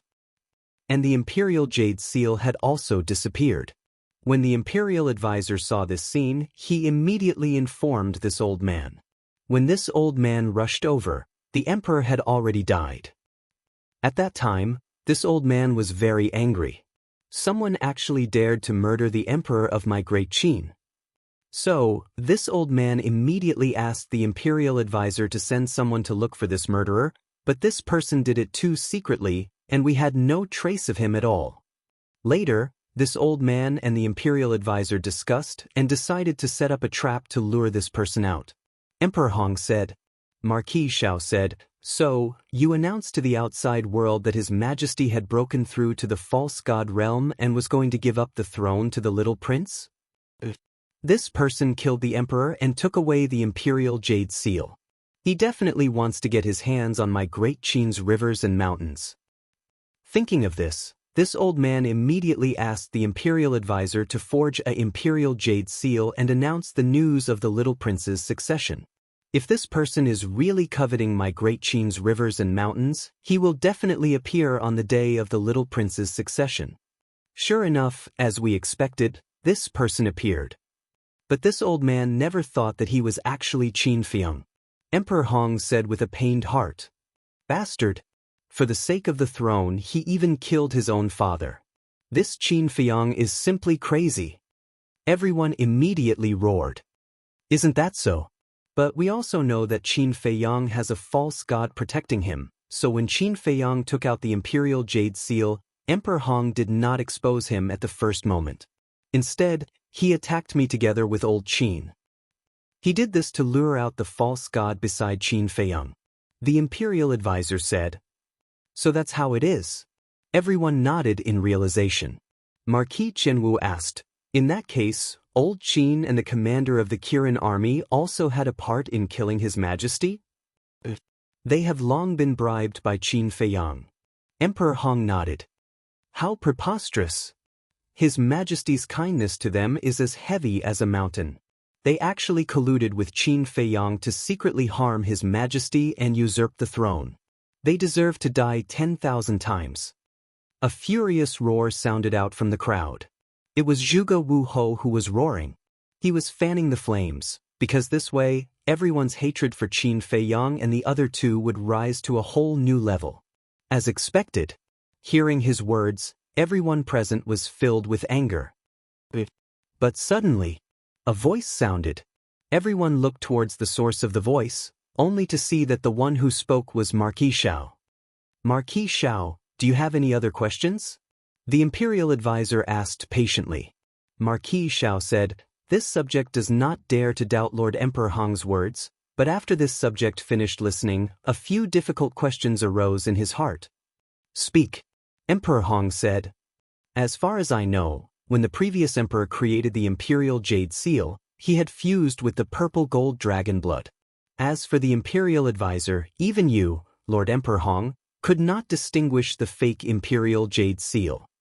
It is enough to see that it must have also fused with the purple gold dragon blood. But in today's world, only Qin Feiyang has the purple gold dragon blood. And before, Qin Feiyang also said that the imperial advisor went to him to ask for the purple gold dragon blood, and Qin Feiyang also left a mark at the bottom. I want to ask, if Qin Feiyang really wants to usurp the throne, why did he give the imperial advisor the purple gold dragon blood? This is the first question. The second, Qin Feiyang is not stupid. On the contrary, he is very smart. His Majesty is dead, and the imperial jade seal is missing. It is impossible for him not to know. Once he takes out the imperial jade seal, it is equivalent to admitting that he secretly harmed His Majesty. So in my opinion, this is very unreasonable. Frankly speaking, not to mention a shrewd person like Qin Feiyang, even if it was a stupid person like me, I would not take out the imperial jade seal in public when the little prince succeeded the throne. Marquis Xiao said. If Qin Feiyang was here, he would definitely look at Marquis Xiao in a new light. Among the civil and military officials and the various marquises, there was at least one person with a little rationality. This old man has also thought about these two questions carefully. According to this old man's analysis, Qin Feiyang should have full confidence in himself and doesn't care if the matter is exposed. After all, everyone saw just now that he has a total of 10 false gods by his side. If he is exposed, he can suppress them with force. But what he didn't expect was that the imperial advisor's cultivation had broken through some time ago. A peak false god can completely restrain 3 or 4 ordinary false gods. The imperial advisor, this old man, and these 3 close friends behind this old man made him fearful and did not dare to continue fighting with the little prince. Therefore, he chose to retreat. But this old man believes that sooner or later, he will make a comeback. Therefore, this old man hopes that no matter who sees Qin Feiyang in the future, they will report to the imperial advisor as soon as possible. Emperor Hong said, "This subject obeys." The ministers bowed and said. Marquis Xiao pondered for a moment, then said, "What Lord Emperor Hong said makes sense, but not long ago, Qin Feiyang also said in public that he would not fight with the little prince for the throne. This is just his one-sided words. When we get rid of the imperial advisor, we might not only kill the little prince, but also kill everyone who stops him, including this old man's great-grandfather." Emperor Hong said, "Pooh." Marquis Xiao took a deep breath, bowed and said, "If it is really as Lord Emperor Hong said, then this Qin Feiyang is really crazy." Emperor Hong looked at him indifferently, then scanned the crowd and asked, "Who else has a question?" The group of ministers shook their heads. Zhuge Wuhou glanced at the ministers beside him, his eyes flashing slightly as he stepped forward and said, "This subject has a question." "Speak." Emperor Hong said. Zhuge Wuhou said, "This old subject would like to ask, does the little prince's succession still count?" "Of course. Right now, the little prince is the emperor of my great Qin. The imperial advisor will personally assist him, and all of you must serve the little prince wholeheartedly." Emperor Hong said, "We obey Emperor Hong's orders." The ministers knelt down. "Greetings, Your Majesty." Chapter 1387. At the same time, Qin Feiyang drove the ancient castle and fled into a deep mountain forest. This place was hundreds of thousands of miles away from the imperial capital. And along the way, he didn't leave any traces. Unless there was someone like Mu Qing beside the imperial tutor and Emperor Hong, it would be difficult to find him. However, up until now, he was still in a half-awake state. He couldn't figure out why Emperor Hong would do this. This Emperor Hong's performance is really puzzling. Lu Zheng and the commander of the Kirin army also frowned. Wolf King, Fatso, Wang Yangfeng, and the others also had a worried look on their faces. Qin Feiyang's plan this time could be said to be flawless. It had even succeeded. But they never thought that because of Emperor Hong, this plan would fail. They couldn't figure it out. Why did Emperor Hong treat Qin Feiyang like this? Why did Qin Feiyang do this? Wasn't it for the safety of the great Qin Empire, for the sake of the millions of people? It could be said that in this matter, Qin Feiyang didn't have any selfish motives. He just wanted to get rid of the imperial tutor and the Zhuge family, this cancer, and return peace to the great Qin Empire. But why did Emperor Hong still do such a thing to hurt Qin Feiyang's heart? Time passed breath by breath. Buzz. Suddenly, Qin Feiyang's image crystal sounded. Everyone was awakened at this moment and looked at Qin Feiyang. Who? Qin Feiyang took a deep breath, calmed down his emotions, and took out the image crystal. Yen Wei's shadow immediately condensed. Something bad is going on. Seeing Qin Feiyang, Yen Wei immediately said, his face full of anxiety. Hearing this, everyone's face immediately sank. With Yen Wei's character, under normal circumstances, he would never be so anxious. Qin Feiyang asked, "What's the matter?"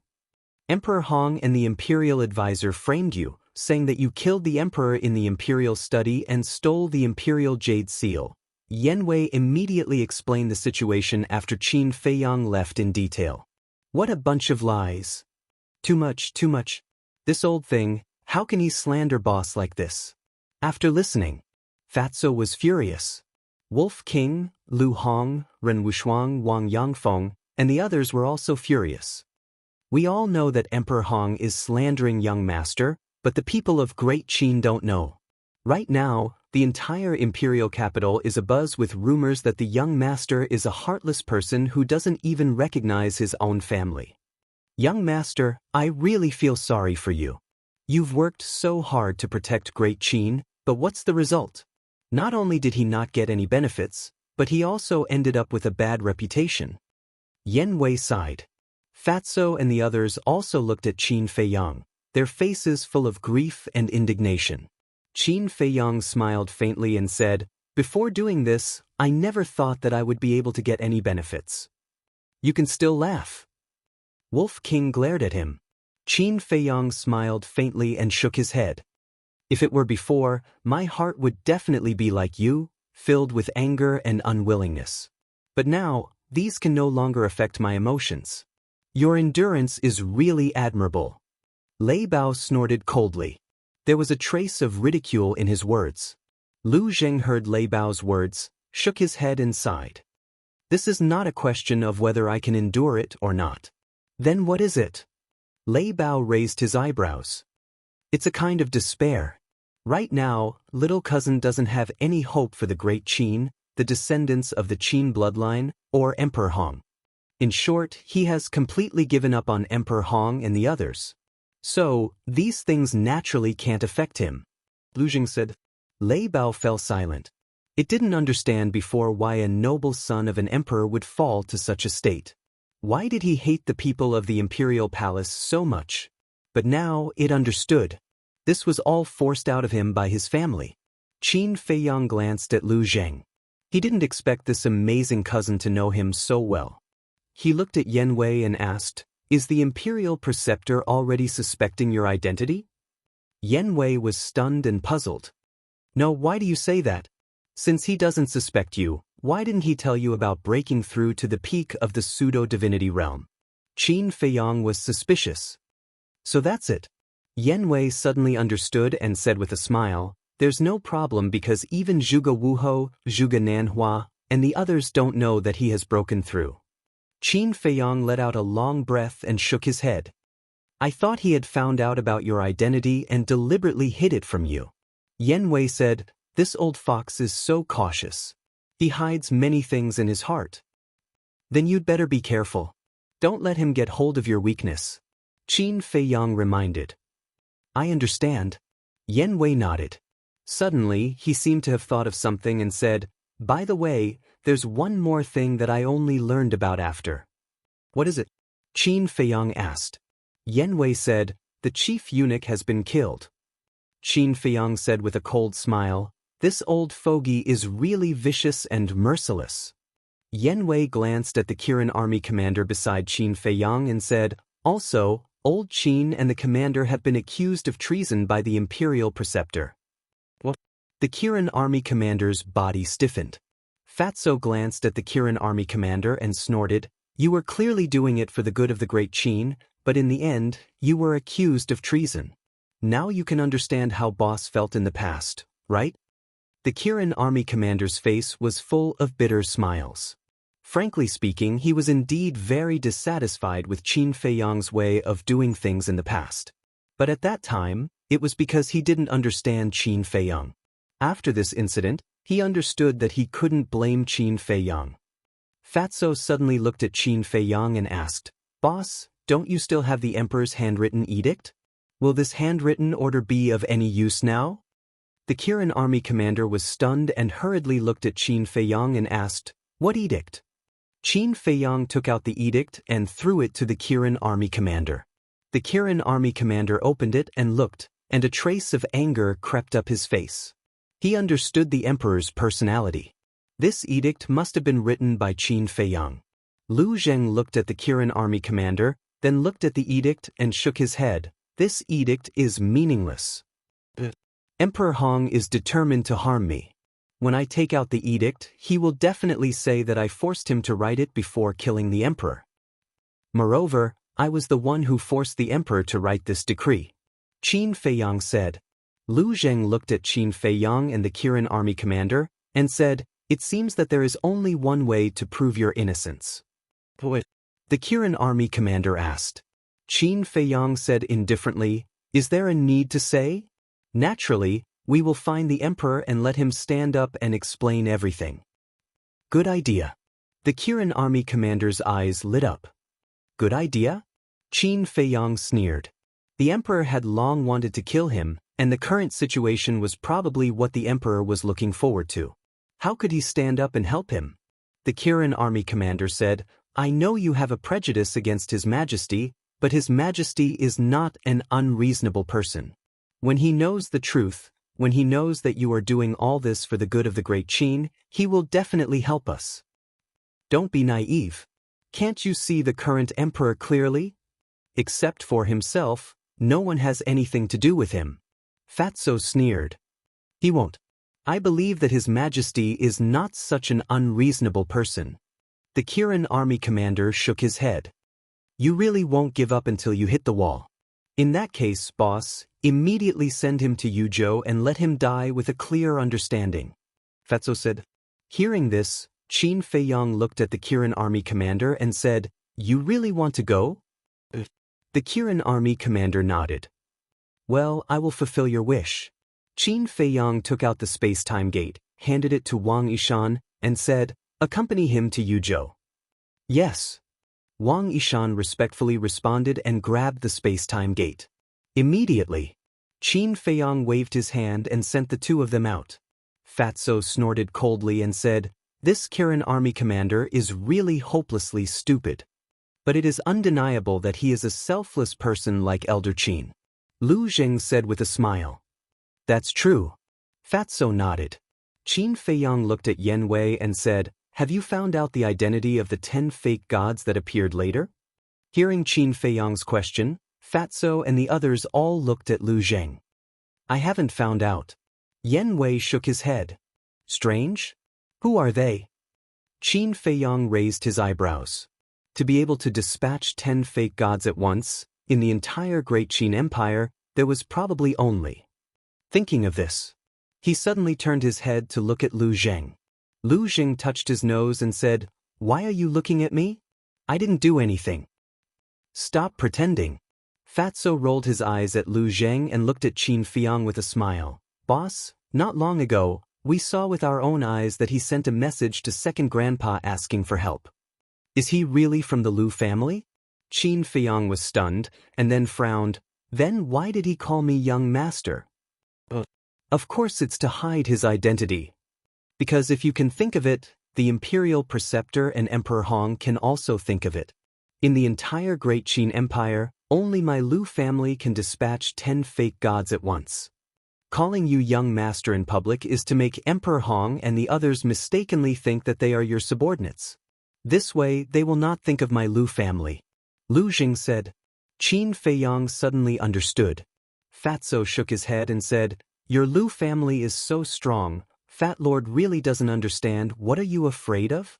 Lu Jing said, "I'm also very curious, but second grandpa just won't say, but my big brother should know." "Your big brother?" Everyone looked at him suspiciously. "My big brother is a true demon-level genius," said Qin Wenin. Lu Jing smiled proudly. "How monstrous is he?" Everyone was curious. "You will know how monstrous he is when you see him in the future. In short, he is the most promising person in my Lu family to step into the war god realm." Lu Jing said mysteriously. Gasp! Everyone couldn't help but suck in a breath of cold air. Chapter 1388. Yen Wei came back to his senses, looked at Qin Feiyang and asked, "What's your next step?" "What do you think?" Qin Feiyang asked. "I don't know. But I know that you won't give up after suffering such a big loss this time," Yen Wei said with a smile. "Of course. Wait for me for a while. I'll contact Lu Xingchen and Elder Qin first," Qin Feiyang said. Yen Wei nodded. After saying that, the virtual image dissipated. Qin Feiyang also immediately sent a message to Elder Qin. Buzz. After a short while, Elder Qin's virtual image appeared. Behind Old Man Qin was a stretch of mountains and rivers that stretched as far as the eye could see. "How are you doing now?" Qin Feiyang asked with a smile. "Why are you still smiling at this time?" Elder Qin stared at Qin Feiyang and said, "Give me your current coordinates." Qin Feiyang nodded. After giving Elder Qin the coordinates, he sent a message to Lu Xingchen. Subsequently, Qin Feiyang left the castle and stood in the void above the mountain range, waiting quietly. Not long after, Elder Qin and Lu Xingchen arrived one after another. "I didn't expect that the two of us would make a mistake." As soon as Lu Xingchen appeared, he looked at Qin Feiyang and shook his head with a bitter smile.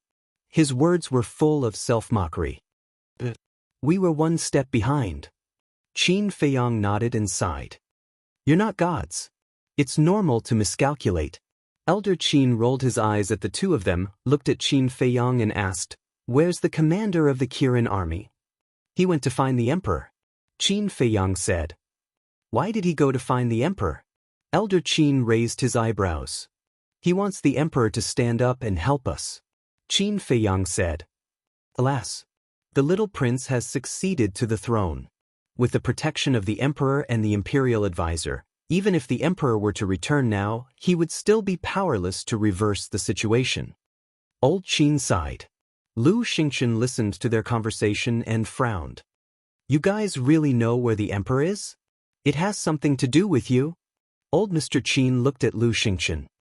"Since it's a cooperation, we should be honest with each other, right?" Lu Xingchen said. "All right, now is not the time for internal strife.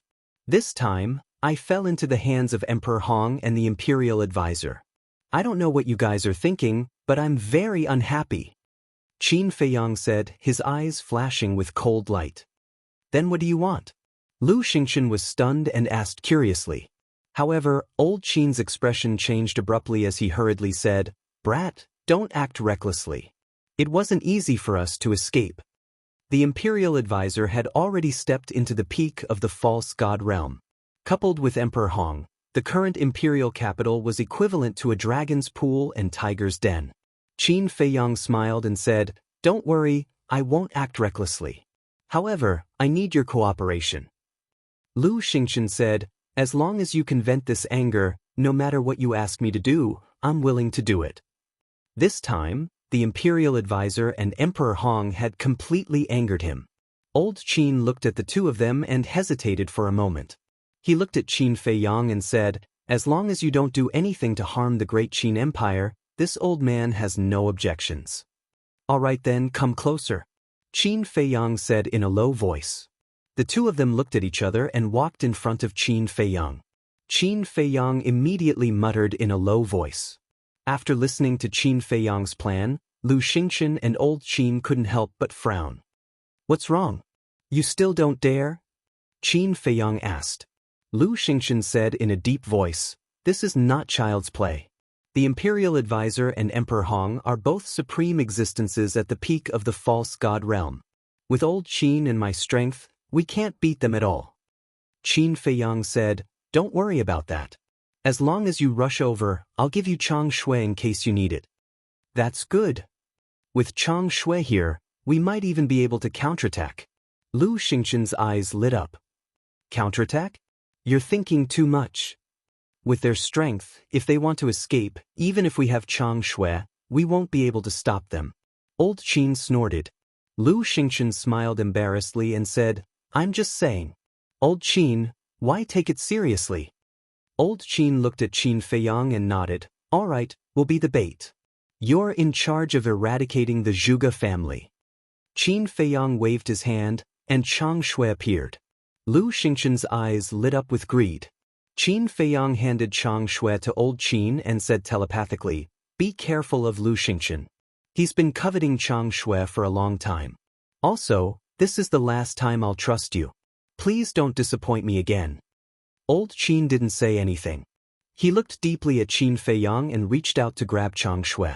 Seeing that Chang Shui had fallen into Old Qin's hands, Lu Xingqian felt very depressed. "Be careful. Go." Qin Feiyang reminded them and waved his hand. Phew. Old Qin let out a long breath. He put away Chang Shui and opened a portal. He exchanged glances with Lu Xingqian, and a cold light flashed in his eyes. He turned around and rushed into the portal. Qin Feiyang immediately took out his image crystal. Buzz. Yan Wei's shadow appeared. Qin Feiyang said, "Go to the Imperial Preceptor's side and stay there. Lu Xingqian and Old Qin will find trouble with the Imperial Preceptor and Emperor Hong. After the Imperial Preceptor and Emperor Hong leave, immediately send me a message." After that, he briefly explained the plan to Yan Wei. Yan Wei nodded, turned off the image crystal, then opened a portal and descended in front of a lake. This was Emperor Hong's residence. By the lake, the Imperial Preceptor and Emperor Hong sat opposite each other. Yan Wei said respectfully, "Greetings, Emperor Hong, Imperial Preceptor." The two nodded. The Imperial Preceptor asked, "Has His Majesty Hao Tian's mood stabilized?" "I can't see it." Yan Wei shook his head. "Why can't you see it?" The Imperial Preceptor was suspicious. Yan Wei said, "Since returning to the palace, His Majesty Hao Tian has been sitting on the dragon throne without saying a word. This lowly one's eyes are dull, and I really can't see anything. So, it's really hard for him to lose his father and mother at such a young age." Emperor Hong sighed. In the face of such a blow, even an adult wouldn't be able to bear it, let alone someone so young. Forget it, let's not talk about it. After all, as an emperor, sooner or later, he will face these problems. Now, let's talk about Lu Xingqian and those 10 fake gods. The identity of these people must be investigated clearly. The Imperial Preceptor said, his eyes filled with killing intent. Emperor Hong said, "Lu Xingqian's problem, this old man has thought about it carefully. There is only one explanation for his situation." What? The Imperial Preceptor was surprised. "Possession." Emperor Hong said word by word, his old eyes flashing. "Possession?" The Imperial Preceptor's eyes trembled. "Possession, only a war god can do it. If Emperor Hong's guess is true, then in Lu Xingqian's body, wouldn't there be a war god's soul hidden?"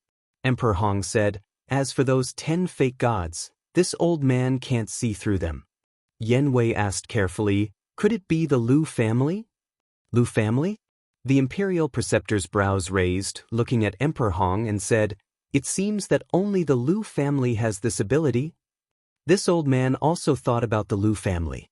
But if they are really from the Lu family, then when facing Qin Feiyang, they shouldn't be so respectful. However, you all also heard that they addressed Qin Feiyang as young master. From this, it can be seen that their identity is Qin Feiyang's subordinates. Emperor Hong said. The Imperial Preceptor nodded and said, "That's right, the Lu family's people are all Qin Feiyang's relatives. Calling him young master is not too likely." Yan Wei said again, "Then could it be people from Forgotten Continent?" Forgotten Continent. Emperor Hong and the Imperial Preceptor looked at each other. "Don't say." There really was this possibility. After all, these years, Qin Feiyang had always been in Forgotten Continent. And Forgotten Continent was also a place where powerhouses were as common as clouds. Possession, 10 false gods, Emperor Hong muttered. Just who was hiding in Lu Xingqian's body? And just what were the identities of those 10 false gods? Suddenly, Emperor Hong looked at the Imperial Preceptor and said, "Imperial Preceptor, why don't you go to Forgotten Continent to investigate?" The moment the Imperial Preceptor heard this, a trace of dread crawled up in his eyes. That Snow Python's methods were still vivid in his mind even now. Boom! Right at this moment. At a certain time in the Imperial Palace, an earth-shaking loud explosion sounded out. The Imperial Preceptor and Emperor Hong were startled, hurriedly rushing up to the sky, looking towards the sky above the Imperial Palace. What happened? Yen Wei's gaze flashed, also hurriedly following up, a look of bewilderment on his face. Emperor Hong said in a deep voice, "The sound seems to be Jilai Little Prince's bedroom. Quickly go take a look." The Imperial Preceptor's expression changed, and he immediately opened the teleportation gate, following which the 3 people rushed in like lightning. Almost in the next instant, they descended above the Little Prince's bedroom. And at this moment, what bedroom was there? It was a ruin, dust billowing. 2 lords, quickly look, it's Old Man Qin and Lu Xingqian. Yen Wei suddenly pointed to the distant void and roared. Emperor Hong and the Imperial Preceptor suddenly raised their heads to look, and immediately saw Old Man Qin and Lu Xingqian grabbing the little prince, fleeing out of the city. Still dare to come back and cause trouble, simply don't know life from death. The 2 people's hair fluttered in anger, a monstrous killing intent erupted from their bodies, unleashing their speed, chasing after Old Man Qin and Lu Xingqian. What? They actually kidnapped His Majesty the White Sky? The 2 of them really aren't afraid of death. It must be Qin Feiyang, that bastard, who ordered it. Looks like Emperor Hong was right. This bastard has always been thinking about the throne. Otherwise, he wouldn't have let Old Man Qin and Lu Xingqian come and kidnap His Majesty the White Sky. I don't know what this Old Man Qin is thinking. In the past, he was highly respected and revered by the world. But now, he actually ruined his reputation for a deranged bastard. The people in the major cities below raised their heads to look at Old Man Qin and Lu Xingqian, their eyes filled with disgust. There were also people discussing in the Imperial Palace. When Yen Wei heard these words, he felt very uncomfortable in his heart. Wasn't Qin Feiyang doing this to protect Great Qin's rivers and mountains and its people? But these people actually scolded Qin Feiyang like this. It was really too much. But he ignored it, found a place where there was no one, and sent a message to Qin Feiyang. Buzz. Qin Feiyang's image appeared. Yen Wei said, "The Imperial Preceptor and Emperor Hong have been lured away." "Very good." Qin Feiyang smiled coldly. Yen Wei said again, "All right, if there's a chance, you can go and meet Marquis Xiao, because according to my observation, this person is a reasonable person, perhaps he will be useful to us in the future." "Marquis Xiao," Qin Feiyang murmured and nodded, "all right." Of course, he knew this person, but they didn't have much interaction before. With that, Qin Feiyang turned off the image crystal, killing intent surging out of his eyes, and shouted, "Everyone, prepare for battle." Inside the ancient castle. Chapter 1389. Zhuge Mansion. Because of the Imperial Grandmaster's secret care, coupled with Zhuge Mingyang's monstrous talent, the current Zhuge family could be said to be like the sun in the sky. Among the 100 great marquis, Zhuge Wuhou was already firmly seated on the throne of number 1. At this moment, Zhuge family's meeting hall. Zhuge Wuhou, Zhuge Nangong, and Zhuge Nanhua sat upright at the table. Below, a guard commander stood respectfully and reported to the 3 of them about Elder Qin and Lu Xingqian kidnapping the little prince. After listening, Zhuge Wuhou's face was terrifyingly gloomy. Zhuge Nanhua looked at Zhuge Wuhou and waved to the guard commander, "You can leave first. If there's any news, inform us immediately." The guard commander respectfully replied, then turned around and left in large strides. Zhuge Nanhua waved his hand again, and the door closed with a bang. He then looked at Zhuge Wuhou and comforted him. Xiao Xian, you don't have to worry. With the ancestor and Emperor Hong here, Elder Qin and Lu Xingchen wouldn't dare to harm Haotian. Elder Qin and Lu Xingchen wouldn't dare, but what about Qin Feiyang? These two people came to kidnap Haotian. It must be Qin Feiyang who planned this behind the scenes. Don't you understand Qin Feiyang? In this world, there is nothing he doesn't dare to do. Although Haotian is only a puppet in the hands of Ancestor Yun, he is still my flesh and blood, a descendant of my Zhuge family. Zhuge Wuhou said in grief and indignation. Hearing the latter half of his words, Zhuge Nanhua's expression changed, and he hurriedly made a shushing gesture and said, "Be careful of the walls having ears." Zhuge Nangong also looked around vigilantly, looked at Zhuge Wuhou, and said in a low voice, "In the future, you are not allowed to say such things again." What are you afraid of?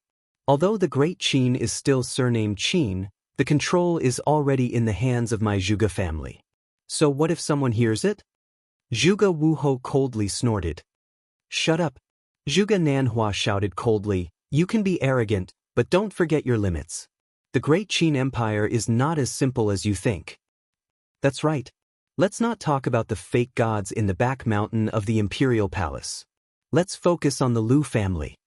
Even though the old ancestor has something on the Lu clan, if the Lu clan finds out that the little prince is a descendant of our Zhuge clan, they will definitely not let this matter rest. The Lu family's strength is unfathomable. Even now, we still don't know how strong they are. If we really provoke them, it won't do us any good. Zhuge Nangong said with a solemn expression on his face. Hearing their words, Zhuge Wuhou quivered and finally calmed down. So you all thought that the little prince was a descendant of the Zhuge family. But at this moment, a cold voice suddenly resounded in the hall. Zhuge Wuhou and the other two turned pale with fright. There was actually someone hiding here. Wait a minute. This voice, it seemed to be Qin Feiyang. Damn it. How could it be him? Why is he here? The next moment, Qin Feiyang appeared in the air. The moment they saw Qin Feiyang appear, a trace of fear involuntarily crawled onto their faces. How did you get in? What did you mean by that sentence just now? Zhuge Wuhou said in a deep voice. Qin Feiyang said indifferently, I have the invisibility technique and 2 spatial divine objects. If I want to enter your Zhuge family, wouldn't it be easy? As for that sentence.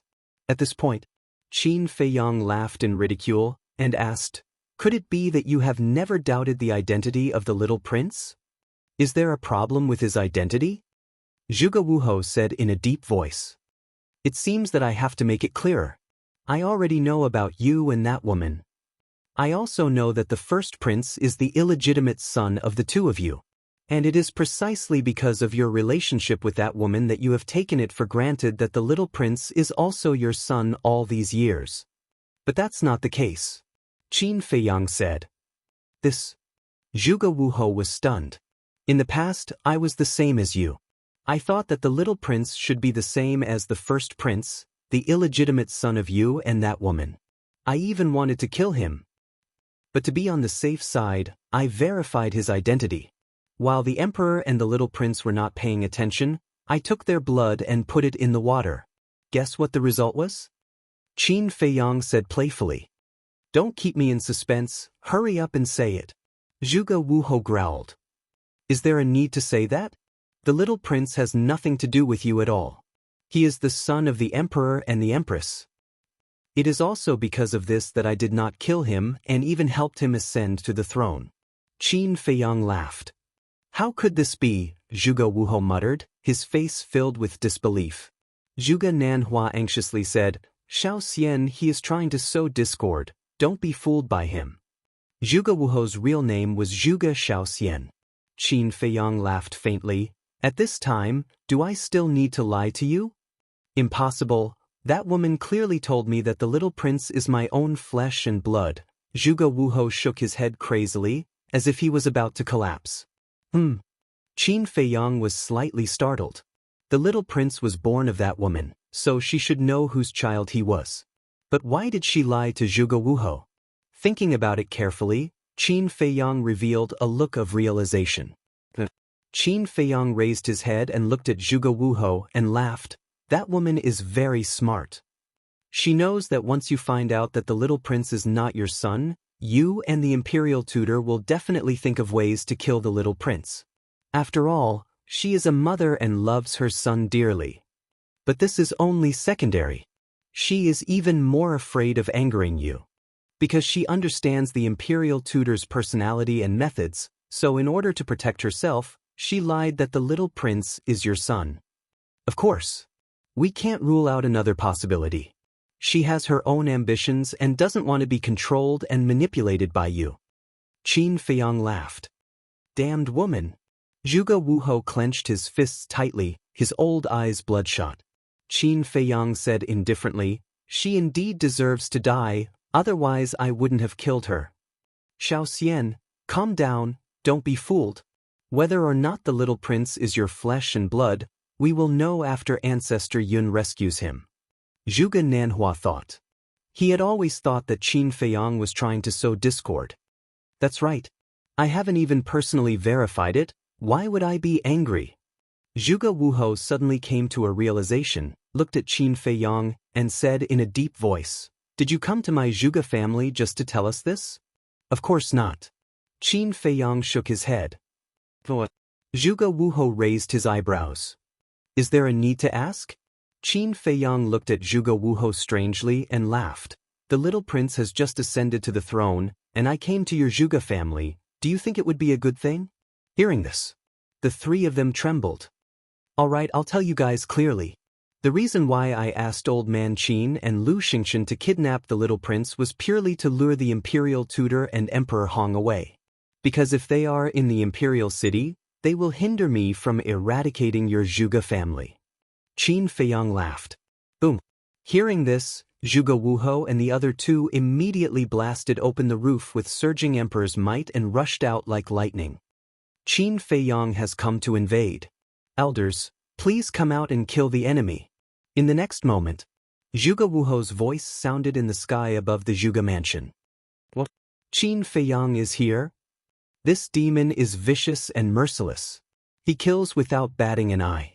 Everyone run. The Zhuge family was instantly in chaos. Boom. At the same time, a terrifying aura erupted from the ground in the center of the mansion. Following closely, 10 figures rushed out from the ground. There were men and women among the 10, and they all looked rather old. The aura they emitted was that of a 9-star war emperor. Where's Qin Feiyang? The 10 of them flew to the side of Zhuge Wuhou and the other two, and asked with a murderous aura. He's in the main hall. Zhuge Wuhou pointed to the broken meeting hall below. One of them said in a deep voice, We'll go and pin him down. You inform Ancestor Yun immediately. All right. Zhuge Wuhou nodded. It's too late. Qin Feiyang's calm voice sounded from the main hall. Boom. Before he could finish, waves of shocking Emperor's might and ferocious beasts rushed out from the main hall. The broken meeting hall was instantly reduced to ashes. Zhuge Wuhou and the others immediately saw that in the dust, there were 3 ferocious beasts and a group of 9-star war emperor. That's right. They were Lei Bao, Seal, Seahorse, Wang Yangfeng and the others. Qin Feiyang raised his head and glanced at Zhuge Wuhou and the others, and said word by word, I want the entire Zhuge family to die, not a single blade of grass to grow, not an inch of land to be left. Lei Bao and the other two, Wang Yangfeng and the others, let out a long roar in unison. Swoosh! Lei Bao took the lead. The power of thunder all over his body was like a raging wave, rolling and roaring. One of the old women roared, Everyone, don't be afraid. They are only 9-star war emperor. But before she could finish speaking, Lei Bao laughed and waved his thick claws. The power of thunder covered the sky and covered the earth. The old woman screamed and died on the spot. So strong. Zhuge Wuhou and the others' expressions changed. Boom. At this moment, the seahorse, the leopard, Wang Yangfeng, and the others unleashed their auras too. This, Zhuge Wuhou and the others were instantly petrified. The aura that these people and ferocious beasts released was actually all at the peak of the 9-star war emperor realm. How is this possible? The last time they came, They were only ordinary 9-star War Emperor and 9-star Emperor Beast? The group of people were filled with disbelief. How long had it been, and they had all stepped into the peak realm? Even if they had opened all the doors of potential, it was impossible to do so. Just as the group of people were distracted, another old man died tragically under Lei Bao's claws.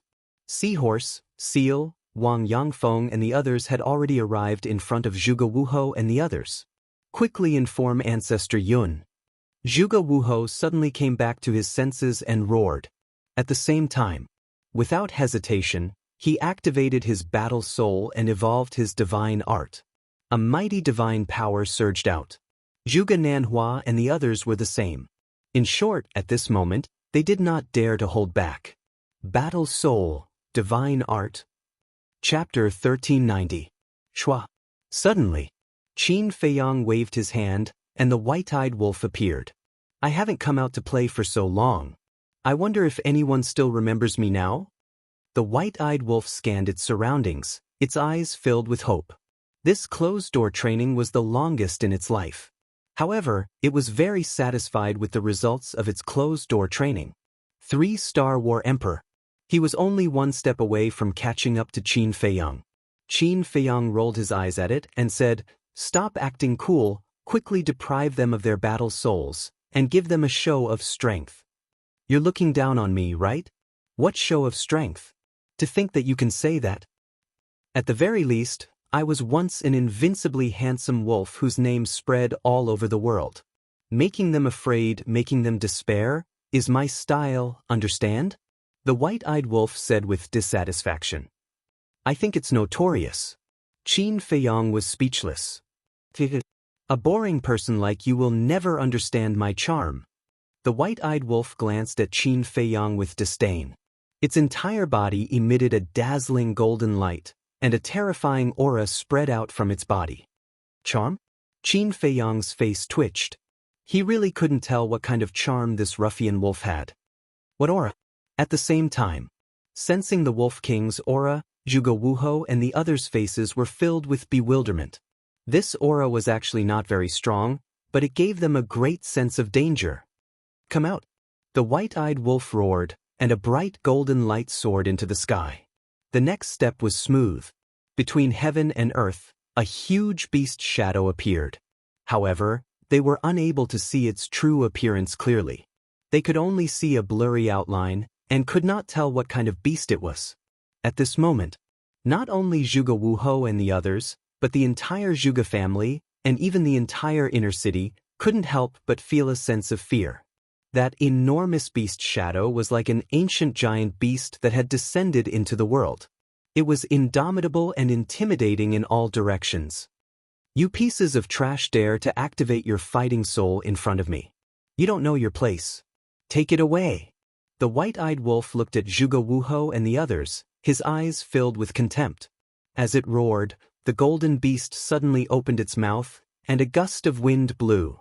The battle souls of Zhuge Wuhou and the others immediately flew towards the golden beast figure uncontrollably. What happened? Everyone's expression changed. Zhuge Wuhou suddenly thought of something and roared, "Not good, everyone quickly put away your battle souls." Back then, Ming Yang told me that this ruffian wolf's innate ability can devour and take away the battle souls of living beings. When Zhuge Nanhua and the rest heard this, their faces turned pale and they immediately withdrew their fighting souls. However, they were shocked to discover that they had lost contact with their fighting souls. Finally, they watched helplessly as their battle souls were swallowed by the golden beast shadow in one gulp. Damn it! The group of people immediately checked the fighting soul and were shocked to find that the fighting soul in the Qi Si had really disappeared.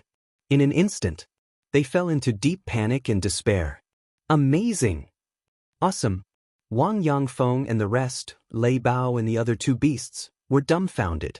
After being together for so long, they had naturally heard of the white-eyed wolf's fighting soul. However, this was the first time they had seen it with their own eyes. It could actually take away the fighting soul. Oh my God! This was too heaven-defying. What kind of monster was it? In the future, who would dare to activate their fighting soul in front of it? The white-eyed wolf smiled proudly and the golden beast's shadow instantly disappeared. Qin Feiyang did not say anything and directly waved his hand, sending the white-eyed wolf to the ancient castle. Otherwise, with this guy's character, he would definitely continue to show off in front of him. Without your fighting soul, how are you going to fight with us? Wang Yangfeng, bring some people to kill the Zhuge family. Leave this place to us 3 brothers. Lei Bao shouted. The so-called 3 brothers were naturally Lei Bao, Hai Ma and Seal. All right. Wang Yangfeng and the rest did not hesitate and immediately scattered in all directions. Like killing gods, wherever they passed, blood dyed the ground. The battle between Lei Bao and the other 2 beasts and Zhuge Wuhou and the rest also began once again. Qin Feiyang rose into the air and stood above a large hall, coldly sweeping his gaze over everything. Screams, cries for help, curses at this moment filled every corner of the Zhuge family. One corpse after another fell down continuously. Blood was like a column, gathering into a small stream, emitting a pungent smell of blood. Suddenly, Qin Feiyang raised his head and looked in the direction of the temple. A murderous intent flashed in his eyes. He was not worried about the imperial preceptor and Emperor Hong at all, because Elder Qin and Lu Xingchen would think of ways to delay them. Even if someone sent them a message, they would not be able to rush back to rescue them. As for the false god in the back mountain of the imperial palace, if nothing unexpected happened, he must have entered a state of self-sealing again. Otherwise, he would have appeared by now. So, in his heart, an even bolder idea emerged. Eliminate the law enforcement hall, as well as the disciples of the Zhuge family in the temple. These people were all the imperial preceptor's minions. As long as they were all eliminated, the imperial preceptor would be alone. Of course, the imperial preceptor also controlled the invincible Black Army. However, the people of the invincible Black Army were all small fries and were not worth worrying about. At this point, shockingly, a bloody kill character appeared between Qin Feiyang's eyebrows. His whole person instantly seemed to have transformed into a killing god. That terrifying, monstrous, murderous aura was like a tide, toppling mountains and overturning seas. It instantly enveloped the Zhuge family. Immediately after, a hair-raising scene appeared. Whether it was the blood on the ground, the blood in the corpses, or the blood that flowed out from the wounds, they all rose into the air and gathered into waves of blood, surging towards Qin Feiyang. What's going on? The people of the Zhuge family who were fleeing, seeing this scene, all changed their expressions. In the end, they saw that the waves of blood actually all rushed into the space between Qin Feiyang's eyebrows. What is he doing? He's actually absorbing human blood. Is he really a demon? People panicked and fled in all directions in a panic. But facing the pursuit of Wang Yangfeng and the others, could they escape? A group of ordinary 9-star War Emperor was enough to easily kill them, not to mention a group of 9-star War Emperor Peak Realm super experts. As more and more people died, the murderous aura emitted from Qin Feiyang's body became more and more terrifying. His eyes, long hair, and even his skin seemed to be dyed with blood. And his cultivation had already risen from a 4-star War Emperor to a 9-star War Emperor. Qin Feiyang, you deserve to die. Zhuge Wuhou roared angrily, his eyes bloodshot. It's you who deserves to die. Qin Feiyang raised his head and looked at Zhuge Wuhou, his eyes filled with ruthless coldness. Swish. He took a step forward and rushed into the sky, his killing intent surging. Boom. Without saying a word, he raised his arm and slapped Zhuge Wuhou's head. Although Zhuge Wuhou's strength was not bad, under the attacks of the Thunder Leopard and the other 2 beasts, he was already an arrow at the end of its flight. How could he withstand Qin Feiyang's palm strike? There was no suspense. With a kacha sound, Zhuge Wuhou's head exploded, and his flesh and blood flew everywhere. The blood that flowed out was all absorbed by the word kill. Father! A sorrowful roar resounded through the sky and earth. Qin Feiyang looked towards the source of the voice and saw a group of young men with extraordinary temperaments flying over from afar like lightning. On their clothes, there was the symbol of the war god temple. And the person who was roaring in grief was none other than Zhuge Mingyang. I was just about to look for you, But I didn't expect you to deliver yourself to me. Qin Feiyang muttered, his eyes flashing with killing intent. Bastard! Just as Qin Feiyang was about to attack Zhuge Mingyang, Zhuge Nanhua and Zhuge Nangong suddenly roared and attacked Qin Feiyang with their divine art, Eclipse Moon. Zhuge Wuho's death had made them completely crazy. An ant dares to compete with the sun and moon? Qin Feiyang displayed his contempt to the extreme. With a wave of his hand, he activated the 4 moves of the void returning art. Wisps of invisible force burst out from the ground like a tide. The void returning art had already transformed into a divine art, and its power was countless times stronger than before. When the 4 moves were used together, it could destroy heaven and earth. Although Zhuge Nanhua and Zhuge Nangong were super experts at the peak of the 9-star combat emperor realm, they were already seriously injured. With a loud bang, the two's divine arts were instantly destroyed. The invisible energy carried monstrous divine power and mercilessly pounced on them. Accompanied by 2 shrill screams, the 2 of them splashed their blood in the sky. Their blood was also absorbed by the word, kill. Great-grandfather. Seeing Zhuge Nanhua and Zhuge Nangong die in front of him, Zhuge Mingyang roared in grief and his face was filled with hatred. A purple-clothed young man next to him stared at Qin Feiyang and suddenly said, Qin Feiyang's current power is too terrifying, let's go. I'm not leaving, I want to avenge my father and great-grandfather. Zhuge Mingyang roared. The purple-clothed young man raised his eyebrows and directly knocked Zhuge Mingyang unconscious. Then he carried Zhuge Mingyang and turned around. With a mysterious step, he left without looking back. When the rest of the people saw this, they immediately followed the purple-clothed young man and escaped.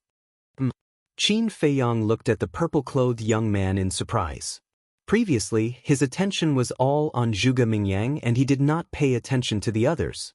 At this moment, after careful observation, he realized that the purple-clothed young man's aura had already reached the peak of the 9-star combat emperor realm. Could this person be the number 1 on the billboard, Zhuge Xingfeng? He had heard from Lu Xingchen that Zhuge Xingfeng was very talented and occupied the number 1 spot on the billboard of the War God Temple. Moreover, he was the number 1 in the War God Temple. However, he had never seen Zhuge Xingfeng before, so he was not sure. Other than the purple-clothed young man, there were 6 people whose cultivation had reached the 9-star combat emperor realm. The rest of them were basically between 2-star and 8-star combat emperor realm. Not bad. A mere martial marquis government actually has such a demon, but today, they will all die. Qin Feiyang lifted the corner of his mouth and there was a bone-piercing cold light in his eyes. Swoosh. He used the phantom steps and stepped into the air step by step. It seemed very slow, but every step he took covered a distance of more than 10 miles. Brother Feng, he's coming. A black-clothed young man turned around and his expression changed. Other than the purple-clothed young man, the rest of them were also terrified. The purple-clothed young man said in a deep voice, "Don't panic, I'm faster than him, he can't catch up with us." After saying that, he waved his hand and swept everyone up and flew towards the imperial palace at lightning speed. As a disciple of the War God Temple and a disciple of the Zhuge family, he naturally had perfect auxiliary combat skills. As for Qin Feiyang's cultivation, although it had already reached the 9-star combat emperor realm, it had not reached the peak, so his speed naturally could not catch up with the purple-clothed young man. Even so, the black-clothed young man and the rest could not help but be afraid. Therefore, before the purple-clothed young man finished speaking, someone immediately said, "Even if he can't catch up with us, where can we escape to? Sooner or later, we will still fall into his hands. What's the hurry? Before coming, I have already sent a message to Ancestor Yun, he will definitely come back to save us.